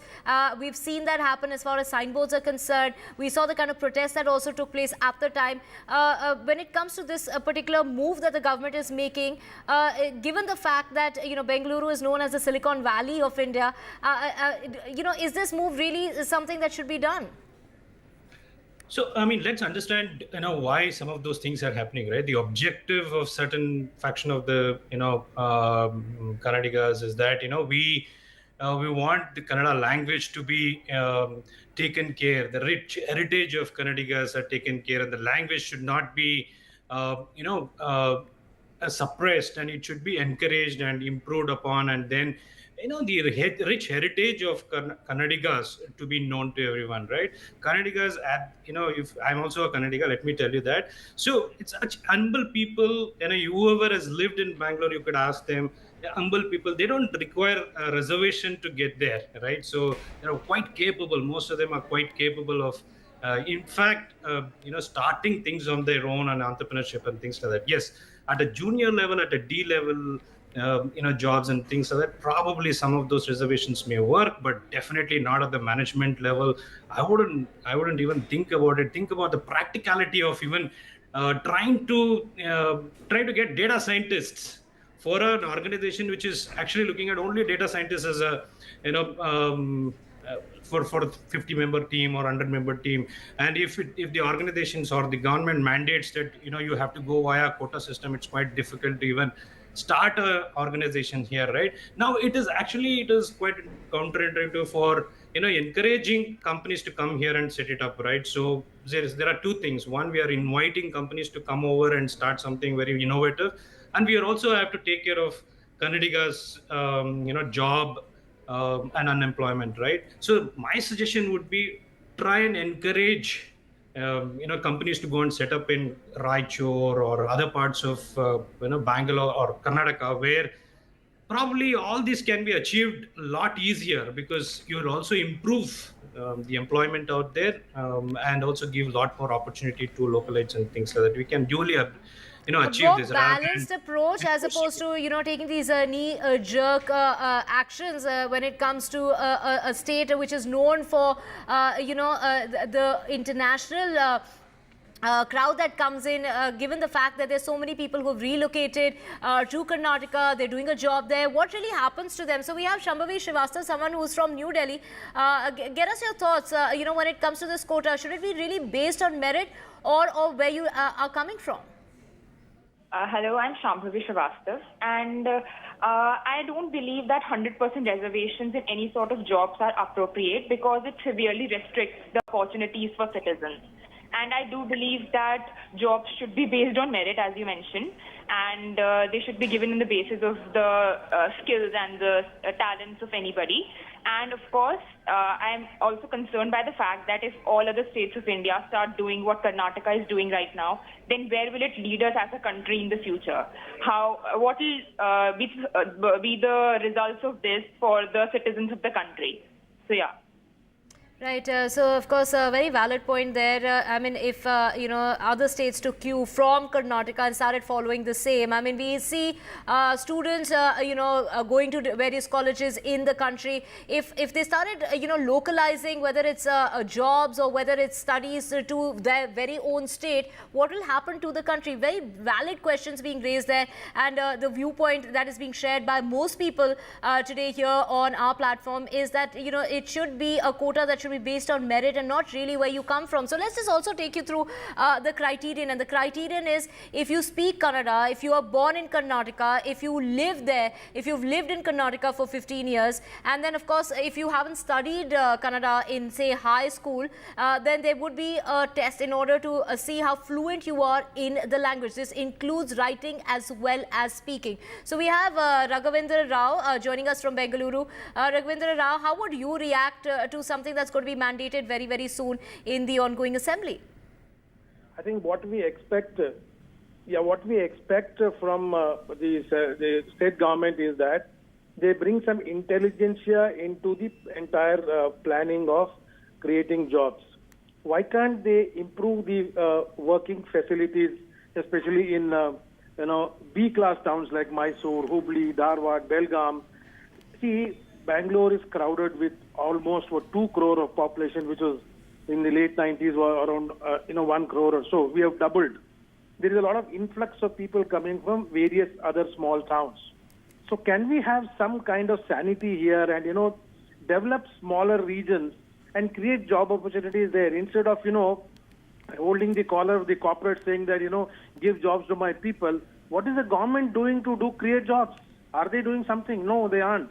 So I think there's some sanity should prevail here instead of, using these kind of laws which have no direction at all for the state as such. Yeah. Right, so something that really did not get a nod in the first time round back in 2016 by the Siddaramaiah-led government is something that, the law department is going to give its nod, is what we are expecting that they have now. They're going to table the same, and that's going to be happening as soon as perhaps in a day or two from now. Let's also just go back to Harish Kumar. Harish, how would you react to, there are people who already have those jobs. What really happens to those people? Will they lose their jobs? Are they expected to relocate? So that's this question I think the government should answer. So whether they need to, what they need to do, right? So I'm not sure about the direction in which it is moving. But if it is, in order to promote Kannada as a language, that's the effort that's going on. Now, how do we achieve? So something that I think, the government should think about it. But imagine, there are several lakhs of people who have relocated from other parts of India and then moved here in Bangalore, and what will happen to them? And they consider Bangalore as their hometown now. So I have quite a few friends who are, who hail from different parts of India and they have settled down and they don't want to go back. But if some of these laws will become very uncomfortable for them, but at the same time, some of them are also pro learning local language, because they have to live with the locals out here and all of that, and they are accepting some of it. And see, it is also the economic opportunity. How do we create economic activities? Now, if our state is going to be based on quota and other things, it will become even more difficult for companies to come and set it up. That's something that we need to be concerned about. The second thing is also, what are we trying to ask our the bureaucrats and others to go after with these companies? Now think about it. You give another law in their hand, and then first of all, it is so difficult to start something in India. India is not ranked as in the top countries, or where we can start the companies with relative ease and then conduct the businesses. Now, the more and more we try and trouble the employers, it would be difficult on employers to start thinking about starting something new and innovative. Right, Mr. Kumar, just hold your thought. We also have a caller from Hyderabad. We have Ravi calling us. Ravi, the Chief Minister of the state has gone on to say that we are a pro-Kannada government, which is why they're making this move. What are your thoughts on that? I think it's a reasonable idea. For example, the Prime Minister is calling Make in India, right?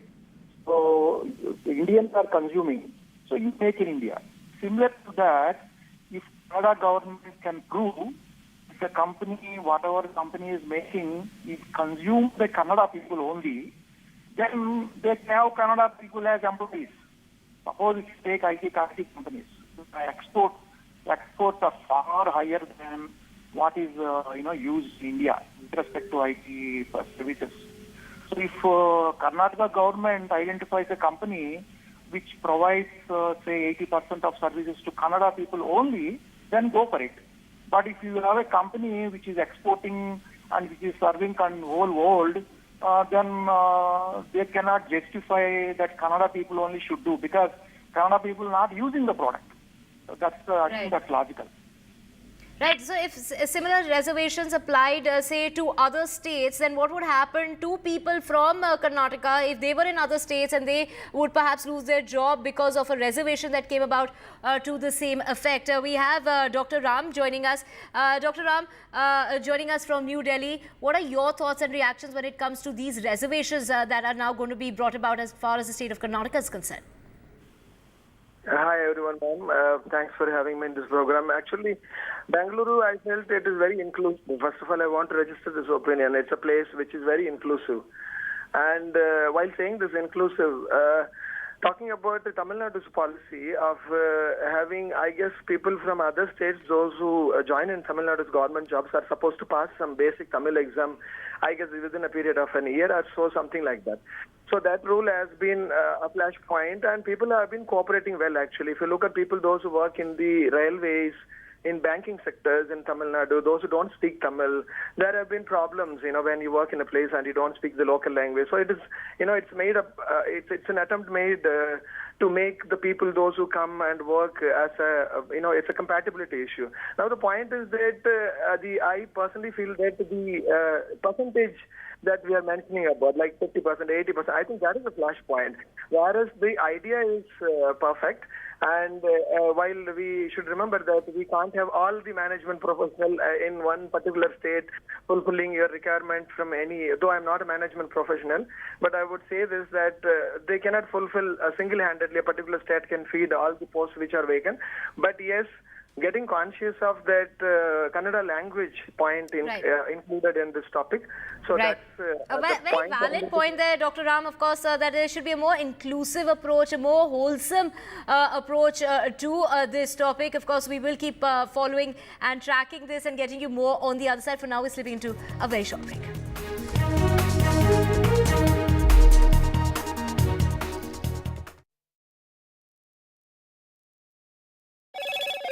Hello, Moto.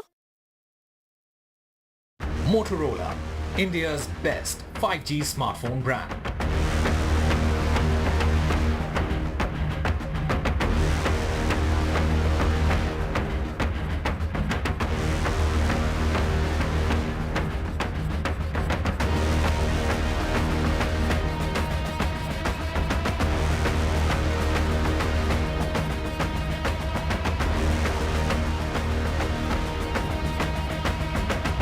Loan मिलेगा या नहीं, ये आपके credit score पे depend करता है। तो आज ही अपना क्रेडिट स्कोर चेक करें फ्री में पैसाबाजार.com पर। लोन की जरूरत कभी भी किसी को भी पड़ सकती है। ठीक से एक्टिंग नहीं। पैसाबाजार.com। The biggest democratic exercise in the world. Team NDTV covers it from ground zero. BJP really had to fight a tough election this time. Unprecedented exercise. Bharatiya Janata party ने देश के विकास unmatched coverage. There is no dispute. जनता को decide करना है. From polling to counting, NDTV brought you the most trustworthy news and updates.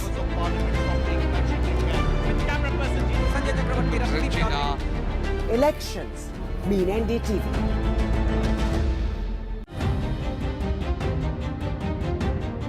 Record high voter apathy in global polls is fractured politics creating delusional democracies. Modi Putin bonhomie, why India matters for Russia. Why tourism economies are showing ill-behaved tourists. All this and more with me, Gauri Dwivedi, only on India Assents. 25 years ago, an unprecedented attack on a part of India very few people knew about. Kargil, a war fought at unprecedented heights, India's first televised war. We are here because we have to be here, because it's the uniform. We were there, on the ground and in the air. A final assault.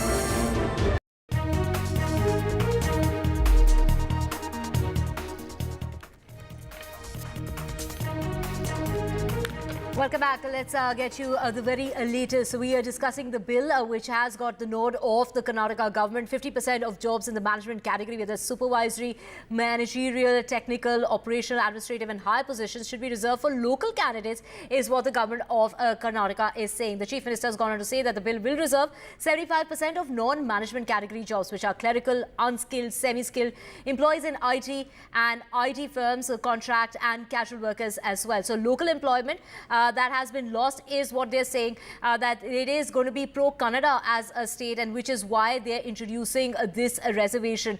Now, this is a bill that's going to get tabled very, very soon, is what is being said. And we have a caller joining in. We have Nagraj joining us from Nigeria to talk us through. What are your thoughts when it comes to this reservation? I mean, they're trying to defend their stand, saying that local employment has been lost due to acquisition of agricultural land to build private business establishment, which is why they're taking the stand. How would you react to this? Ma'am, this is really, I think this is going to be a disaster, and it will be a brain drain for Karnataka, because a lot of the intellectuals, though it is, we are all in pan-India, and it is not that the reservation will help in any kind. This also will lead to a lot of real estate issues where if this is implemented there, actually people will just fly from Bangalore, and the new companies and all will be out of Karnataka. So the intangible demerits will be very high if this comes into the picture. So that is what was my view. And it is going to create a clear discrimination between the states. And if the states have this retaliation in the other states, then Karnataka people will have problems in getting jobs otherwise.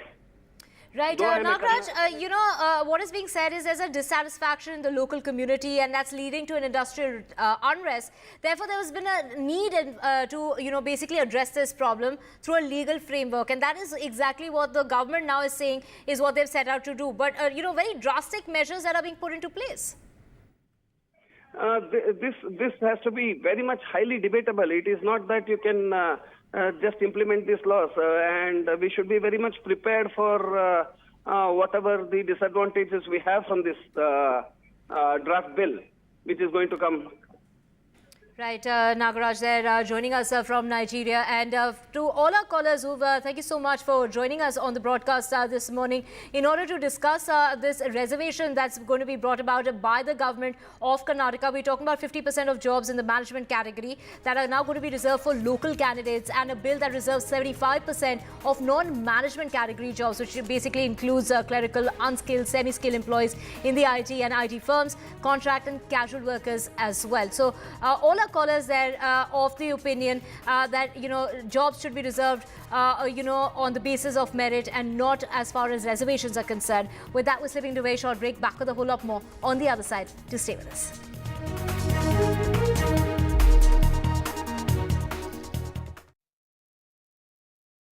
Loan मिलेगा या नहीं, ये आपके credit score पे depend करता है। तो आज ही पैसाबाजार.com पर जाइए और अपना क्रेडिट स्कोर चेक कीजिए फ्री में, क्योंकि लोन की जरूरत कभी भी किसी को भी पड़ सकती है। बस एक्टिंग करा लो इनसे।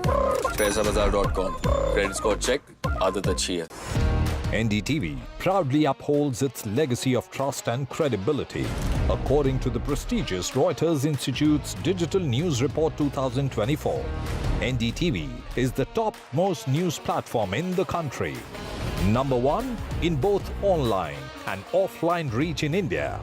Beating all its competition, NDTV stands for trust. 25 years ago, an unprecedented attack on a part of India very few people knew about. Kargil, a war fought at unprecedented heights, India's first televised war. We are here because we have to be here, because it's the uniform. We were there, on the ground and in the air. A final assault. To bring you stories of valor and sacrifice. 25 years after Kargil. Join us for special and exclusive programming right here on NDTV.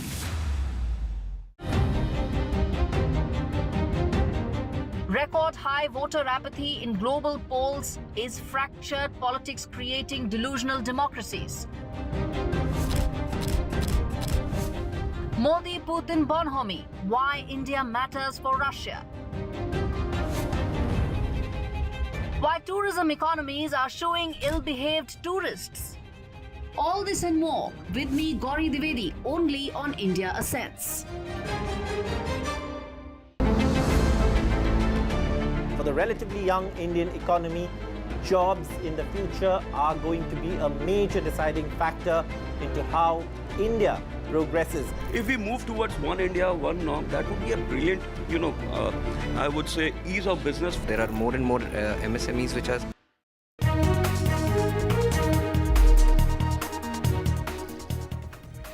Post-poll churn as far as the state of Uttar Pradesh is concerned is the Deputy Chief Minister of Uttar Pradesh who's here in the national capital holding a meeting with members of the BJP here in Delhi, while the Chief Minister of the state holding a meeting, a very crucial meeting at his residence in Uttar Pradesh today.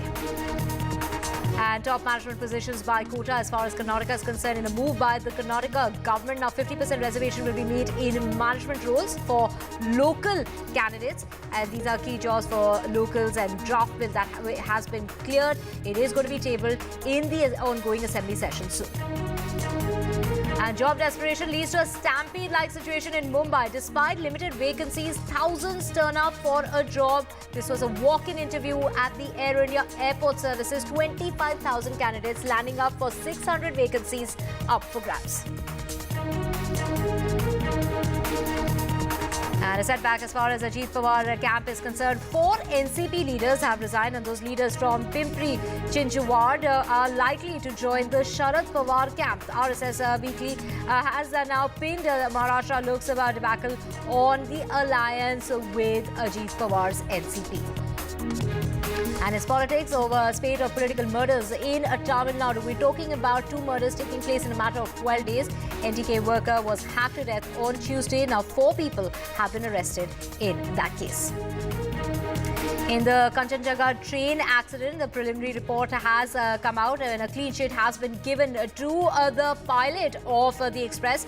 This is a report that suggests there was a short circuit in the signal due to lightning. That is the reason that is being given for that train tragedy.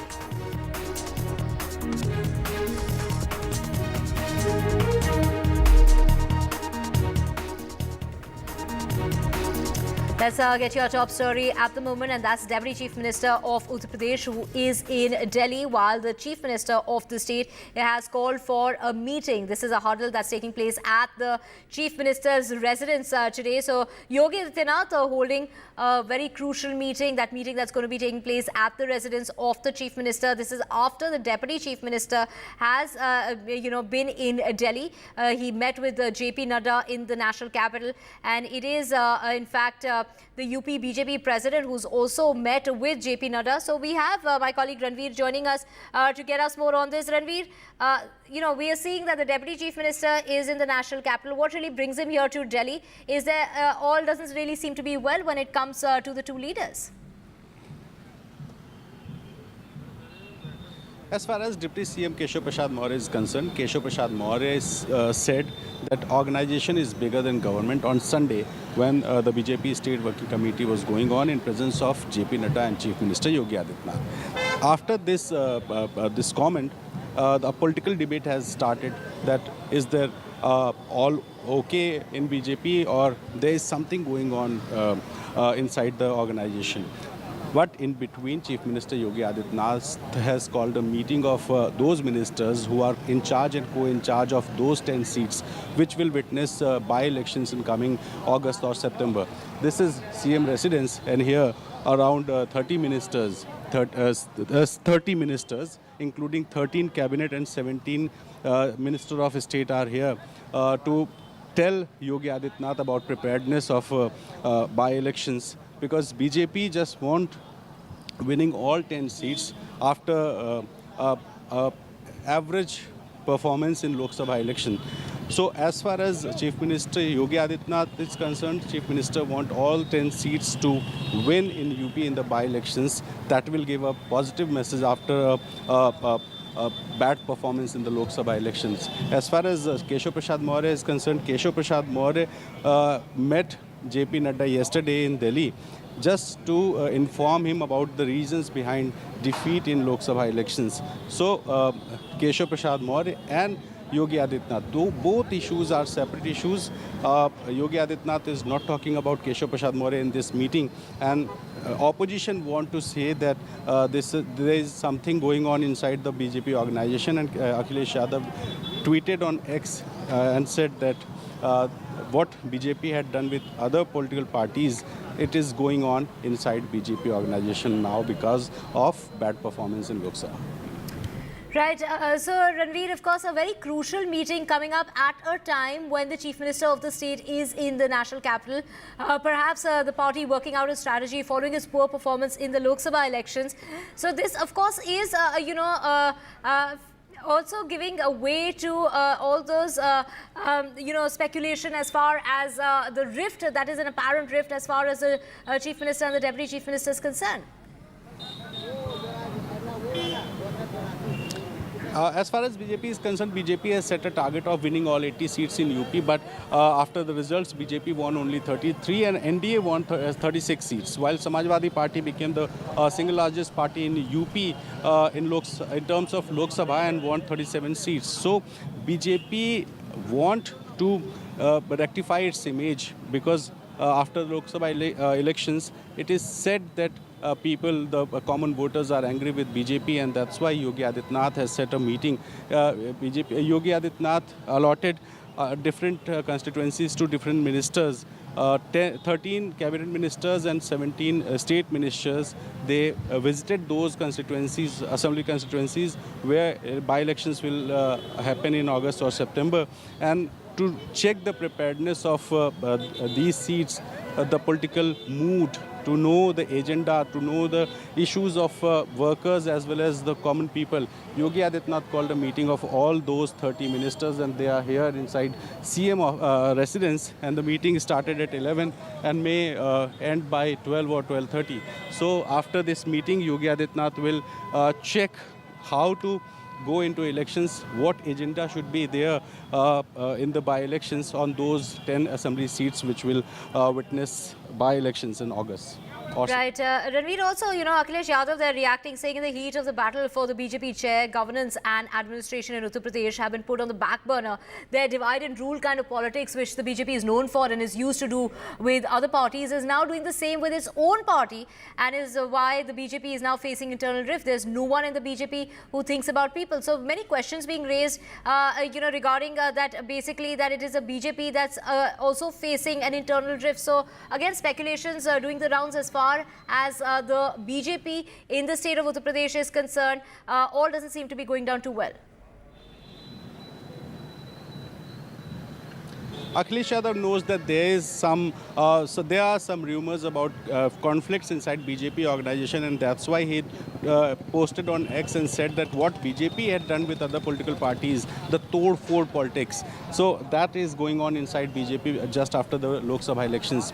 This time, Akhilesh Yadav is in a win-win situation because Samajwadi Party won 37 seats, and as far as these 10 assembly constituencies are concerned, 5 seats were won by Samajwadi Party in 2022, 3 by BJP, 1 RLD and 1 Nishad Party. So Akhilesh Yadav want to win at least 5 seats or more than that, and BJP want to give a message that the common voters are not unhappy with BJP, and that's why Yogi Adityanath is very much concerned and called a meeting of these ministers who are in charge and co-in charge of those assembly constituencies which will witness a by-election. So Akhilesh Yadav, he just want to make a satire, he just want to comment on the so-called rift inside BJP organization, and that's why he posted on X and said that whatever BJP had done with others, it is going on inside BJP organization now.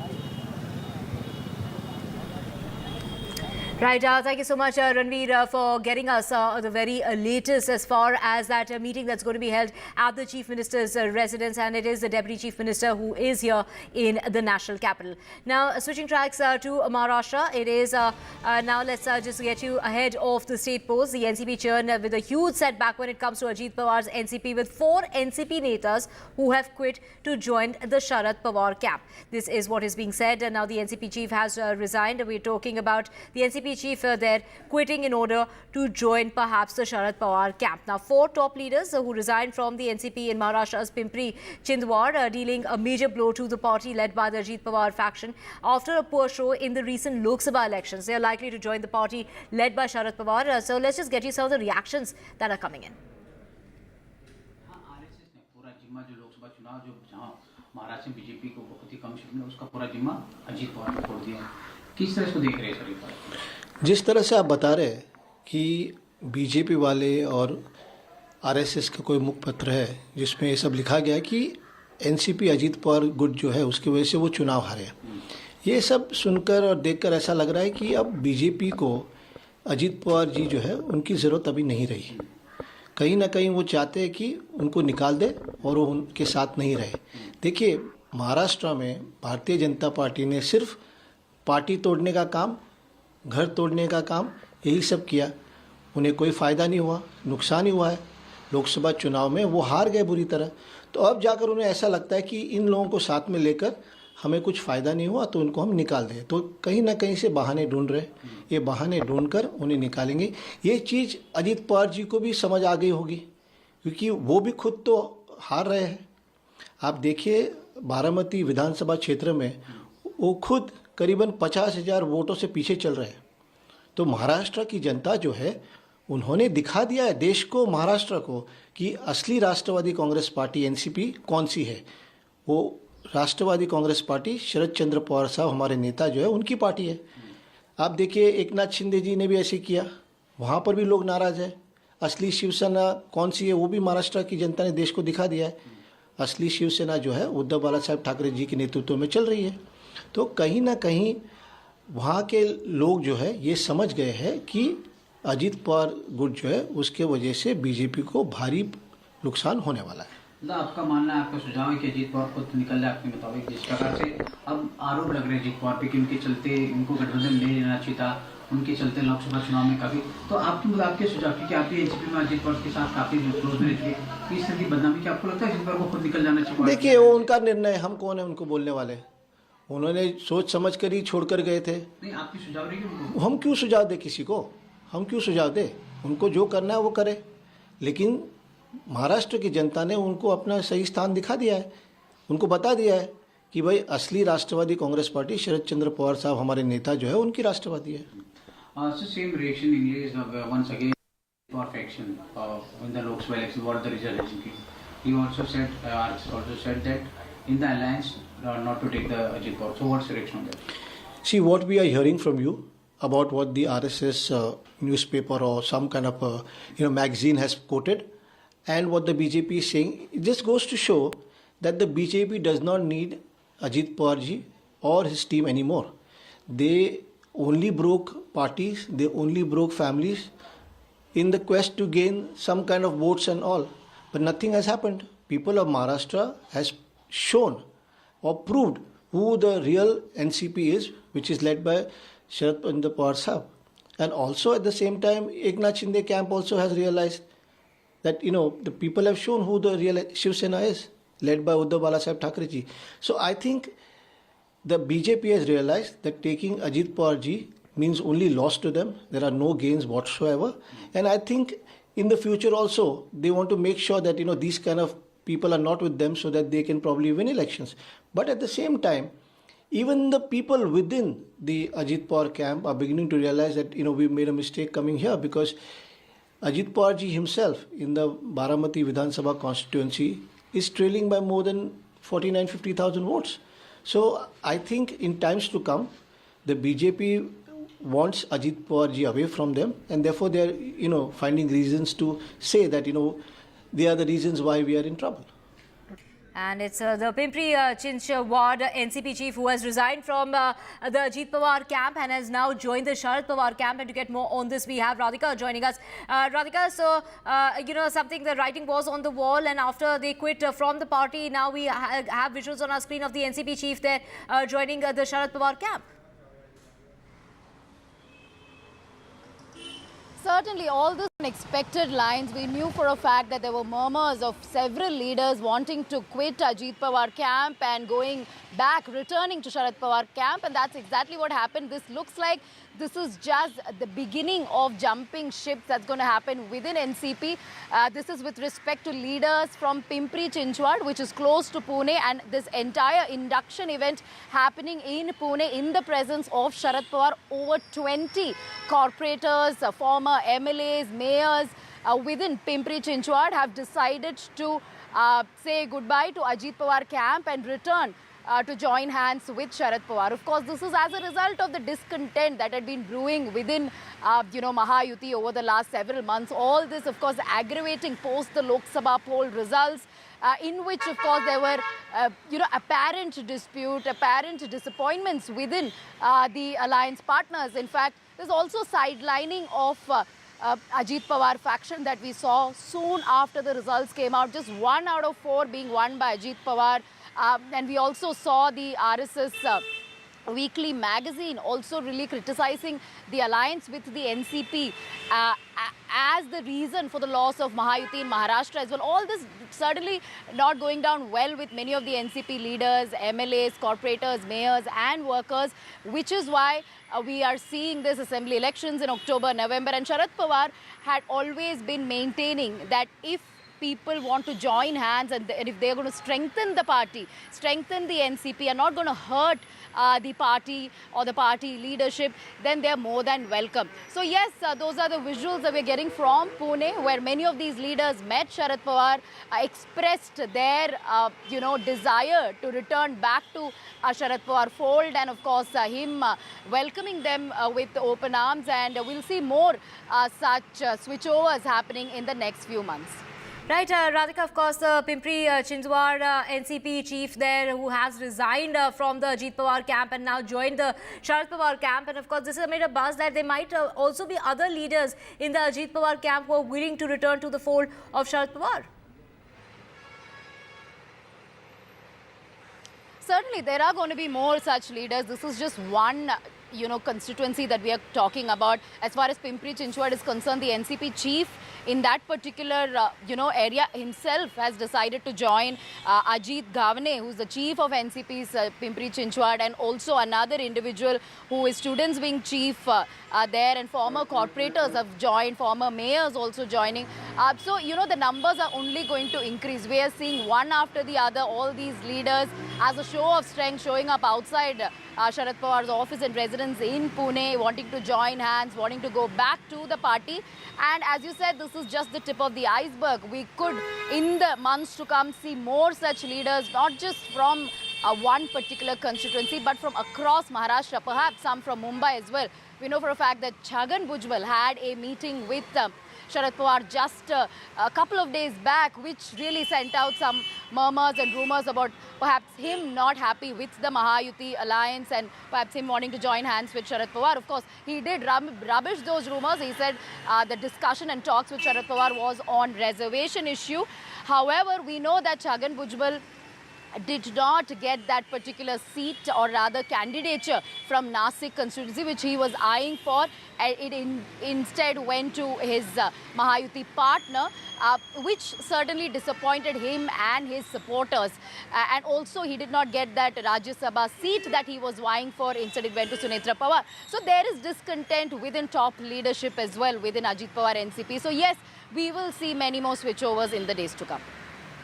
Right, Radhika. So, of course, this is in the run-up to the elections which are going to be held between October and November of this year. We are seeing a lot of shift when it comes. Of course, this has a lot to do with the poor performance as far as, the Lok Sabha elections concerned. Certainly, poor performance in Lok Sabha elections can be attributed to this switchover. Of course, and NCP in a way, Ajit Pawar NCP in a way being sidelined within Mahayuti, as much as they publicly rubbish these rumors, say that, everything all's well, between the alliance partners. Things are visible when we sort of speak to many of these leaders. Many of them not really happy with the way things are. And the fact that Ajit Pawar won just one seat out of 4 has angered the ally partners, angered the BJP as well as Sena within Mahayuti. Their tally was just about 17 from 48 seats, of which, of course, BJP managed to get about 9. And, as far as Eknath Shinde's strike rate is concerned, way better than BJP. However, from among the 4 seats that Ajit Pawar fought, just one won by that particular faction. Baramati, which was the most important seat as far as the entire family, Pawar family is concerned, did not go to Sunetra Pawar. It instead went to Supriya Sule. So that's a big setback, which certainly did not go down well with the BJP top leadership or Sena top leadership, which is why, we see what was written in RSS mouthpiece as well, whereby it said that inclusion of NCP into Mahayuti fold was the biggest mistake done by BJP, and which is visible now with many of these leaders wanting to go back to Sharad Pawar, and also considering the great performance put up by the entire MVA during Lok Sabha results. So therefore, we'll see more such switchovers in the days to come. Right, more such switchovers expected, and of course it's also the RSS affiliated Marathi Weekly who's blamed Ajit Pawar for the poor performance in the Lok Sabha. We'll get you all those details on the other side. For now, we're slipping into a short break.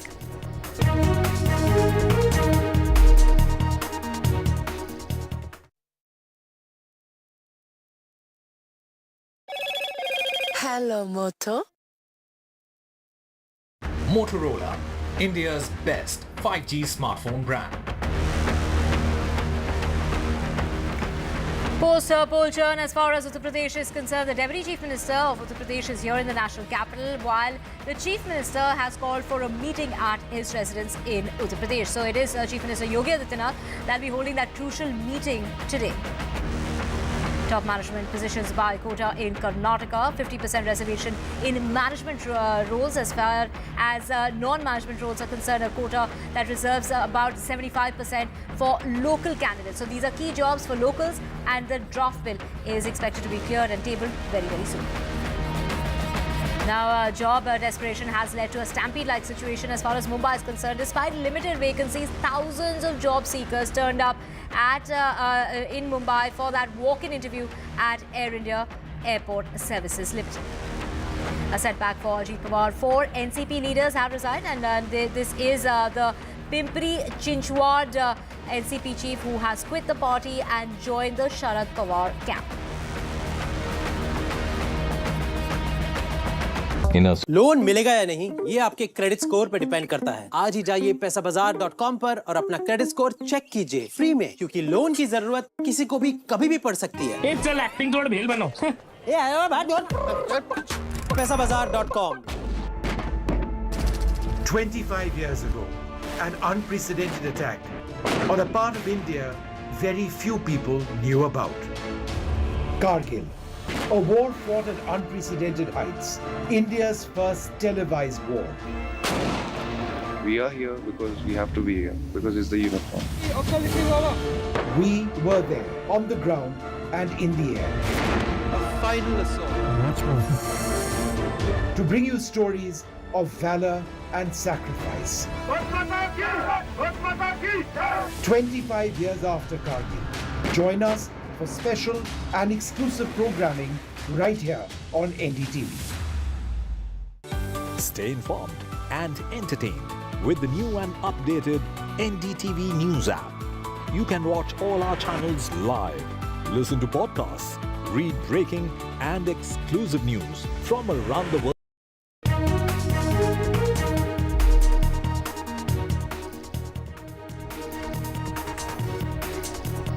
Welcome back. Let's get you the latest, and that's Chief Minister of Andhra Pradesh, Chandrababu Naidu, who has been in the national capital, is now leaving for Andhra Pradesh. Do remember that he did meet with Amit Shah yesterday on Tuesday night, urging for a substantial fund allocation in the upcoming union budget to address the state's financial challenges, is what we are hearing. It is the Andhra Pradesh Chief Minister who's heading back to his state of Andhra Pradesh, and do remember this is his second meeting in a matter of 2 weeks. He was here earlier on when he met with the Finance Minister and the Prime Minister as well. So Chandrababu Naidu there he was in the national capital over the last 2 days. He got here yesterday. He has now, he is leaving for Andhra Pradesh. We have Aishwarya joining us. Aishwarya, take us through the agenda of this meeting, coming very close to the union budget that's coming up. So, of course, there, Chandrababu Naidu meeting with Amit Shah. Take us through the, what was really high on the agenda as far as that meeting is concerned. Well, yesterday it was Andhra Pradesh Chief Minister Chandrababu Naidu who arrived in the national capital, and he met Amit Shah. It was Chandrababu Naidu who apprised him of the devastating conditions of the finances that Andhra Pradesh had slipped into over the last 5 years. He also discussed about the findings of the 4 white papers which was released outlining the strategic debts accumulated between the financial year 2019-2024 when it was YSRCP who was ruling the state of the Andhra Pradesh. It was stated by Chandrababu Naidu that there was economic incompetence, gross mismanagement and rampant corruption by the previous government, and that has caused irreparable damage to the state of Andhra Pradesh, and therefore the reason perhaps the recovery plan is being needed, and the central government, state government will devise a comprehensive strategy to revive the economy of the Andhra Pradesh, and therefore the reason perhaps the meeting was very important just before the budget session, and it was Andhra Pradesh Chief Minister who also stated that to revive the economy of the state, it was the funds that they are demanding from the union budget, which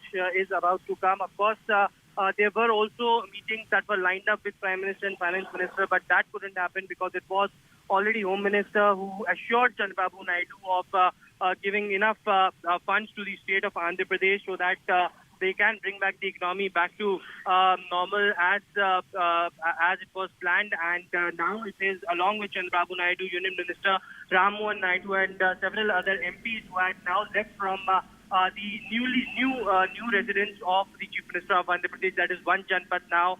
For him, it was Graha Pravesh that he did in the morning, and certainly now left for Vijayawada after that crucial meeting last night with Home Minister Amit Shah. Right, of course, a very crucial meeting that's taken place just ahead of the union budget. Thank you so much, Aishwarya, for bringing us all those details. And of course, the Chief Minister of Andhra Pradesh now heading back to his state. And with that, we're slipping in a very short break. Back with a whole lot more on the other side. To stay with us.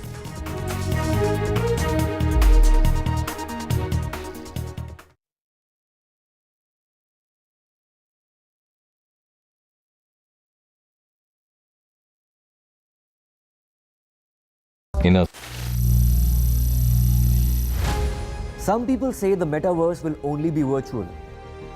One day this lecture hall will be made of code, and driverless cars would be trapped in intersections. But even in this maze of the future, you can't wish away health. It's time to become more resilient.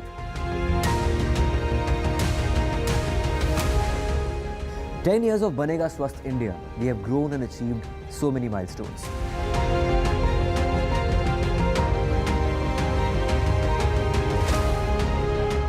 And now I have a plan to beat the urgency, to stop breathing with difficulty, to relieve getting choked with inactivity.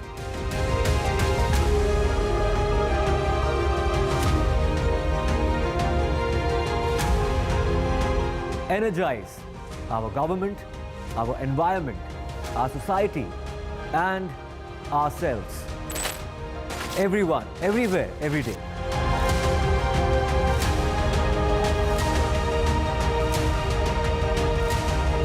Banega Swasth India. One world hygiene.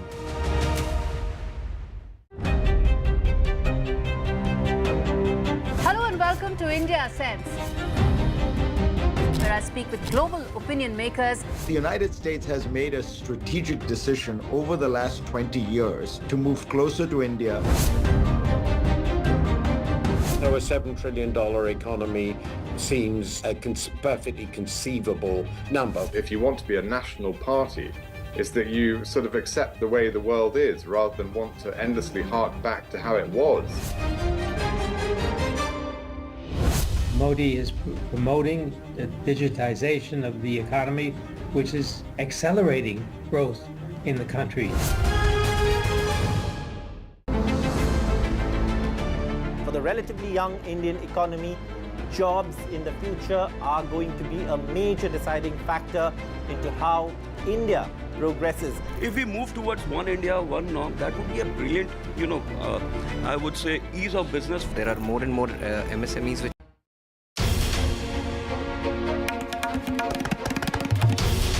This is NDTV, and you're watching NDTV 24/7. Hello, Moto.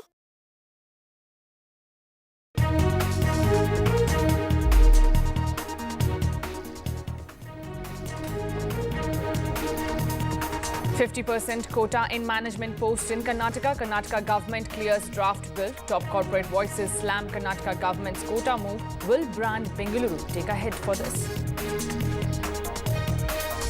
Maha setback for Ajit Pawar. 4 NCP leaders quit. Leaders from Ajit Pawar camp join Sharad's NCP.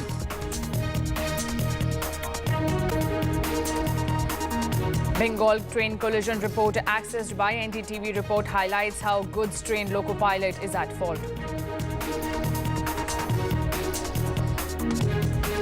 Crucial day for Delhi Chief Minister Arvind Kejriwal. Liquor policy case to be heard by Delhi High Court. Delhi Chief Minister Arvind Kejriwal has challenged CBI arrest and has sought bail.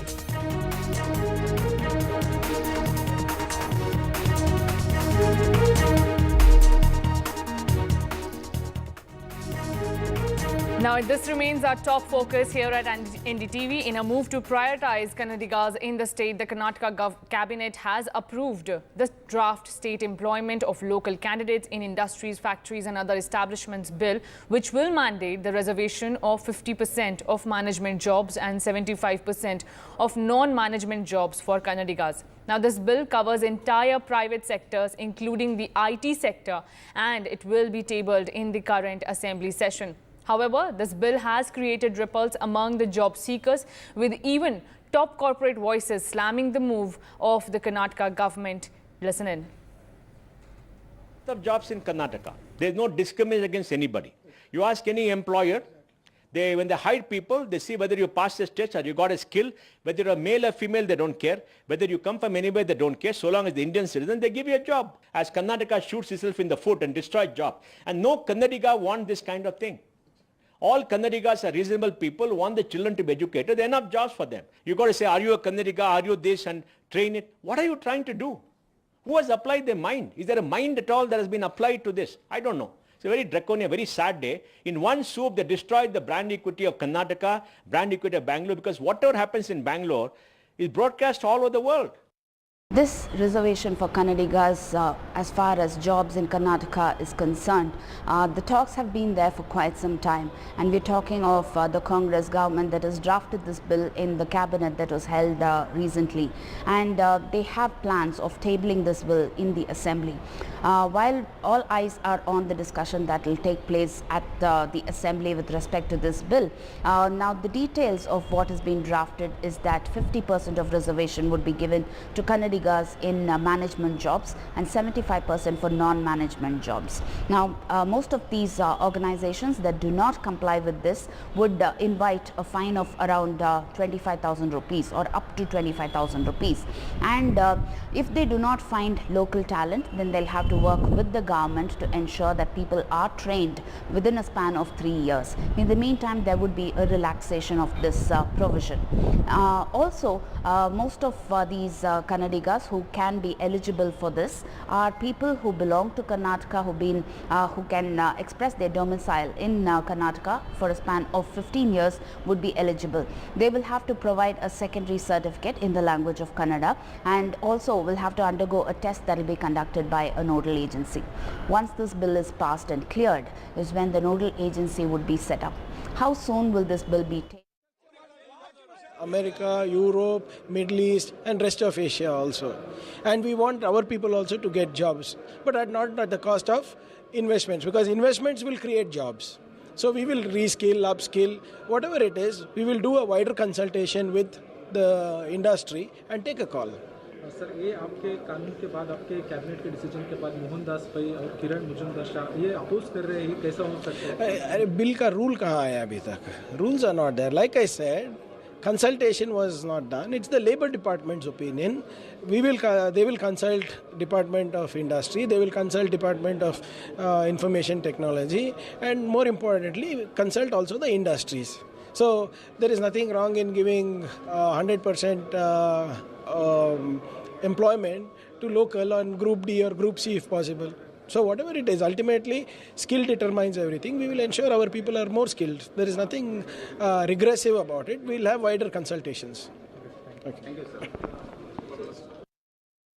Now, you just heard the Karnataka minister. He's saying that they are ready to Council and discuss this bill with the corporate sector. Now, we heard how the top corporate voices slammed what the proposal by the Karnataka government is. Now, Kiran Shaw said in a post on X that as a tech hub, we need skilled talent, and whilst the aim is to provide jobs for locals, we must not affect our leading position in technology by this move. There must be caveats that exempt highly skilled recruitment from this policy. Now, not just Kiran Mazumdar Shaw, but even Mohandas Pai has critiqued this move, saying that this bill should be junked. It is discriminatory, regressive, and against the constitution. Congress is a government to certify who we are. This is a fascist bill in animal farm. Unbelievable that the Congress can come up with a bill like this. Mohandas Pai has also questioned that a government officer will sit on recruitment committees of private sector. Will that be the case next time? Now, people have to take a language test is also what the bill proposes, that only Kannadigas will get a job in Karnataka in the top management post, as well as this bill proposes that 50% reservation should be there. 75% reservation will be there in the non-management jobs, and this bill is also likely to be tabled in the ongoing assembly session. Now, today there is no session, but in the coming days we can see that there will be political showdown in assembly when this bill will be tabled in the assembly. We heard how the Karnataka Minister Priyank Kharge just now said that they are ready to consult with corporate voices in fine-tuning this bill, but it remains to be seen whether such action or whether such consultation will be taken. My colleague Pratibha is speaking with another minister from the Congress government, H.K. Patil. Listen in.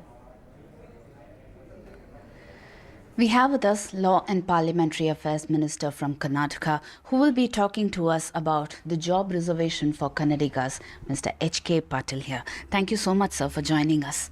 So, with respect to the job reservation, 50% in management and over 70% in non-management roles, what has led to the Congress government thinking about drafting this bill? It is very obvious, Kannadigas need employment. And there was a demand of people that in a state like Karnataka, where industries come, where companies come, we should get higher percentage of employment in those companies. And that all made us to make this law. And it is quite very reasonable. 50% reservation in management seats, then 70% in non-management like Group D and other things. And I'm sure industry will also feel happy. And this is one welfare measure, a measure for Kannadigas to get employment in our own state. So also with respect to this bill, most of them seem to think that this could be a clash between merit versus reservation, and that this could also be looked at as luring the electorate of yours. I'm sorry. Those who think this in terms of election politics, they are silly-minded people. See, why companies have come to Bangalore? Why are they coming to Karnataka? Because we have best of the human resource, and we are the merited people. We want Kannadigas to come, and amongst Kannadigas, you can select the best of the candidate. The merit you can take. Here there is no competition between Jammu Kashmir and Kannadigas. Those who are here, you will take their merit into consideration and take candidates on merit itself. Also, when it comes to the organizations that do not comply with this, there is a fine of up to 25,000 rupees. So most of the organizations may think that it is easier to pay the fine than actually comply with the rule. See, those who have in mind to pay penalty, they will suffer in days to come. They should not have. When the rule is made, we should comply. rule of law is to be respected. Whether it is a small company, big company, any company for that matter, they should follow the rule. If they do otherwise, it will not be appreciated, and the other consequence will be there. How soon do you plan to table this in the assembly, and do you see any kind of challenges in this? Maybe in next 1 week we are going to place this to the House. We have House till 26th. We are now planning to place this before that and pass it.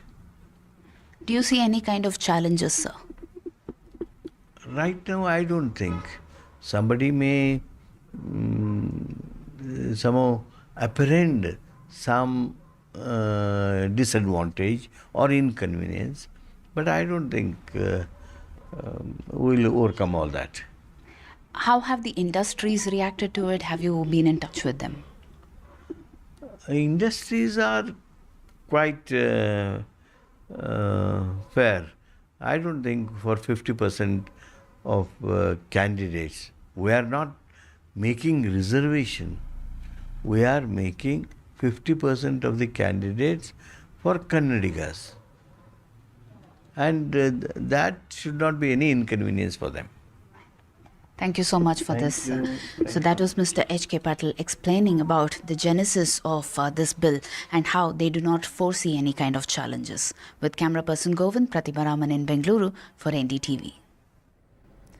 Now, to discuss more about this bill, I have with me on the panel Apra Kuchal, ex-chairperson of FICCI FLO. Thank you, Apra, for speaking to NDTV. And first, tell me, what are your views on the bill? Should top management positions be given by quota or by merit? Thank you so much for having me over. As an educated, civilized individual who studied abroad and in India, I think, merit is the basis on which such position should be given. And that is how the country is going to go ahead. We must understand that the entirety of this situation and the implications that are going to be coming out of it. How can you just tell people not to apply for a given job in spite of being a meritorious student? These are things that are going to harm the unity of the nation. When you talk about harm the unity of the nation, I would like to bring in the perspective, was this bill moved just to please Congress voters? Doesn't this discriminate employees on the basis of their place of birth or residence? See, whatever the political agenda is, I would not want to comment on it, that why was this done? We have to see what are the effects of this bill and how are intelligent students or students who are based on merit or the younger generation going to react on such a situation. On one hand, you say that this is going to stop migration, but on the other hand, you see that this is such a fluid concept on the basis of domicile or on the basis of place of birth. Such discussions have been held before also. And also the government, in terms of various rulings, have tried to keep these things away, because, as I said, that this is going to harm and disrupt the unity of the nation, the kind of trust an individual would have upon the system, because we also know that, situations are rampant, the loopholes of such things come faster than the effects of such bills. You were talking about how this has happened before. Let me give you an example. Haryana government also tried to bring similar bill, but it was scrapped by Punjab and Haryana High Court, stating that it is unconstitutional to bring such quota for locals in private sector.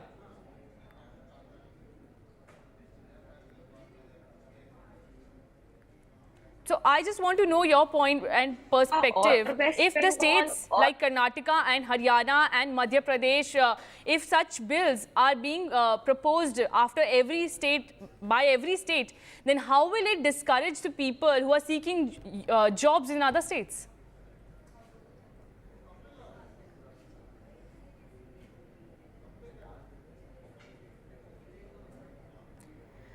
Apra, if you can hear me, I was asking you a question that, right now it is Karnataka, but in the past, even Haryana has tried to do such a similar bill. They wanted 50% reservation in private sector, but, court's intervention, the Punjab and Haryana High Court scrapped it, said it is unconstitutional. Wouldn't this, bills by such states will discourage youth from seeking jobs? Yes, of course. You are absolutely right. It will discourage the youth from seeking jobs. And the effect of such a situation, because a lot of merit in our country, there are a lot of students who are coming back to India after studying abroad. You will have to answer such people. This is absolutely, I do not know how the lawmakers are going to face such a situation. Right. And, just before this, we were talking about how the estimated population in India, and it is estimated that 100 million or 20% India's workforce is migrant. Now, won't such mandates discourage people from working in India while people are searching for jobs from one state to another in good opportunities? And, good resource is going to southern states like Bengaluru is a IT hub. Many youth go there to seek jobs, and such bills, if the states are bringing in, then this will only mean that there is no place for people to switch jobs. And what will happen to the people who are currently residing in Karnataka? They have shifted their whole livelihood there just in order to get good posts in private firms. Yes, you're absolutely right. And I totally, I totally agree with you. See, also, the government is not an employment guaranteeing agency. Rather, they should make an environment where the policies are there that minimizes inequalities in terms of all these things. And this is against the spirit of constitutional equality and fraternity. Apra, while you criticize the bill, we just heard the Karnataka minister, in the bulletin where Priyank Kharge said that he's ready, the Karnataka government is ready to hold a wider consultation with the corporate sector. And, if I can ask you, what are your suggestions if the Karnataka government goes on to consult the private sector, the corporates like you, what will you suggest that states should do? I think the states must bring forward that what exactly is the percentage of people and how exactly the percentage is based. Whenever the industries are asked or requested to come on board to discuss about any bill like this, we always do our homework, and only with open communication and open dialogue, such things can have the effect which they are actually looking at. But the sad part is this, that, the bills are already kind of, discussed, the bills are already formed, and we have no way but to just kind of, understand or incorporate it. They should be discussed in the first go before passing it and before making it into a national kind of a debate or discussion. Apra, you have been the former chairperson of FICCI. Let me ask you, we heard Karnataka Minister H.K. Patil also. He is saying that big corporates like you are coming to Karnataka because there is a good human resource. Then what is the problem if there is, a quota-based job? Yes. No. See, I'll tell you what. India is a country where, something is better here, and, you cannot divide the country in terms of such, ideas. This, I think, is not a thing. This is not a thing which an educated person, or as I told you, that, children coming back after studying abroad would want to do it. I mean, before they come, you've already divided them in terms of their state or in terms of their domicile or place of birth. Right. Apra, thank you so much for sharing your views. And it is a big political debate right now whether, jobs should be given on merit or quota basis. But thank you so much for speaking to NDTV, Apra.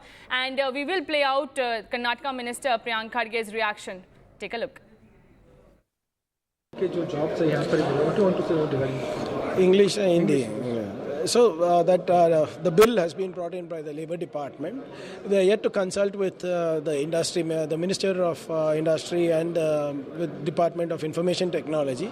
I'm sure that before coming up with the rules of the bill, they will have due consultations with the respective ministries and more importantly, a wider consultation with the industry. So there is no need to panic. We are going to safeguard the jobs for the state as well as encourage investments in the industries with their consultation. Sir आप IT minister हो, आपके under बहुत सारे IT companies आते हैं, क्या ये कानून जल्दी लागू होगा आईटी में भी? See, right now, Karnataka is catering to the global workforce. So we have people going from here working in America, Europe, Middle East and rest of Asia also. And we want our people also to get jobs, but not at the cost of investments, because investments will create jobs.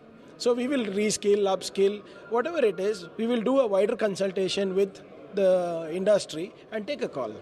Sir ये आपके कानून के बाद, आपके cabinet के decision के बाद मोहनदास भाई और किरण मुजुमदार शाह ये अपोज कर रहे हैं, कैसा हो सकता है? अरे बिल का रूल कहाँ आया अभी तक? Rules are not there. Like I said, consultation was not done. It's the Labour Department's opinion.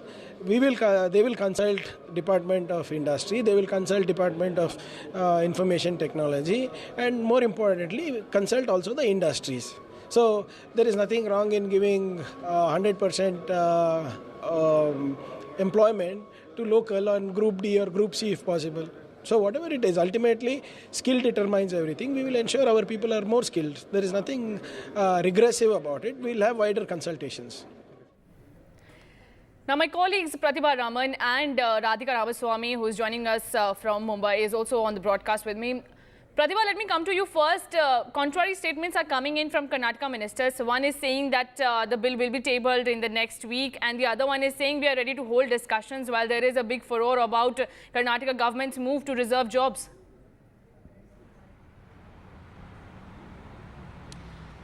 Well, there are two things to this. One is the merit versus reservation, and the other would be the global industrialization, the industrial revolution that most of the states in the country of India are witnessing, because we are talking of states like Karnataka, Maharashtra, Tamil Nadu and Telangana who are vying to be one of the destinations to lure most of these investors as well as industries. Now, will this kind of prove to be something of a deterrent is what most of the industries are trying to speculate, as well as people are trying to speculate. But at the same time, we have the industries minister, Mr. M.B. Patil, who has assured that there would be wider consultations that would be held as far as this bill is concerned. In a matter of less than 2 months, this bill has been drafted by a team that was recruited just around last year, and they have been recruited with the sole purpose of designing and drafting several of these bills, is what we hear.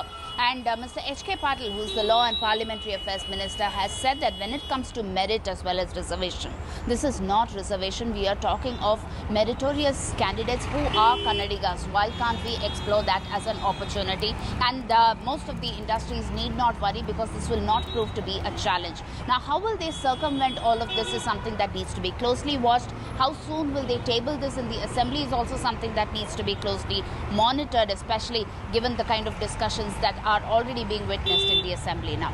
Back to you. Right. My colleague Radhika Ramaswamy is also joining me from Mumbai. Radhika, if I can come to you, while the Karnataka Congress government is facing heat here, any political reaction coming in from the India bloc allies? Well, we are yet to get any sort of political reactions as far as this decision by Karnataka government is concerned. But as far as corporate circles are concerned, be it FICCI or Chamber of Indian Industry, which is CII, there are mixed reaction, but mostly ones that does not support this move by the Karnataka government. As Pratibha had been pointing out, and several other guests on the show had been pointing out, this will be an unfair and unjust move as far as meritorious people are concerned. Karnataka, or rather Bangalore, per se is urban, cosmopolitan, that sort of attracts, employment from across the country, be it IT-enabled service or hardware sector. There are people from across the country, be it Maharashtra, be it Delhi, be it Tamil Nadu, who in fact have been living in Karnataka, working in different companies over the last several years. So this is going to rob them of the opportunities that have been given to them based on merit, skills and experience. So instead of looking at merit, skill, experience, education, providing opportunities based on their domicile or a place of birth is something that is extremely unfair and a regressive move, is the kind of reaction that we are getting from corporate circles in Maharashtra, but we are yet to get any sort of political reactions on it. Of course, they have been staying silent on this move by Karnataka government, but certainly a lot of backlash expected and perhaps some sort of move before the courts as well in order to, which could perhaps challenge this decision by the state government of Karnataka. Right. Pratibha, also, if I can come back to you, Karnataka ministers are promising that they will be holding wider consultations. What will be if you can share some details, what strategy does the Congress government has in mind, sorry.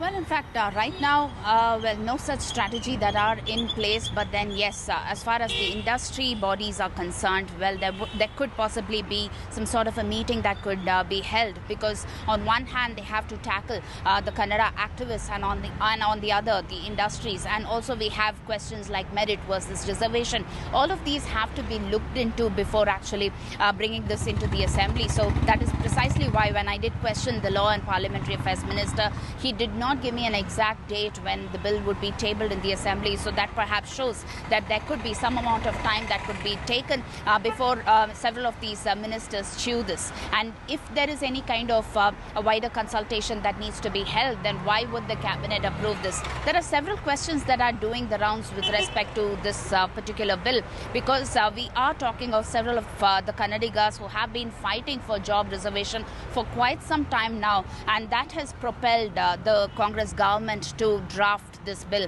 We are talking of the Group C, Group D. I think Radhika was pointing out this factor. Now, Group C falls under the management job category, and Group D would fall under the non-management category. And what are Group C and Group D? Group C is skilled, and Group D would work to be the non-skilled version.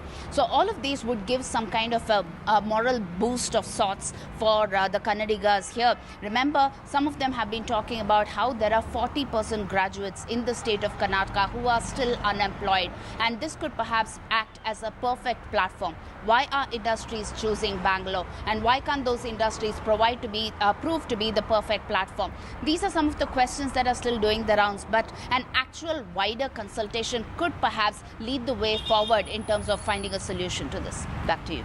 Pratibha, is it also a political move by the Karnataka government, keeping in mind that this will give them more chance of winning elections in Karnataka, as they are saying? This also comes on the backdrop of pro-Kannada signages that the Congress government has been highlighting and backing. Now, after that signage and making the language mandatory, now they have proposed that there will be a quota for people in Karnataka. They will be given the first priority, and it is mandatory. There are also provision that the nodal agency will be keeping a track whether the bill is being implemented by corporate sector or not.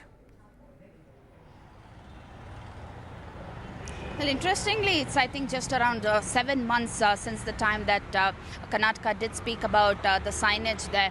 However, the court did intervene there to bring a full stop to that, or a stay on that for now. But as far as this bill is concerned, yes, that was the exact question that I posed before the Law and Parliamentary Affairs Minister, talking about whether this is a move to lure voters, to lure the electorate, and he did dismiss that, stating that this was nothing to do with that. And most of the critics who think so would be silly to do that. And this was the exact reaction that we picked up from the Karnataka minister here. But then, given the fact that we have these Kannadigas who have been time and again fighting for job reservation, and the fact that the Karnataka Congress government has done this soon after the Lok Sabha election, perhaps this could be a move to look at electoral dividends here. This is definitely something that cannot be overlooked at this point in time. However, as far as the ministers are concerned, they have been tight-lipped about this, or they have denied these reports.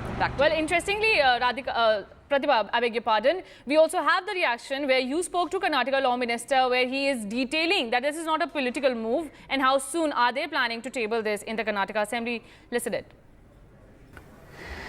We have with us Law and Parliamentary Affairs Minister from Karnataka, who will be talking to us about the job reservation for Kannadigas, Mr. H.K. Patil here. Thank you so much, sir, for joining us.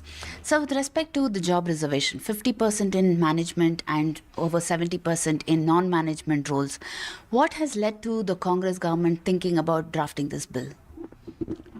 It is very obvious, Kannadigas need employment.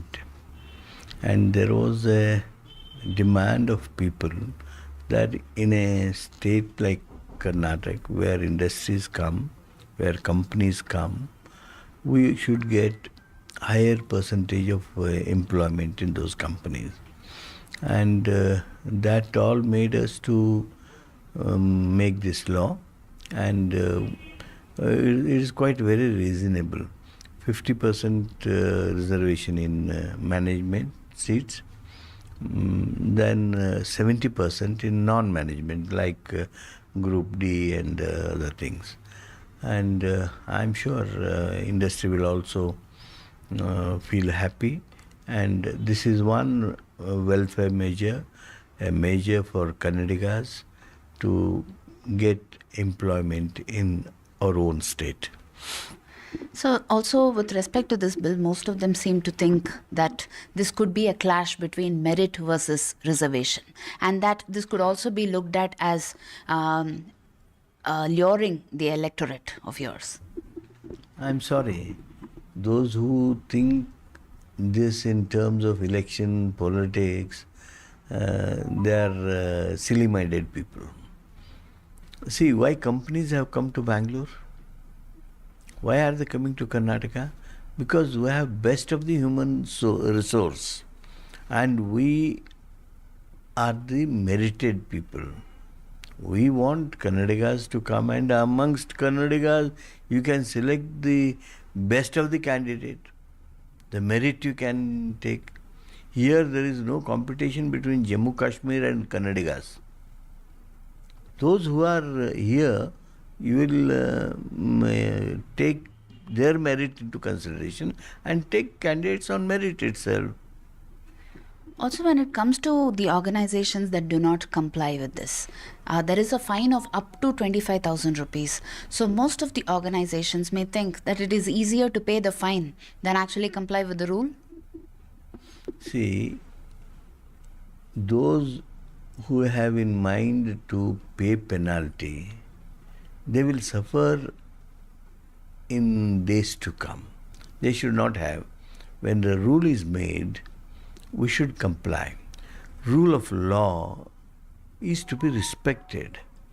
Whether it is a small company, big company, any company for that matter, they should follow the rule. If they do otherwise, it will not be appreciated, and the other consequence will be there. How soon do you plan to table this in the assembly, and do you see any kind of challenges in this? Maybe in next 1 week we are going to place this to the House. We have House till 26th. We are now planning to place this before that and pass it. Do you see any kind of challenges, sir? Right now, I don't think. Somebody may somehow apprehend some disadvantage or inconvenience, but I don't think we'll overcome all that. How have the industries reacted to it? Have you been in touch with them? Industries are quite fair. I don't think for 50% of candidates, we are not making reservation. We are making 50% of the candidates for Kannadigas. And that should not be any inconvenience for them. Thank you so much for this. So that was Mr. H.K. Patel explaining about the genesis of this bill and how they do not foresee any kind of challenges. With camera person Govind, Pratibha Raman in Bengaluru for NDTV. Now shifting our focus to Maharashtra, well, just ahead of the Maharashtra state polls, 4 top leaders have resigned from the Nationalist Congress party in Maharashtra's Pimpri-Chinchwad, giving Mahayuti alliance partner Ajit Pawar major setback. About 20 corporators along with these 4 join Sharad Pawar's NCP. Now, this is a second setback for Maharashtra Deputy Chief Minister Ajit Pawar after a poor show in Lok Sabha elections. Now, remember, in the recent Lok Sabha elections, the Mahayuti alliance comprising the BJP, Shinde Sena and Ajit Pawar's NCP managed to only win 17 of 48 seats, which was down from 41 seats it won in 2019. Now, in this Maharashtra elections, we are also witnessing that how the Mahavikas Aghadi alliance has claimed that more people from Ajit Pawar's NCP will jump ship and join Sharad Pawar's leadership. We also have some political reactions coming in. Listen in. After that, today in Vivek has carried that story again. You should ask this question to the BJP and the RSS. How can I? It's their internal. I'm not sure. I mean, the story came in the organizer, and after that, today in Vivek has carried that story again. You should ask this question to the BJP and the RSS. How can I? It's their internal issue. Now, just ahead of the Maharashtra state elections, 4 top leaders have resigned from Ajit Pawar's camp, and they have joined the rivals group, which is the Sharad Pawar's NCP. Now, it is expected that more corporators along with the leaders who have quit will jump ship and join Sharad Pawar's camp. Now, we are also hearing that NCP Chief Supremo Sharad Pawar is holding a presser. Listen in.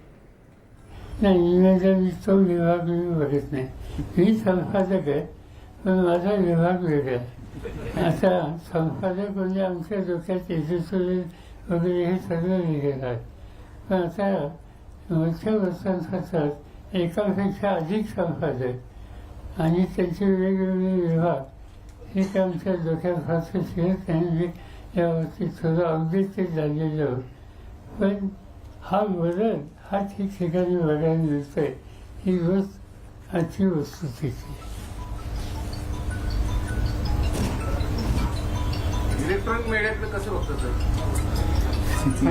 Electronic media आणि digital आता नवीन माध्यम बंद करा. मला खरं तेव्हा लोकांची भयंकर काळजी होती.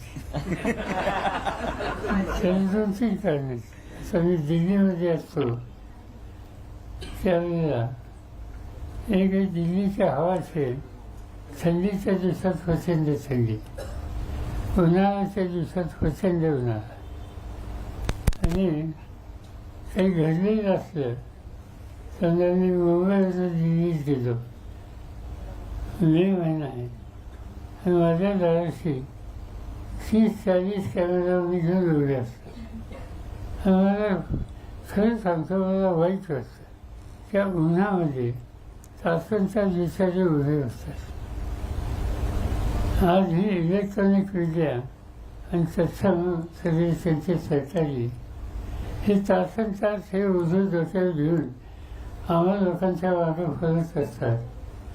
हे चित्र कसं बदलायचं मला माहिती नाही पण ही अस्वस्थता करणारे चित्र आहे. विशेषतः दक्षिणेतली काही राज्य आहेत तिथं हे आणखीन चित्र गंभीर आहे. उदाहरणार्थ तामिळनाडूची एखादी महत्त्वाची बातमी असेल तर केरळची बातमी असेल तर या दोन्ही भागातले त्या दोन्ही राज्यातले प्रत्येकांची संख्या इतकी जास्त असते आणि इतके यातना सहन करून ते वृत्त मिळवायच्या प्रयत्नात असतात. त्यांची अवस्था ही काही चांगली नाही. जरूर काही लोकांची बोलायची संधी मिळाल्याच्या नंतर आपलं मत त्या ठिकाणी मांडण्यालायक अपॉर्च्युनिटी आहे ती असते पण एकंदरीत या दोन्ही विभागात आणि प्रिंट मीडियातले पत्रकार याच्यामध्ये फरक दिसतो किंवा लोकांची चिंता होती तिथे. तुम्ही दिल्ली टाइम्स वाचता म्हणालात, दिल्ली टाइम्स वाचता म्हणालात, इंडियन एक्सप्रेस राज्यात आल्यावर लोकसत्ताचं नाव सांगितलं. पवार साहेब सामना वाचतात का? चांगला हल्ली वाचायला हवी.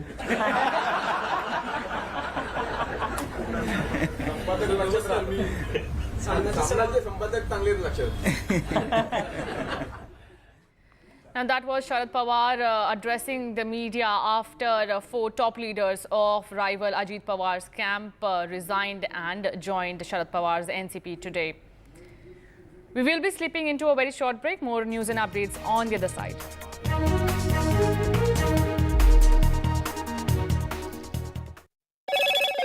Hello, Moto. Motorola, India's best 5G smartphone brand.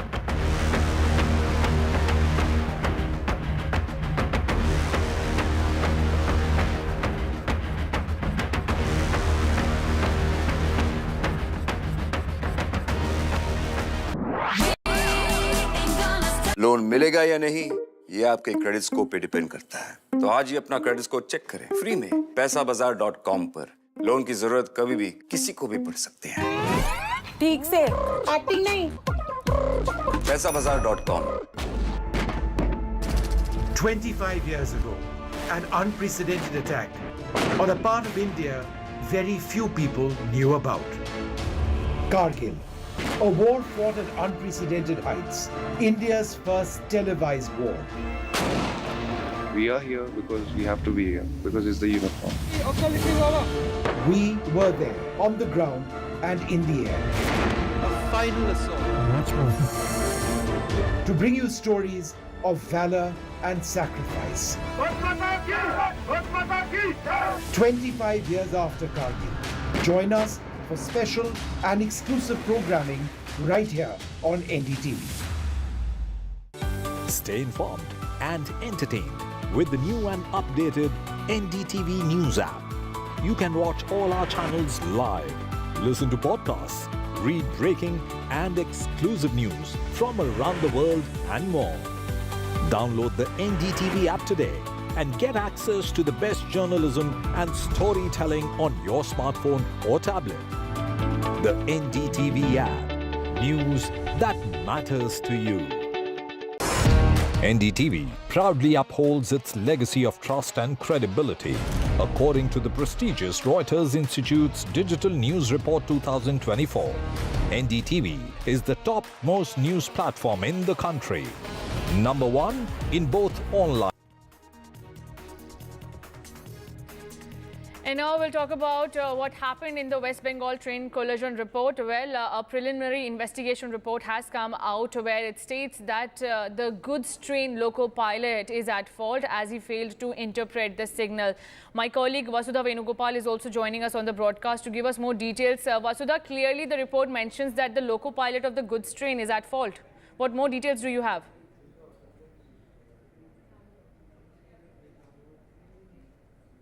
Of Commissioner of Railway Safety, the CRS, on Kanchanjunga Express accident that happened last month. In fact, remember that the accident took place on June 17th and about 10 people had died. And now Railways has already started the process of standardization of instructions across the country. Let me also tell our viewers what really happened. The report says that due to lighting some circuits and fuses of, this whole relay hut between Rangapani and also Chatterhat, which is all in, North Bengal, they were shorted, which also led to the signals turning red. Now, normally during such circumstances, paper authorities or instructions are given to not just the station staff but also loco pilots, but it all depends on how they interpret those signals. The loco pilots are expected to stop at red signals for about 1 minute during day and about 2 minutes during night. They're also supposed to have a speed limit of 15 kilometers per hour, but the way these instructions are given, there is no standardization to it, which is why loco pilots of the goods train did not interpret the authority report properly, while the loco pilot of the Kanchanjunga train had interpreted it correctly. He had stopped at the red signal, but clearly with one person faulting, the other also sort of like, right. Increase of signaling equipment is what we hear after this report. Planning to roll out not just the coverage across the country in the next 5 years, but also it's looking at preparing a thorough action plan working with zonal managers on this. And also, most importantly, they did not have, the local pilot did not have walkie-talkies which could have, prevented this accident, is what the report said. Right. Thank you so much, Vasudha, for giving us the details. As mentioned by my colleague Vasudha Venugopal, that the preliminary investigation report is highlighting that the loco pilot of the goods train failed to interpret signals. Also, lightning at that time played a very big factor, which damaged several signals, resulting in a collision of Kanchenjunga Express in Darjeeling district of West Bengal on June 17 in 2024. That left at least 10 passengers dead and 43 others were injured. Now, amid this report, there seems to be seen what the action will be taken. Now, it is a crucial day for Delhi Chief Minister Arvind Kejriwal. The High Court is hearing his plea on two things. One is he challenged the CBI arrest. The other is that he's seeking bail in the alleged Delhi liquor policy. My colleague Ishika Verma is also joining me on the broadcast from outside the High Court. Ishika, if you can give us the details and the arguments that are going on inside the courtroom.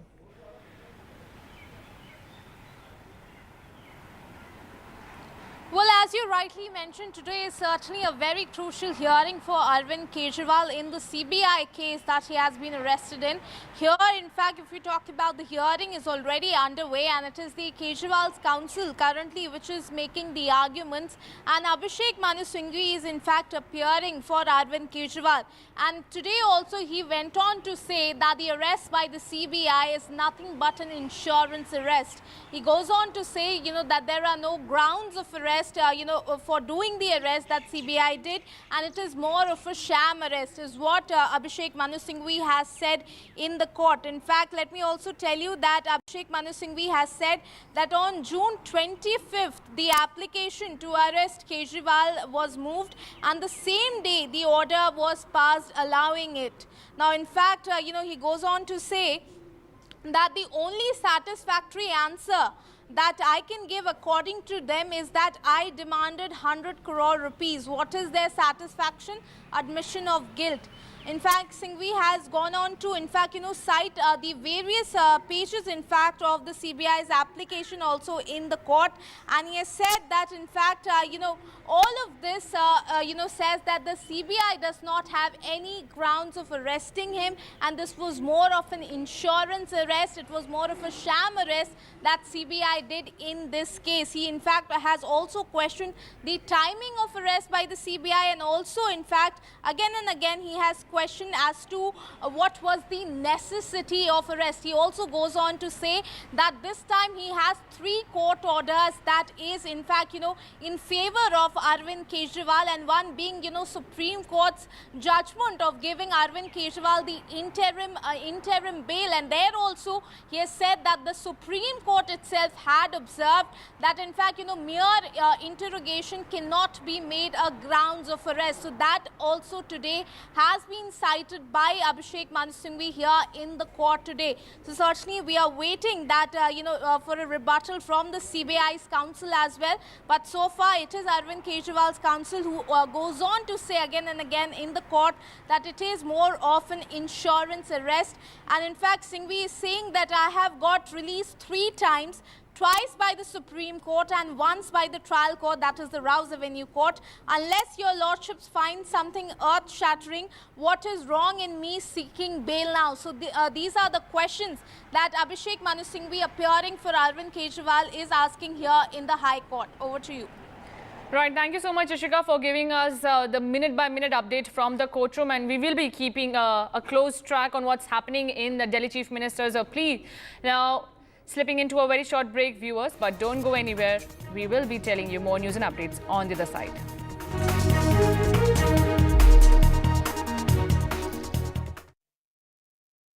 Loan मिलेगा या नहीं, ये आपके credit score पे depend करता है। तो आज ही पैसाबाजार.com पर जाइए और अपना क्रेडिट स्कोर चेक कीजिए फ्री में, क्योंकि लोन की जरूरत कभी भी किसी को भी पड़ सकती है। बस एक्टिंग करा लो इनसे।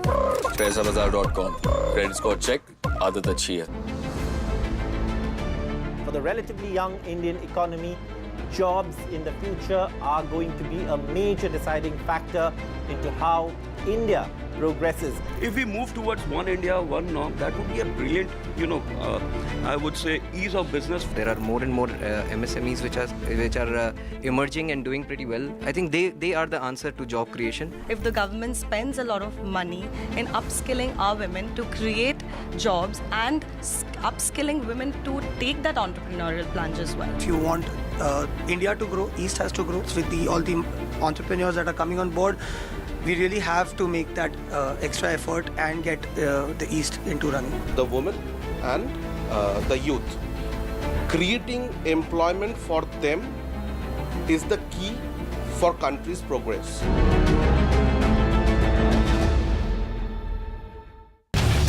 Get ready for the ride of your life. NDTV brings you the NDTV Auto Show with me, Mugdha Mishra. From the fastest supercars to the sleekest new energy vehicles to your trusted daily ride, we cover it all. Every Saturday at 10:30 a.m. and Sunday at 8:30 p.m. only on NDTV 24/7. Your next great escape starts here. 25 years ago, an unprecedented attack on a part of India very few people knew about. Kargil.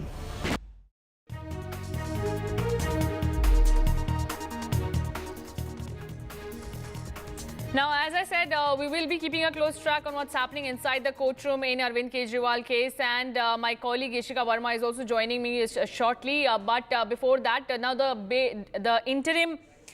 Now, the Kejriwal's defense is demanding an interim bail for Delhi Chief Minister Arvind Kejriwal in the alleged Delhi liquor policy case. Remember, if he gets a bail in this case, then he will soon be walking out from Tihar jail. Now, the Delhi High Court is hearing two pleas today of Delhi Chief Minister Arvind Kejriwal. The first plea, which is ongoing right now, is where the Delhi Chief Minister has challenged the CBI arrest in the alleged Delhi liquor policy case, whereas he is also seeking bail today. Now, the defense of Arvind Kejriwal, Delhi Chief Minister, is pushing for an interim bail for the Delhi Chief Minister, and AAP convener Ishika Verma, my colleague, is back with us. Ishika, if you can give us more details. Now, the latest that we are picking up is that the defense of Arvind Kejriwal is pushing for an interim bail from the Delhi High Court. Well, as you rightly said, Arvind Kejriwal's counsel, in fact, while, making these arguments, now, in fact, they have, said that they are seeking for an interim bail for Arvind Kejriwal. In fact, let me read out to you as to what his counsel, Abhishek Manu Singhvi, in fact, has said in the High Court today. Abhishek Manu Singhvi has said that Arvind Kejriwal has already got bail. He has been released thrice. Unless your lordships find earth-shattering news twice by the Supreme Court and once by the trial court, I have been released. Singhvi has also gone on to say that all is decided, remand, arrest, seeking examination. These are the grounds of bail actually. Going to the trial court would be a futile exercise. So certainly here, Abhishek Manu Singhvi not just demanding, interim bail for Arvind Kejriwal, he also says that whatever, has been decided here, be it the remand, be it the arrest, be it the seeking examinations, all of them are in fact, grounds of bail actually is what Abhishek Manu Singhvi is saying in the High Court, and he says that going to the trial court, for applying for the bail application would be a futile exercise. Singhvi also goes on to say in the court that in any case, the simple test is triple test. In fact, can I go and touch the evidence? I cannot. What will be the evidence issue? Can I do a non-cooperation? If you want to have coffee every week, I'll come. Flight risk has become very limited ground. Which test are you talking about? So here Abhishek Manu Singhvi is in fact, answering to in fact, the agency. Right. Time and again they have said that if Arvind Kejriwal is released, he's a very influential figure and then evidence can be tampered. On that note, Abhishek Manu Singhvi is also responding in the court. He says that I cannot go and touch the evidence. What will be the evidence issue? Can I do non-cooperation? All of this he is mentioning in the court and seeking interim relief for Arvind Kejriwal. Over to you. Right, Ishika, you know, the Delhi Chief Minister's health has been a major flashpoint between Tihar authorities and, you know, Delhi Chief Minister's team, and Aam Aadmi Party has been claiming that he might slip into a coma. Whereas these arguments we're also picking up that are making their way back into the courtroom, where Arvind Kejriwal's team is claiming that his blood sugar level, which has been dropping since he has been lodged in Tihar jail, and is a major cause of concern, hence an interim bail should be granted.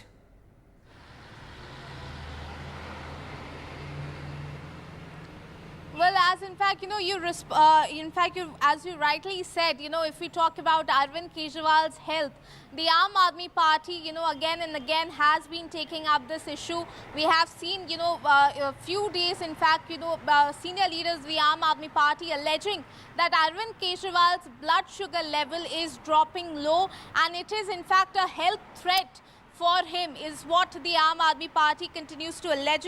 And in fact, today Abhishek Manu Singh also, in fact, in the court has said that the blood sugar level has declined. The high part is still manageable, but the sweeping low part is dangerous. Take a holistic view, triple test view. And after that only Abhishek Manu Singh, in fact, has concluded his arguments here. So, you know, certainly again and again this point, you know, the focus on Arvind Kejriwal's health has again been brought in the High Court today. Abhishek Manu Singh saying that his blood sugar level is in fact deteriorating, and, you know, that is also one of the points he's saying is of major importance. He has, you know, he has given that as a very important argument in the court today. And, you know, in fact, you know, Abhishek Manu Singh also, in fact, again and again questioning that is Chief Minister a threat to the society. Remember that this is a response to agencies again and again saying that Arvind Kejriwal is a very influential figure, and if he comes out, the evidence might be tampered. So Abhishek Manu Singh, in fact, today has responded on all of those points. Over to you. Right, but Ishika, you know, the probe agencies will get back to you just right after this very short break. But Ishika, stay tuned and keep giving us more details on what's happening inside the courtroom.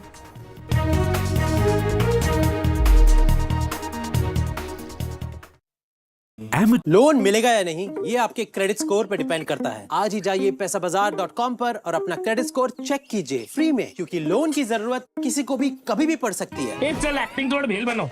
ए आयो बात जोर। पैसाबाजार.com।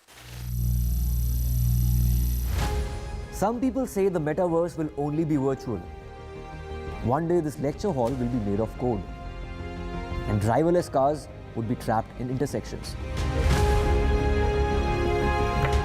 But even in this maze of the future, you can't wish away health. It's time to become more resilient. In 10 years of Banega Swasth India, we have grown and achieved so many milestones.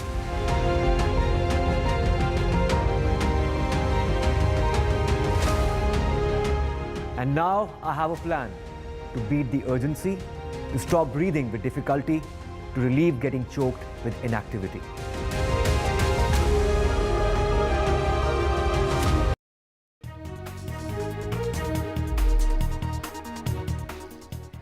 So the Delhi High Court is hearing Arvind Kejriwal's plea, whereas he is seeking a bail in the alleged Delhi liquor policy case, as well as challenging the arrest by the CBI. Now the Arvind Kejriwal's lawyers are pushing for an interim bail for the Delhi Chief Minister.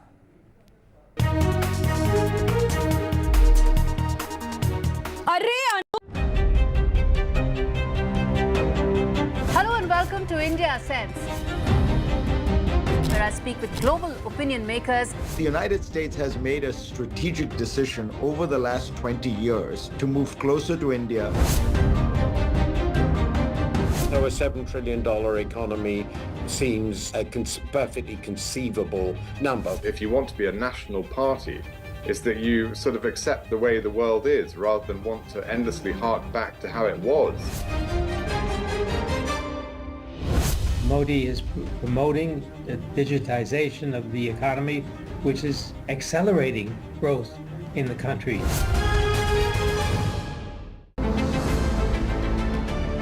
relatively young Indian economy, jobs in the future are going to be a major deciding factor into how India progresses. If we move towards one India, one norm, that would be a brilliant, I would say, ease of business. There are more and more MSMEs which are emerging and doing pretty well. I think they are the answer to job creation. If the government spends a lot of money in upskilling our women to create jobs and upskilling women to take that entrepreneurial plunge as well. If you want India to grow, East has to grow with all the entrepreneurs that are coming on board.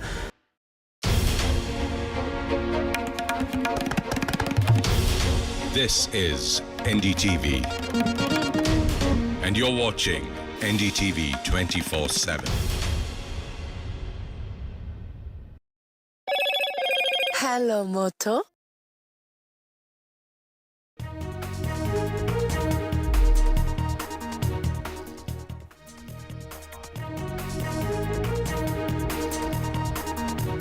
Hello, you're watching NDTV. I am Aditi Bhardwaj, and we are keeping a close track on what's happening inside the courtroom where Delhi Chief Minister is pleading for an interim bail, as well as our top focus remains on Karnataka reservation row. But before that, let's take a look at the top headlines. 50% quota in management posts in Karnataka. Karnataka government clears draft bill. Top corporate voices slam Karnataka government's quota move. We want our people also to get jobs, but not at the cost of investments, because investments will create jobs. Maha setback for Ajit Pawar. 4 NCP leaders quit. Leaders from Ajit Pawar camp join Sharad's NCP. Maharashtra CM Eknath Shinde's graduate support unemployment reduction pitch. Maharashtra 12th pass students to get 6,000 rupees monthly as stipend, diploma holders to get rupees 8,000 and graduates to get 10,000 rupees. In the Bengal Trains collision report that the NDTV has accessed, Good Trains loco pilot as at fault. It's a crucial day for Delhi Chief Minister Arvind Kejriwal. Delhi High Court is hearing Delhi Chief Minister's petitions. Now Kejriwal has challenged CBI arrest and seeks bail.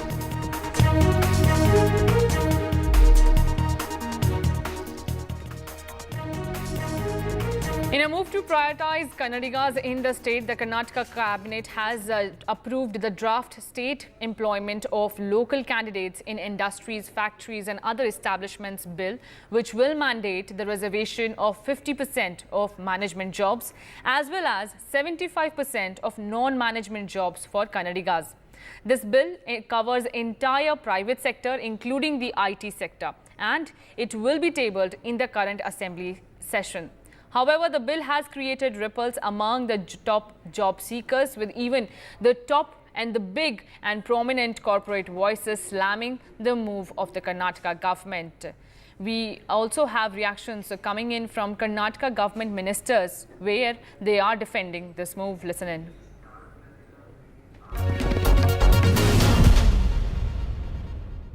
So with respect to the job reservation, 50% in management and over 70% in non-management roles, what has led to the Congress government thinking about drafting this bill? It is very obvious, Kannadigas need employment. And there was a demand of people that in a state like Karnataka, where industries come, where companies come, we should get higher percentage of employment in those companies. And that all made us to make this law, and it is quite very reasonable. 50% reservation in management seats, then 70% in non-management like Group D and other things. And I'm sure industry will also feel happy, and this is one welfare measure, a measure for Kannadigas to get employment in our own state. So also with respect to this bill, most of them seem to think that this could be a clash between merit versus reservation, and that this could also be looked at as luring the electorate of yours. I'm sorry. Those who think this in terms of election politics, they are silly-minded people. See, why companies have come to Bangalore? Why are they coming to Karnataka? Because we have best of the human resource, and we are the merited people. We want Kannadigas to come, and amongst Kannadigas you can select the best of the candidate. The merit you can take. Here there is no competition between Jammu Kashmir and Kannadigas. Those who are here, you will take their merit into consideration and take candidates on merit itself. There is no need to panic. We are going to safeguard the jobs for the state as well as encourage investments in the industries with their consultation. Right now, Karnataka is catering to the global workforce, and we want our people also to get jobs, but not at the cost of investments, because investments will create jobs. So we will reskill, upskill, whatever it is, we will do a wider consultation with the industry and take a call. There is nothing wrong in giving 100% employment to local on Group D or Group C if possible. So whatever it is, ultimately skill determines everything. We will ensure our people are more skilled. There is nothing regressive about it. We will have wider consultations. Many more people also have the apprehensions as regarding this Kannadigas job, this one quota into the industries. So there has been a little confusion. We will resolve this confusion in the interest of Kannadigas also, as well as let industries, IT companies do not have fear, including Kiran Majumdar or Mohandas Pai, our Chief Minister, myself, IT Minister, then Law Minister, Labour Minister will all sit with the Chief Minister and resolve the issue so that it won't affect, number one, Kannadigas, the job opportunities. At the same time, it will not have any adverse effect on the companies or IT companies. Illegal, unconstitutional bill. It should never have been discussed in the cabinet and put in the public domain. It is not something to be proud of. Our Chief Minister is very experienced, very good person. I am shocked how he can do it. After Deputy Chief Minister is the businessman, a politician, he is into real estate. How can he do all these things? And our industry minister has gone around the world and is probably saying, I'm getting investment. Will people come with all this? Then IT minister had a GCC policy. He said, we're going to attract investment. A lot of people are going to come. We are going to grow. We're going to take jobs outside Bangalore. People come. You can't put such restrictions. And look at the restrictions. They say C and D.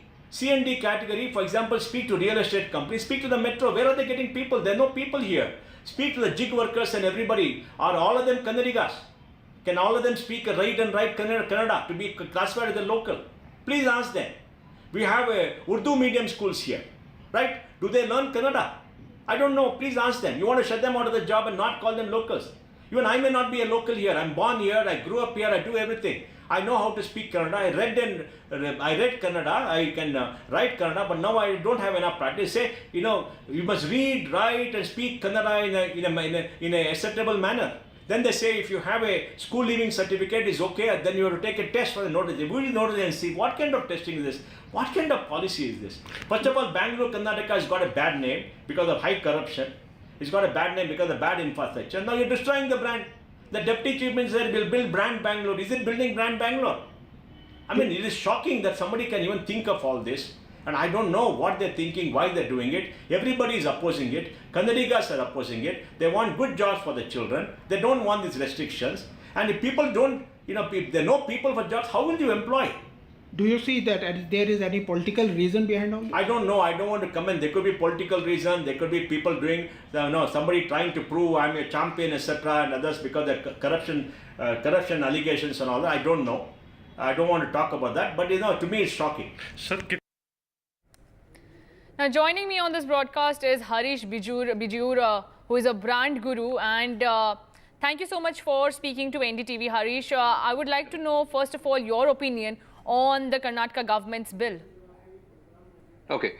these are my first reactions. Firstly, I'm a lover of the language Kannada, and I do believe language must be given primacy too in the areas that they belong. But when it comes to this bill, it does surprise me because one or two things. One is, this business of reserving jobs only basis language may not be something which you can implement at one shot. If you do say that after the next 10 years or the next 15 years, people will get jobs in Karnataka only if they know Kannada, fine. There is a time frame of 15 years for people to pick up the language if they want jobs out here. But you cannot spring it suddenly onto an ecosystem. The point too is this kind of a reservation brings in the influence of government into the private sector. And I think that's totally, totally wrong. The private sector has an animal spirit, a way of working, a kind of professionalism which it goes by. And the private sector is totally, totally merit related. Now, this questions merit when it comes to recruitment. And I think that's wrong. Because this will bring something called the recruitment Raj once again into the private sector's ambit. I think that's wrong. The third point is do not tread on the toes of the private sector at all. There is a government sector. If you want to bring this into the government sector, go ahead and do it. But with panache. You want to bring it into the NGO sector, go ahead and try and do it. But please don't bring it into the private sector. This is anti-business, it is anti-brand, it's anti-skill, it's anti-professionalism. You say this is anti-skill, this is anti-professional, then why is the Congress government in Karnataka is bringing such a bill? Is this just to please their voters? What are your thoughts? Well, I will put it this way. Populism is a way most governments go. It's not only the Karnataka government, but look at any government. From the 15th of August in Andhra Pradesh, Mr. Chandrababu Naidu is going to let women travel free on buses. The Karnataka government has already rolled this out with its other 5 guarantees, other 4 guarantees added to it. I think, populism is a great thing, but populism must be employed at an end of the economy where the brunt of populism can be borne, not at an end of the economy which is higher up in the hierarchy, where the brunt of populism cannot be borne. If populism can actually only bring down investor sentiment in a state like Karnataka, we must rethink that populism. So there are many kinds of populism. There is socialism at one end, and then there is actually professionalism at another. We need to balance it out. Both the sectors need to be benefited, but the state by and large benefits by an equal balancing of populism and professionalism. And let the private sector be. But the Karnataka government's defense, Harish, is that while keeping in mind the populism only, they are trying to bring such mandates that will give a fair chance to the locals to stay back in Karnataka and look for jobs. I've prefaced my entire set of comments to say that I'm a lover of Kannadiga. I love this language. I want more and more people in Karnataka to be speaking this language, living this language. I want outsiders who come into Karnataka talking in Kannada and not saying Kannada gottilla. I am that kind of a person. But when it comes to running a professional business, when it comes to running a professional state, a state must benefit from the best minds all over, never mind the tongue they speak. Please note, there are so many languages of ours. But then the point is, the one language does not create the entire business structure and hierarchy for a state. We are a unitary kind of a situation, in a unitary kind of situation where 26 different languages possibly create the kind of an ecosystem that Bengaluru has. If I add Phantom and if I add some of the other IT languages, then, we are a function of not only our physical languages, but our, computer languages as well. So let's respect all these languages. Harish, but the Karnataka government is stating that big corporates, come to Karnataka and especially Bengaluru because they know they will find a good human force. And this resource is what the Karnataka government is banking on, that even despite bringing such a bill in the state, will not hamper anybody's future, because they say the big corporates love to invest in Karnataka, and it is just because Karnataka promises to give you a good human force that will help these corporates to develop and prosper. You know, Karnataka is a brand. Bengaluru is a brand. Our Honorable Deputy Chief Minister spearheads a brand called Brand Bengaluru, an excellent set of efforts going towards creating a brand out of Bengaluru. Now, when you do this, extremely important to say that Bengaluru and Karnataka is an ecosystem which many people from outside states and outside the country have made it their home. When these kind of peoples have come in here, I think we must take care of all the peoples that make Bengaluru. I call Bengaluru a bisi bele baat, in the sense that bisi bele baat is a South Indian khichdi of ours. It's much tastier than a khichdi. It simply means to say that we have different ingredients that go in to make Bengaluru what it is today. Each of these ingredients make us what we are. If we just put one ingredient into it, it would not be what it is. And therefore, I think when it comes to professionalism, let's encourage people from all over to come here, work here, contribute their mind power to create the economy of Karnataka, which in return will benefit the popular masses of Karnataka. The prosperity that Karnataka earns will get redistributed into Karnataka, and I think that's exactly the schemes that the current Congress government has implemented, that has done. All the 5 guarantees have taken care of the well-being of the poorest of the poor in this